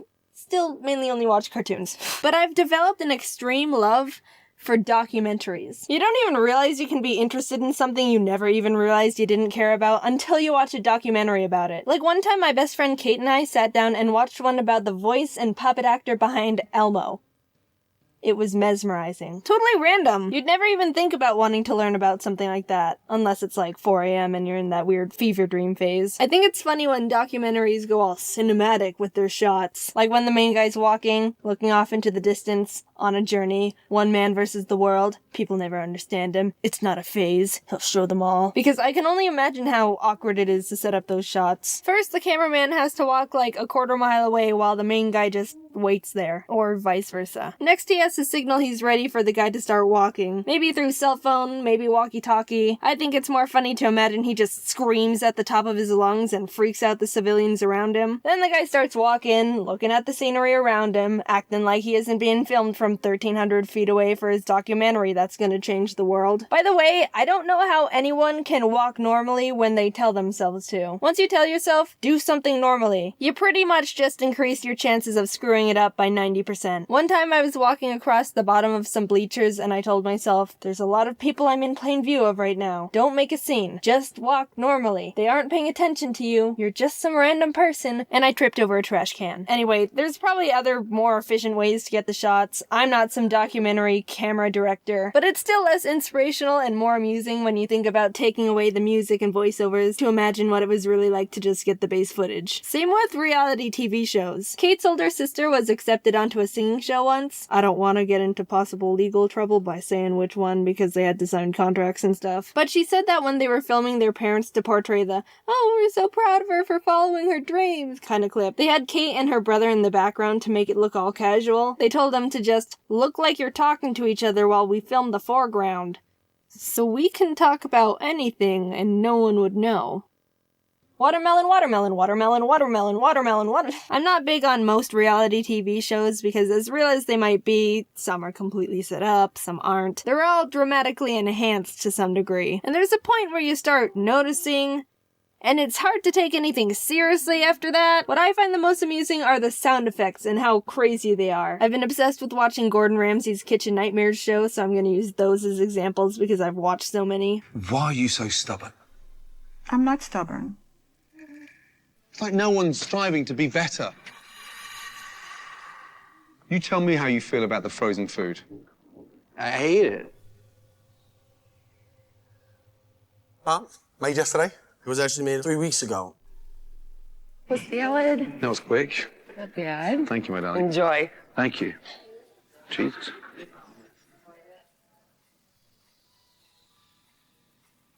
This one is Natural with white natural. cheddar. Oh, this is award-winning. Yeah. Great. And why is the fillet butterflied like that and cut like that? He cuts it off and then pounds it thin. He beats the crap out of a fillet to tenderize it when it's the most stunning cut. Wow. You're still yawning. Doesn't look too appetizing. It doesn't look appetizing at all, no. Whoa, whoa, whoa! Did you catch that one? Does that sound familiar?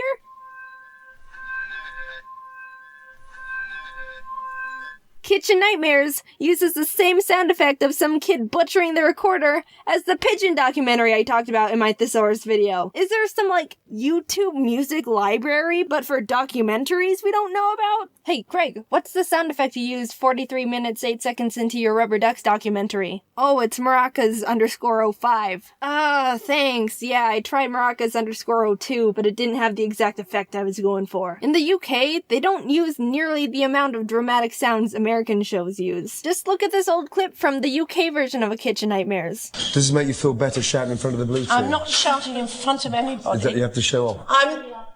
How bloody... Don't dare be stupid. you. Don't be so stupid. No over-the-top dramatic crap? It's almost pure.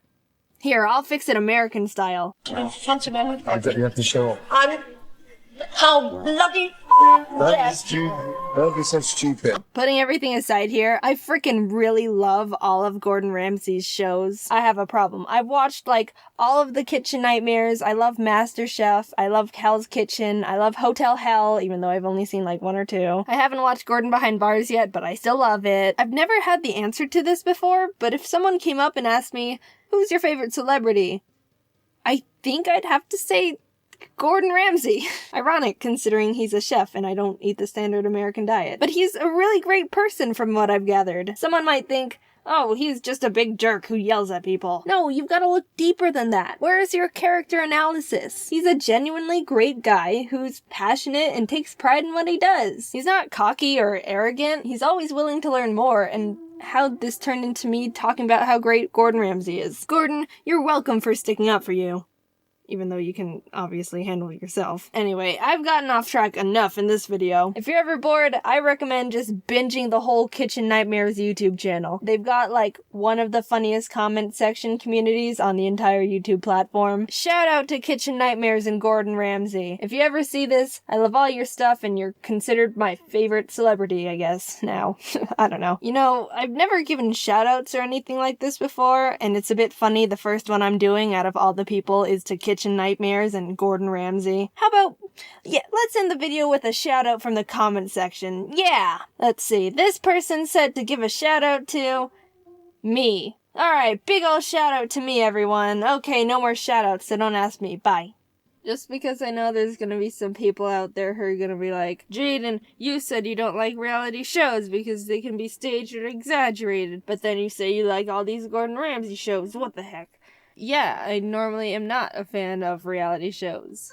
But I like these ones, okay? I can accept the fact it may or may not be dramatically enhanced and still enjoy it. So, also, by the way, since you're here, my buddy Ryder, or Foot of a Ferret, made a brief history of me, so you should check that out. He's a cool dude. Sorry if this sounds weird. My wisdom teeth are like, hey, we're gonna rip through your gums right now, and I'm in excruciating pain and can barely move my jaw. I've been putting off scheduling an appointment for the dentist to rip them out because I didn't want to be in pain recovering for a week. But here we are, man. Irony, am I right? Lesson learned. Teeth are jerks. Why can't they just cooperate with the rest of your body? Like, my arm never decides, hey, we're gonna grow another finger, because it freaking knows I don't need another one. This is a group body effort, teeth. Stop bringing down the team. Also, see you at VidCon Europe.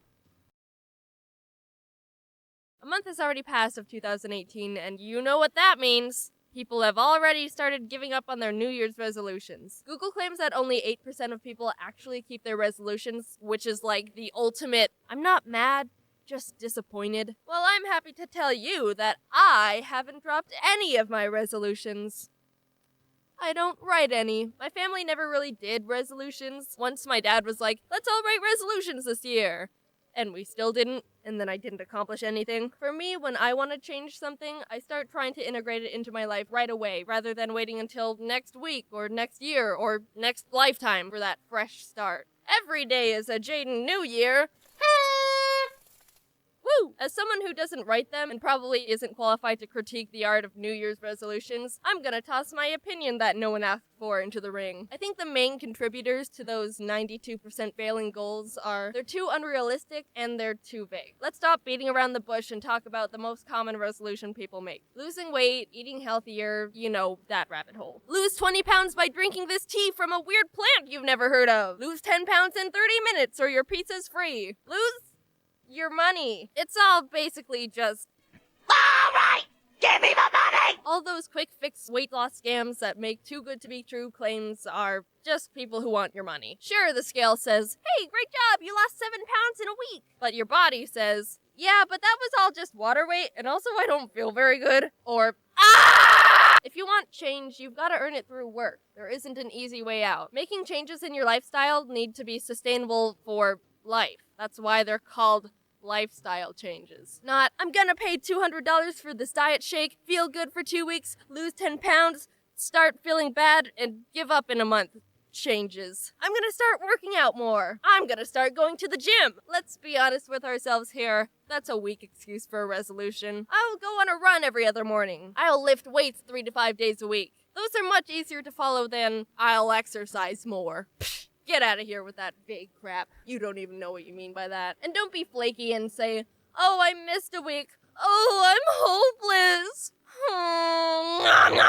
You're not gonna be perfect for a whole year. Take a breath, chill, and keep going. I'm saying that to myself just as much as I am to you. I've been trying to be more self-aware about when my brain just wants to turn one little mess up into an excuse to stop something entirely. I'm getting better at slowly ending that habit. I grew up doing a lot of sports. Soccer, martial arts, tennis, competitive Pokémon. I know my way around the gym. But I dropped it all my last year of high school to focus on YouTube and art. I didn't care about what I ate, and combined with not moving around much, I started feeling pretty crummy. So I ended up turning to what most people do when they reach a similar problem. Alright, here we go.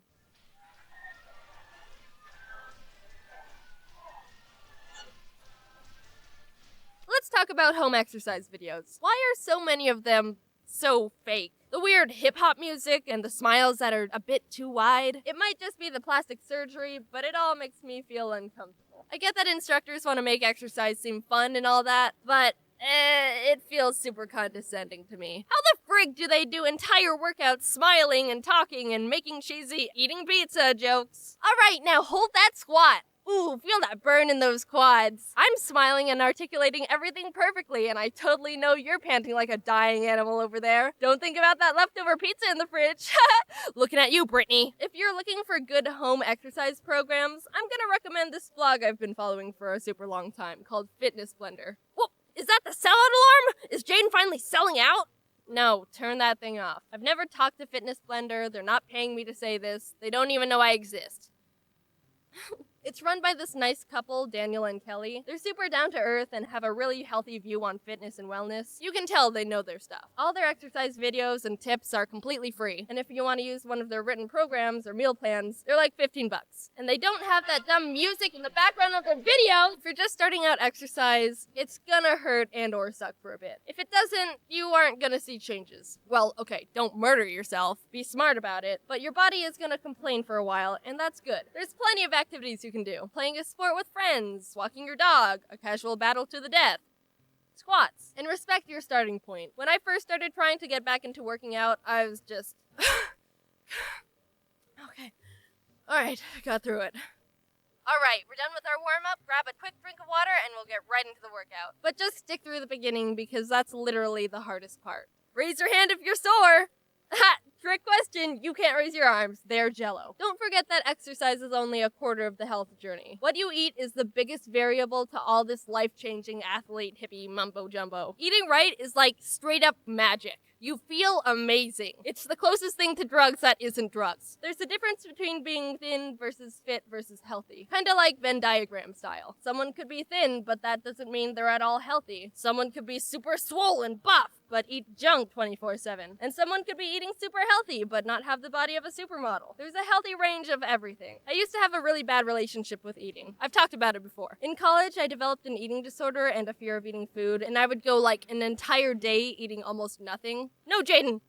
You think that eating 600 calories a day is just gonna float you to all your hopes and dreams?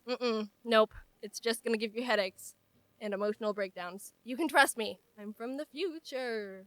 Also, learn what Bitcoin is and invest everything you can into it while you still can. I wish there was more information being taught on the dangers of eating disorders, because if I knew about that whole mess 3 years ago, I would have been like, whoa, okay, never mind. Let's do a 180 here. This ship is whack. I'm getting out of here before it controls everything in my life. You can't abuse your body and expect anything good to come from it. Man, I feel great. I could totally run a marathon and write an essay right now. I'm so energized and my brain is so clear.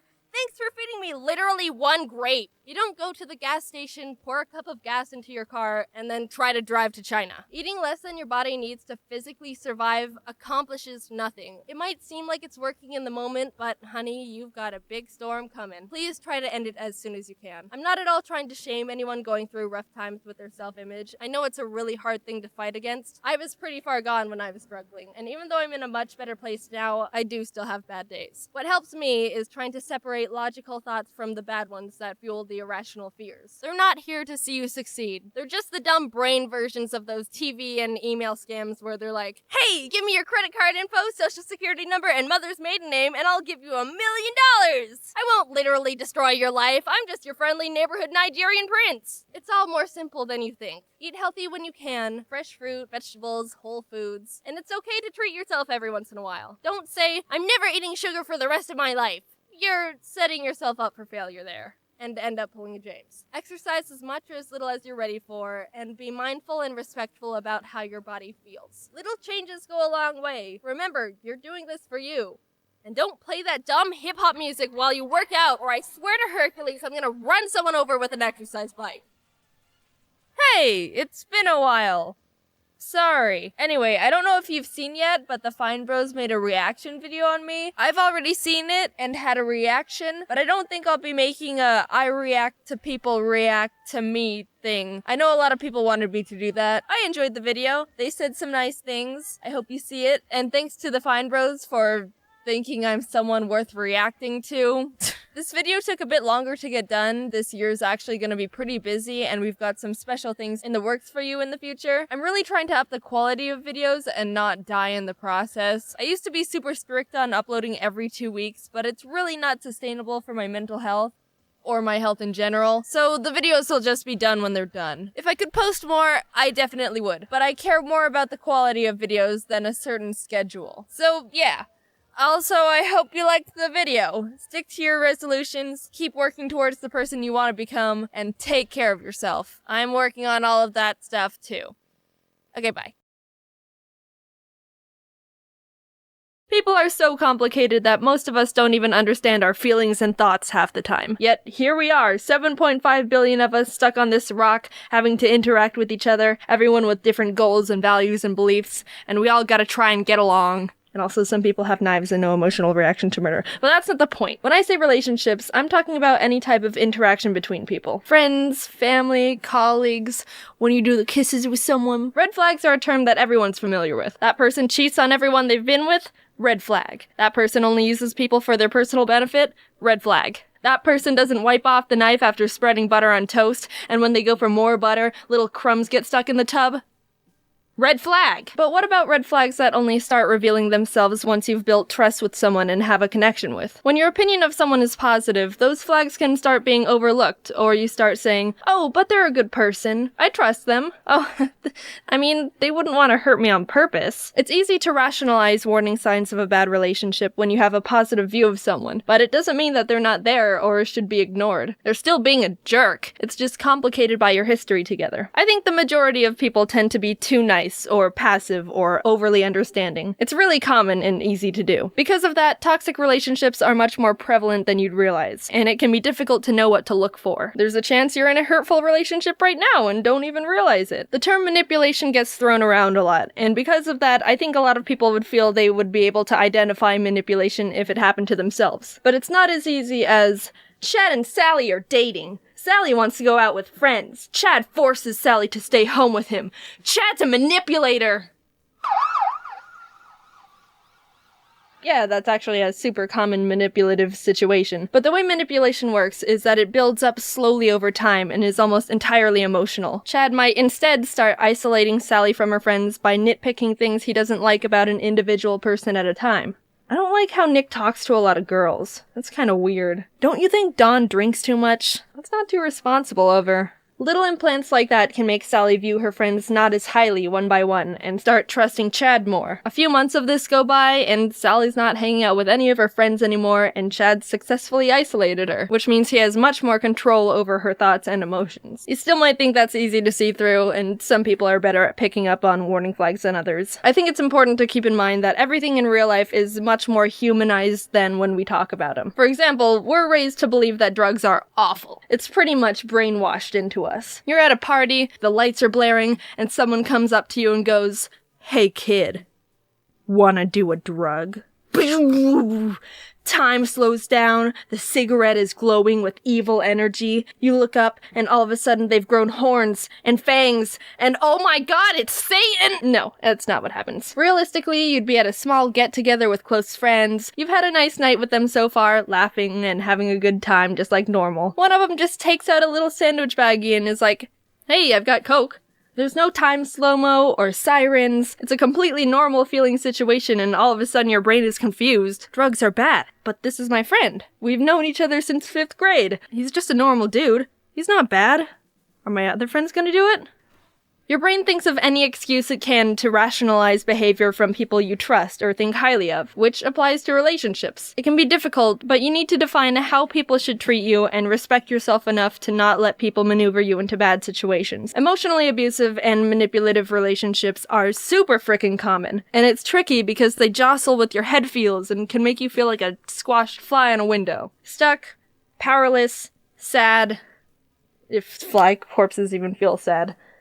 I mean, I guess they're just dead. Emotional blackmail is a way to control or manipulate someone by using guilt, fear, and obligation against them. Is someone passive-aggressive, overly controlling? Do they use threats like, "Do this or I'll hurt you," or even, "Do this or I'll hurt myself"?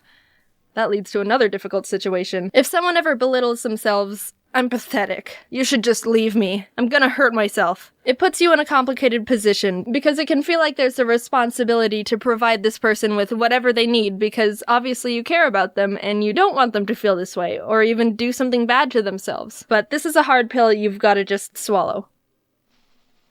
You are not personally responsible for anyone's happiness. But they've got really bad self-esteem, and I'm worried that not responsible for anyone's happiness. But they're really depressed and can't help it, so I feel like if I just not responsible for anyone's happiness. But I'm Santa Claus. Alright, gray area. Responsibility shouldn't be assigned to you, even if it breaks your heart to step back. People normally aren't equipped to be able to help someone with their issues anyway, so it's best to encourage them to see a professional who's been trained to know how to handle things. Someone might be struggling with their own personal stuff, but mental illness doesn't negate their responsibility to maintain a healthy relationship. It just means they need to work on themselves, which is okay, but you don't need to be a part of that. You've got your own junk, they've got their junk. You need to decide how much of their junk you want to help with. Don't let them forcefully shove their junk on you. I like to imagine I'm my own little ecosystem, and I do my best to maintain it every day. If there's a person or a relationship I have that just feels like pollution in any way, maybe it started off well, but slowly started feeling damaging, then I've got to just step back and ask myself if I need to kick them off my planet. It sounds harsh at first, but you really can't drop your responsibility to maintain your ecosystem in hopes to improve someone else's. Who's gonna watch your ecosystem? No one. Because that's your responsibility. Communication is the most important way to know if you can work on fixing the relationship or need to cut it. Hey dude, can you stop dumping toxic waste into my ocean? You've been doing it for a while and all my cute little dolphins are dying. Oh geez, I didn't even realize I was hurting them. I'm sorry. What can I do to be better? Not only have you communicated that there's a problem, but the person takes full responsibility and is willing to work on getting better. But if they say, look, how was I supposed to know? I was just trying to help. Why are you being so sensitive? That's toxic as shit! Shifting blame, gaslighting, guilt tripping, catch this deportation. Let them know how they're affecting you, set boundaries on how much you can give, and make sure you both have your own support systems so you don't have to just rely on each other. If things don't change, look at your behaviors as well. Do you feel like you need to justify or explain their actions too much? Do other people you trust not like them? People can get stuck accidentally blaming themselves or over-rationalizing things that are just not right in the first place. And don't forget that you can also be doing things wrong too. Self-reflect a bit. Verbalize your feelings. Ask yourself, am I being an asshole? Why are you doing things? Out of spite? Anger? Jealousy? It's tough to admit your faults, but it's more important to be 100% real and brutally honest with yourself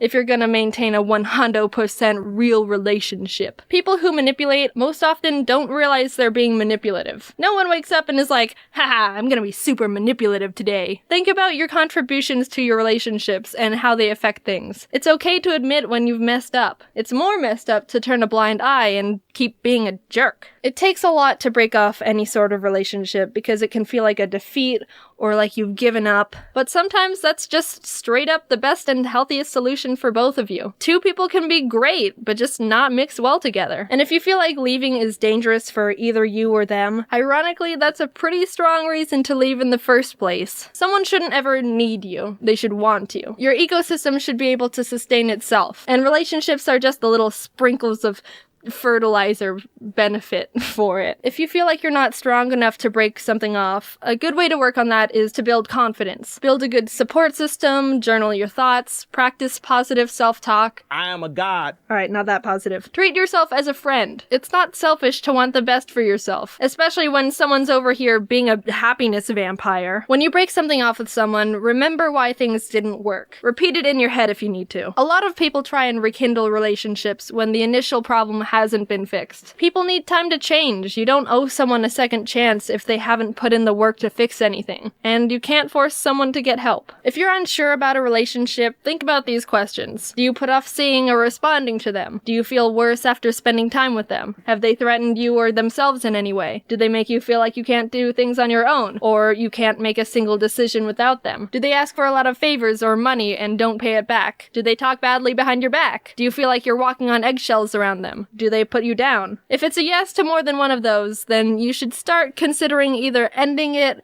or try to communicate and resolve the problems. Don't tolerate any pollution. You're the one who has to live in it, and you deserve clean air.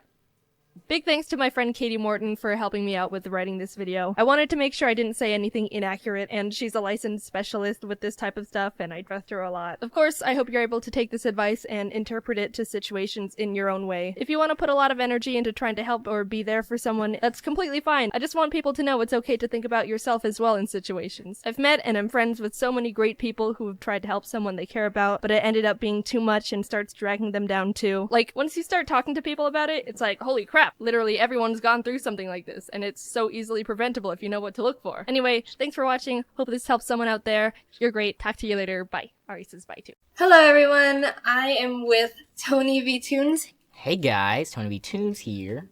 and we decided to do a collaboration, so we have one video here and one video on his channel, so after this, you can head on over to Tony's channel, link is in the description, and watch that. What are we doing?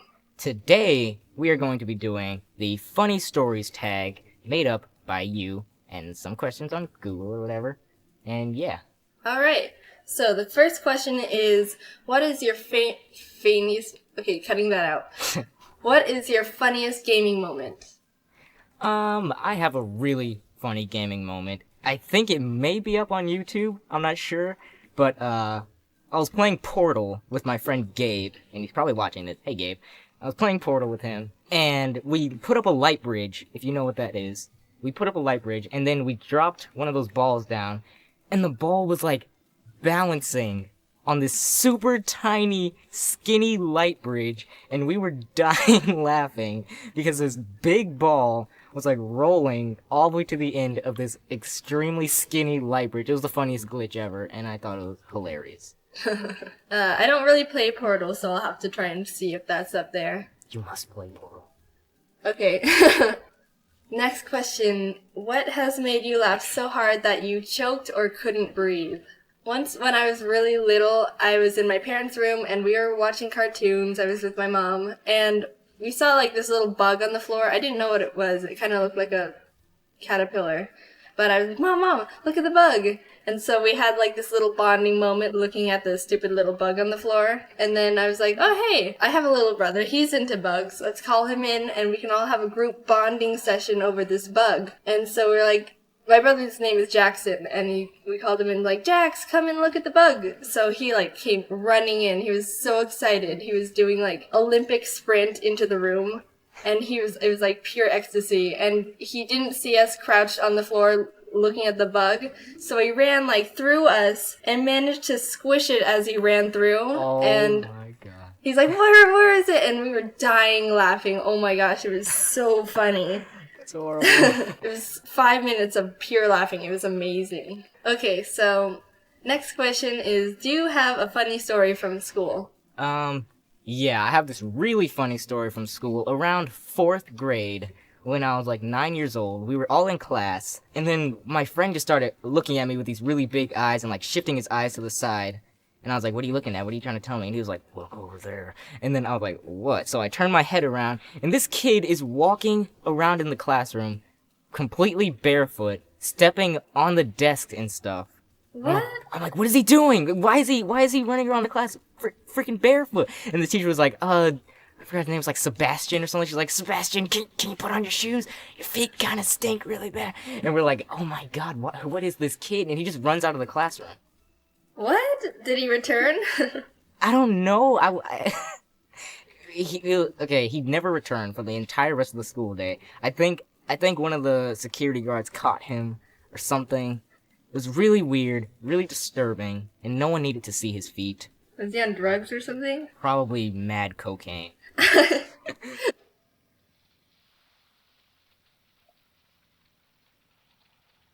This is your brain on drugs.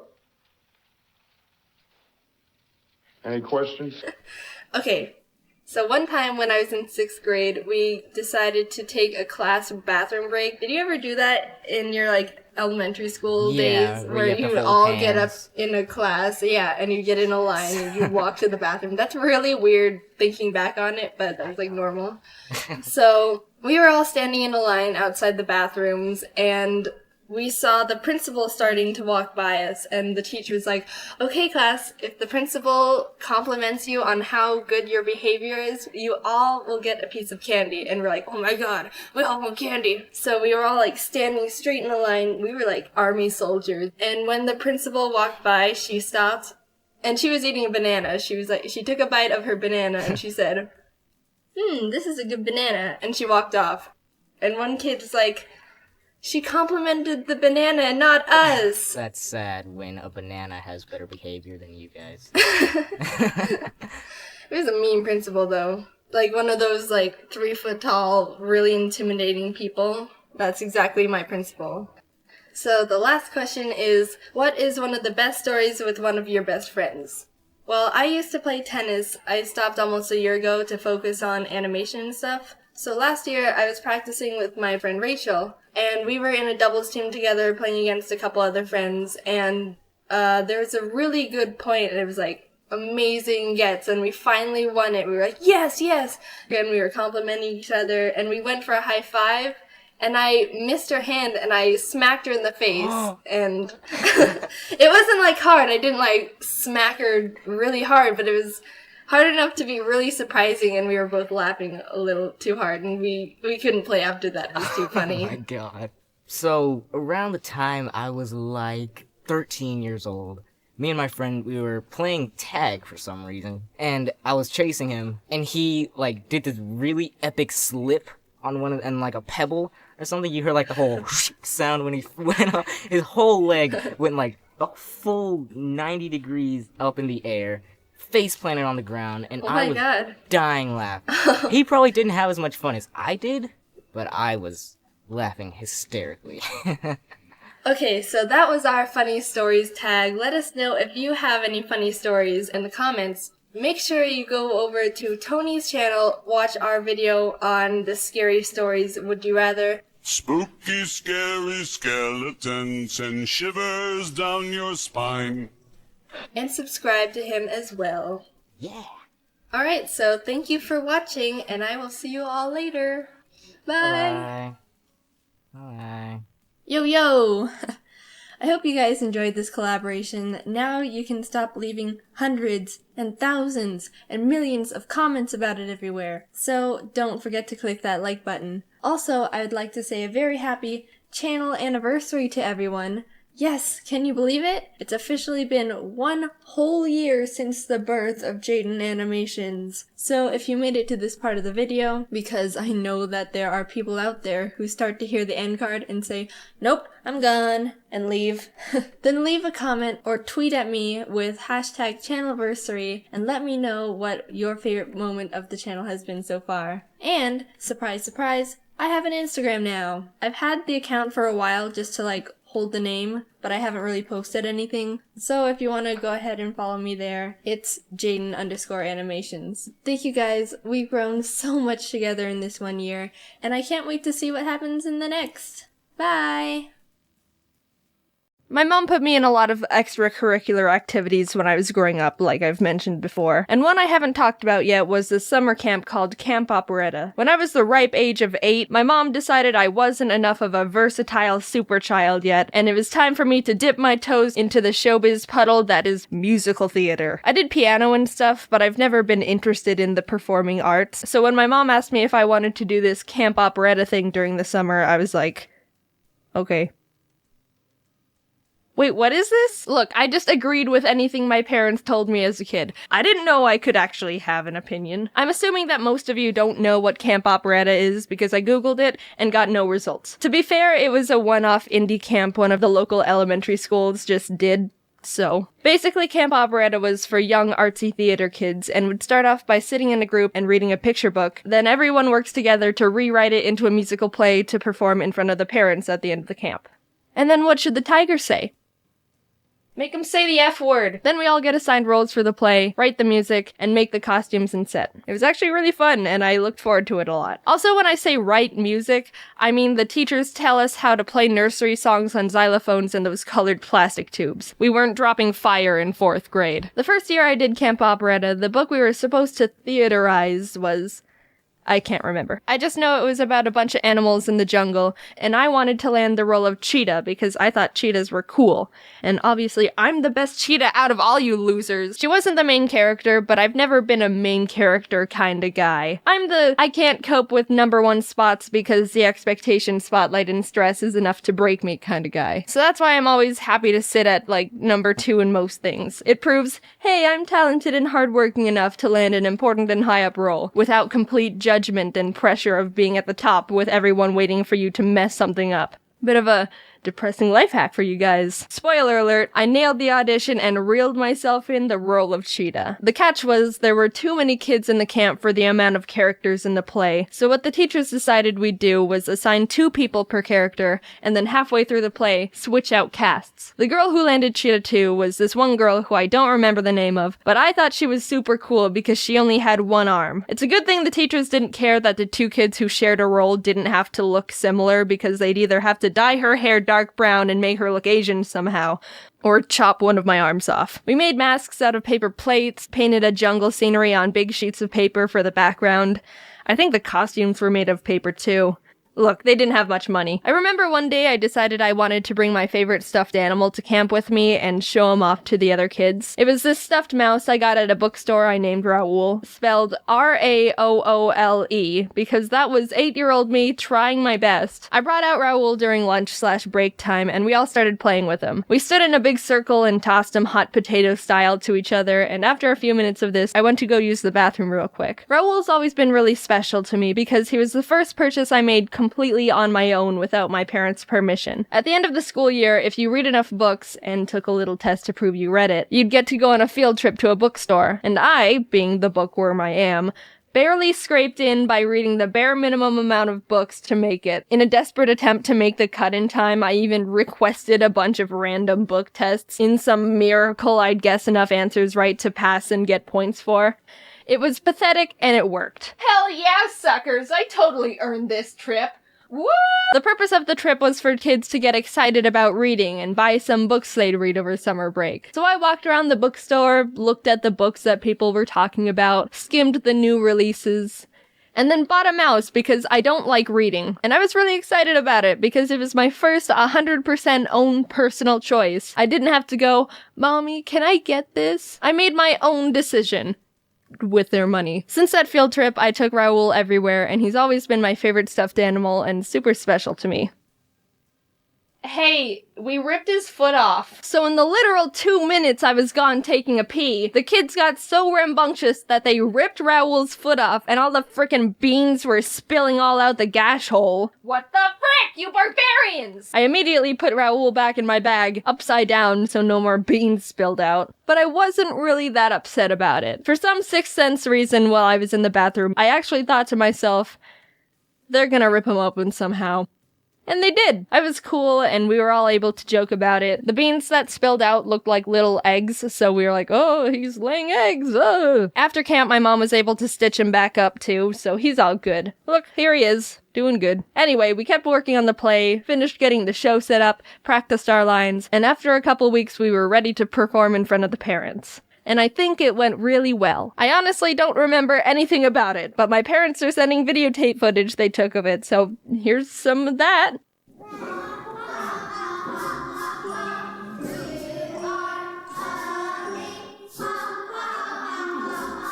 But that's not the end of Camp Operetta. I went again next year, and this time we did a play on the rainbow fish. The story of a special fish with shiny rainbow scales, and no one wanted to hang out with him because he wouldn't give them what makes him special. And the only way he felt like he could be happy was to give away his specialness to the fish that only wanted to leech off his beauty. Setting aside the controversial morals of the book, we got to work turning it into a play. There weren't as many kids this year, so we didn't need to share roles. I ended up, again, with a semi-main character. The seahorse. Now, hardcore rainbow fish stans are probably saying, wait, there's no seahorse in that story. And you're right. As a group of kids, we decided to completely create a new character in the story because we liked seahorses. And that was the cohesive moral story about acceptance and loneliness. Can we add a seahorse? Make him say the F word! During the music learning part of the play, the teachers asked us who could play the piano because they wanted to assign someone the role of playing the Under the Sea melody from The Little Mermaid without botching it up. I, along with 3 other kids, raised our hands, and we were taken to the piano to do a little musical audition. The other kids took turns playing Mary Had a Little Lamb and Twinkle Twinkle Little Star, and I quickly realized I was overqualified for this part. When it was my turn to play, I sat down and played Pachelbel's Canon I memorized from my piano recital, like a show-off. That was the one time I realized I was the Asian kid in a scenario. I got the part. The night of the play, we got into our costumes. Mine was made out of a towel with the bottom rolled up to look like a seahorse tail. I thought the costume was actually really cool, but a problem arose when I was in the middle of my final lines in the performance. I had a solo part where I was supposed to build hype for the ending of the play, then raise my arms up at the end to deliver the lines that induced the big finale. But as I was saying my lines and getting ready to raise my arms up, I realized the bracelet I was wearing was caught on one of the towel strings. I started freaking out because this was the big finishing move for my character. It said in the script, "Seahorse raises both arms, blah blah blah blah blah." This was the big moment, and it's gonna be ruined because my costume is a towel. I was wiggling my wrist in all directions and trying to get my arm free as time was ticking down quickly. Finally, I delivered the last line and could only raise up one arm. Like Cheetah 2. I remember feeling really stupid because no one raises one arm to do anything but asks to use the bathroom. Or be flamboyant. I felt like I ruined the big moment, but talking to my parents afterwards, they said they didn't notice, and looking back, it was probably a much bigger deal in my 9-year-old head than it actually was. I still feel like that was one of my biggest failures in life, though. See, that's exactly why I don't like main roles in anything. A prime example of self-fulfilling prophecy. And that was my time in Camp Operetta. No, I didn't do it a third year because they didn't have enough money or participants, so they had to shut it down. I told you they didn't have much money. You will be forever missed, Camp Operetta. You made my summers more fun, and my Raoul's foot all janky. Who knows if I would have became a theater kid if Camp Operetta never shut down. But either way, I'm not doing any of that stuff now. I do drawings behind a screen. I mentioned it already, but just a reminder that there's still a few tickets left to see James, Dom, Ross, Aaron, and me frantically trying to draw and be funny at Scribble Showdown. They're selling out fast, so cop a tick if you really want to see it. You can go to scribbleshowdown.com to see which cities we're going to and on which dates. We hope to see you there, and I'm excited to win every show. Just wait. Thanks for watching the video. This is a warning. Don't trust anyone with your Raouls. They can and will rip their foot off. And stay away from bracelets when your shirt is a towel. Bye-bye. You guys know Gabe the dog, right? Well, he died just recently. Rest in tranquility, sweet puppers. Your borks will forever echo in our hearts. I wish his family the best. It's always heartbreaking to hear when people lose their pets. All animals want is love and happy, and it's just so sad because you feel for the people who took such great care of them and loved them, and they had an unbreakable bond, and I'm an animal lover. I can't help myself. Alright, calm down. I'm trying to record. Stop. You're messing up the recording. Calm down! When I heard the sad news about Gabe, it reminded me of my old childhood dogs, and I thought I could tell you some stories because they're a bit insane. I'm surprised I haven't told them sooner, to be honest. I had 2 dogs growing up. The first one was a Shetland sheepdog, Keisha. Quick fact, growing up, I didn't know what the breed was called, so I just said Keisha dog, and that's what I still call them to this day. I don't have too many memories of Keisha because my parents got her before I was born, and I was too young to remember very much from the few years we coexisted, but my mom and dad have told me stories of us, including the one I'm about to share with you. Setting the timeline here, I was really young, 3 years old. I don't have memory of this, but my parents have told me about it many times. So my mom and dad decided that we should all take a nice walk around the neighborhood with Keisha. I was apparently very excited about this and was wanting to go out right at that moment. They told me to slow my roll and wait a bit because they needed to get ready, and we would go out later. But Jaiden thought, nah, I'm going now. So I took Keisha and left the house on my own without telling my parents I was leaving. There was now an unsupervised 3-year-old wandering down the street, walking a dog. I can't even imagine what that could have looked like. I don't know how far down the road I got, but by some crazy coincidence, a police cruiser just so happened to be driving by and spotted me. As it started approaching, I guess I was like, shoot, they're after me! Abort! Abort! And before they could ask me any questions, I start booking it back to the house. It was around that time my parents realized I left and were getting ready to go out and find me, and they come out to the front to see their frickin' child, dog leash in hand, hightailing it from this police cruiser that's following me down the neighborhood. Everything was fine. I was fine. The dog was fine. But now you know about the one time I was chased by the police. Keisha was a great dog, as I was told. She was gentle with me as a baby and was like my own fluffy bodyguard / babysitter. But she passed away before I was old enough to really remember her. I've always loved animals my entire life and would beg my parents to let us get another dog. Years and years of nagging and just Please, Mom, I promise I'll take good care of it, and I'll feed it, and I'll water it, and give it sunshine, and everything a dog needs to grow into a big, strong doggo, please! And on my 7th birthday, my dad went behind my mom's back and got me a dog without telling her. Now, okay, we went to look at dogs before as a group, but it was never an official decision we'd get one. So here's the story of when we got our new dog. My dad went to the place to pick him up. We got him from a dog rescue, which is a recommended place to get animals because you save a life and all that. Try to look into rescues and adoptions over breeders, just a tip I thought I just mentioned. And when he was holding the dog, getting ready to take him home, the dog started peeing on him. Obviously, my dad didn't want that, so he tried to hold him away from his body, but that made the dog nervous, and he turned around and bit my dad's hand. Not wanting to drop the dog on the floor, he tried to shift him over to the other hand, but he bit that one too! My dad came home with pee on his shirt, 2 bleeding thumbs, and a dog. I named him Scruffy. Scruffy was a weird little dog, Havanese breed if you're wondering. He hated my dad and loved my mom, who was ironically the only one who didn't want him. He would follow her everywhere, and when she was at work, he'd sit in the living room and do nothing but wait for her to get back. We always joked that he was just a cat in a dog's body. Come here, Scruffy! Come here! Come here, Scruffy! But we loved him anyway. My mom gave him haircuts to make it look like he had a mohawk. So back to stories. Every morning our mom would drop us off at our elementary school down the street, and Scruffy would ride in the car too. He'd sit in the back with us and stick his head out the window, but one day he just jumped out. He freaking jumped out the window of a moving car! We weren't driving fast, mind you, because we weren't on the main road yet, but friggin' heck it, Scruffy, you can't just jump out moving cars whenever you want! He ran into the desert because he was freaked out, and we lost track of him. Of course, my brother and I still had to go to school, but I was pretty messed up for the rest of the day. And by the time I got home, he still wasn't found. This was in summer, too. A little black dog in the Arizona sun without water isn't a good combination. And he definitely wouldn't survive a night with all the coyotes around. He'd be like a little Happy Meal to him. We drove around looking for him for a long time. I was leaning out the window calling his name. And no, I didn't jump out and run away too. We didn't need 2 family members jumping out of car windows that day, you know what I'm saying? After searching and searching for so long, we were actually starting to lose hope. But we finally found him! Scruffy! Time for a bath. Finding Scruffy again was the biggest rush of relief I've ever experienced in my life. Want to hear about the second time he ran away? This was several years later. We were driving back from visiting my aunt in Tahoe, as I mentioned we do in a previous video. But it wasn't just my mom, dad, brother, and Scruffy with us. My dad's dad was with us too. We call him Opa. He's this old retired 4'11" horse jockey to give you an image of what he looks like. So we were driving in the middle of the desert on our way home, and we decided to stop at a gas station. My mom and I had to go to the bathroom, so she gave Scruffy to Opa and told him to let him go to the bathroom while we went to the bathroom. He was on a leash, so nothing could have gone wrong, right? Right? Yeah, of course not. While we were in the stall, I was still young enough to go in the same restroom stall as my mom, okay? Opa busts in and yells for my mom. There were a few other women in the bathroom too, so they were a bit startled to see this tiny old man come in and start making a ruckus.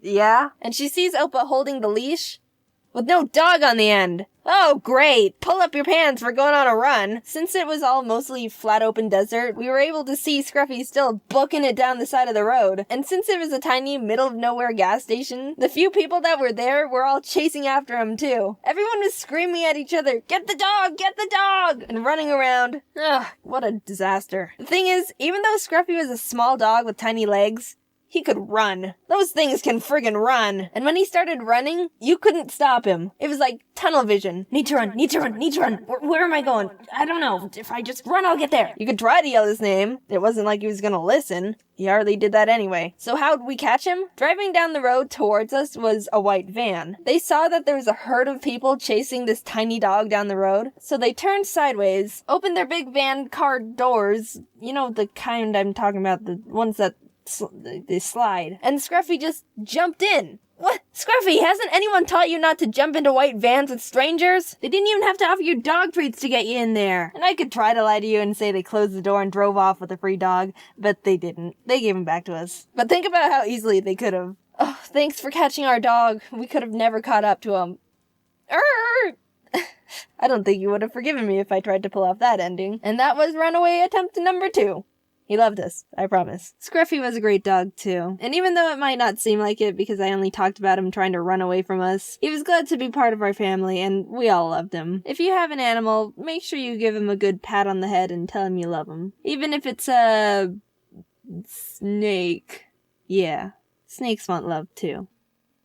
It's sad to hear when animals die. Scruffy dying was the first time I ever had to experience death, and I was really heartbroken when he wasn't with us anymore. But just knowing we gave him a good life and he was a happy little dog helped me feel better. Make sure you give your animal the best life you can while they're still around. All animals deserve to be loved and cared for properly. They aren't your possession, they're a friend and a family member. Give them the right care, the right food, the right toys, the right amount of attention, everything. And make sure you do research beforehand to know exactly what it takes to make sure they're happy and healthy. Too many people impulse buy animals, and the poor thing doesn't end up being treated for correctly. Research and then love. That's the steps. Rest in peace, Gabe. Keep on borking, little pal. It's that time of year again. Ari turns 3 this year, which means he'll be dead in approximately 27 years if all goes according to plan. The clock's ticking, Ari.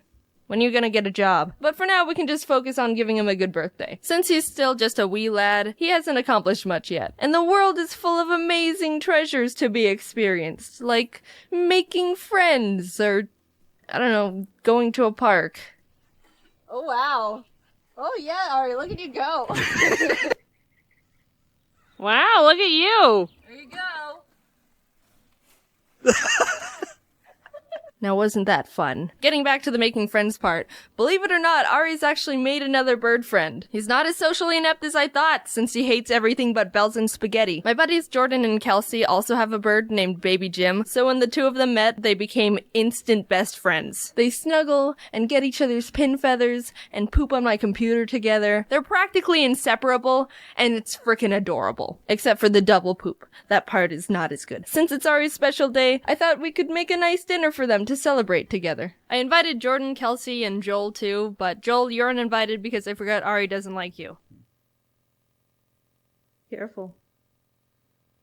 Ah! I got a bunch of party stuff, so Jordan, you're working on the spaghetti, so maybe Kelsey and I can, can decorate the table. Alright. You got confetti. Want to sprinkle some on the table? Well, I want to open it gently. I don't want it to just... Kelsey! No, you said... I think I got confetti in my eyes, guys.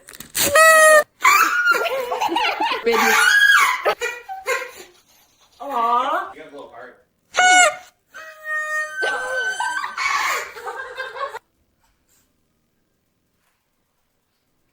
Jordan, what's your spaghetti secret? Garlic bread. I got a lot of candles. They only came in packs of 24. Oh, it's the fanciest thing Ari's ever gonna be a part of. Oh, it's so cute! Ari. Oh, don't get on the table. Oh no! You got confetti in your spaghetti. Wanna see it?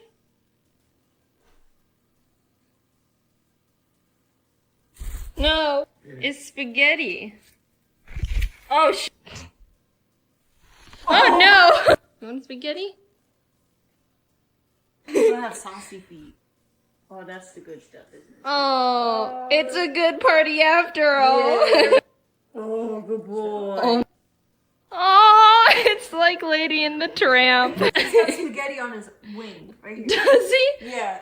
I want to see what happens when the meat and the... Oh, Ari just took the whole thing. Maybe it's time for cake. It's a bird cake. Want to know how I got the candle in? Oh, nope. Can we pretend to eat it? Will he eat it? Do you want to try and eat it? It's like a UFO.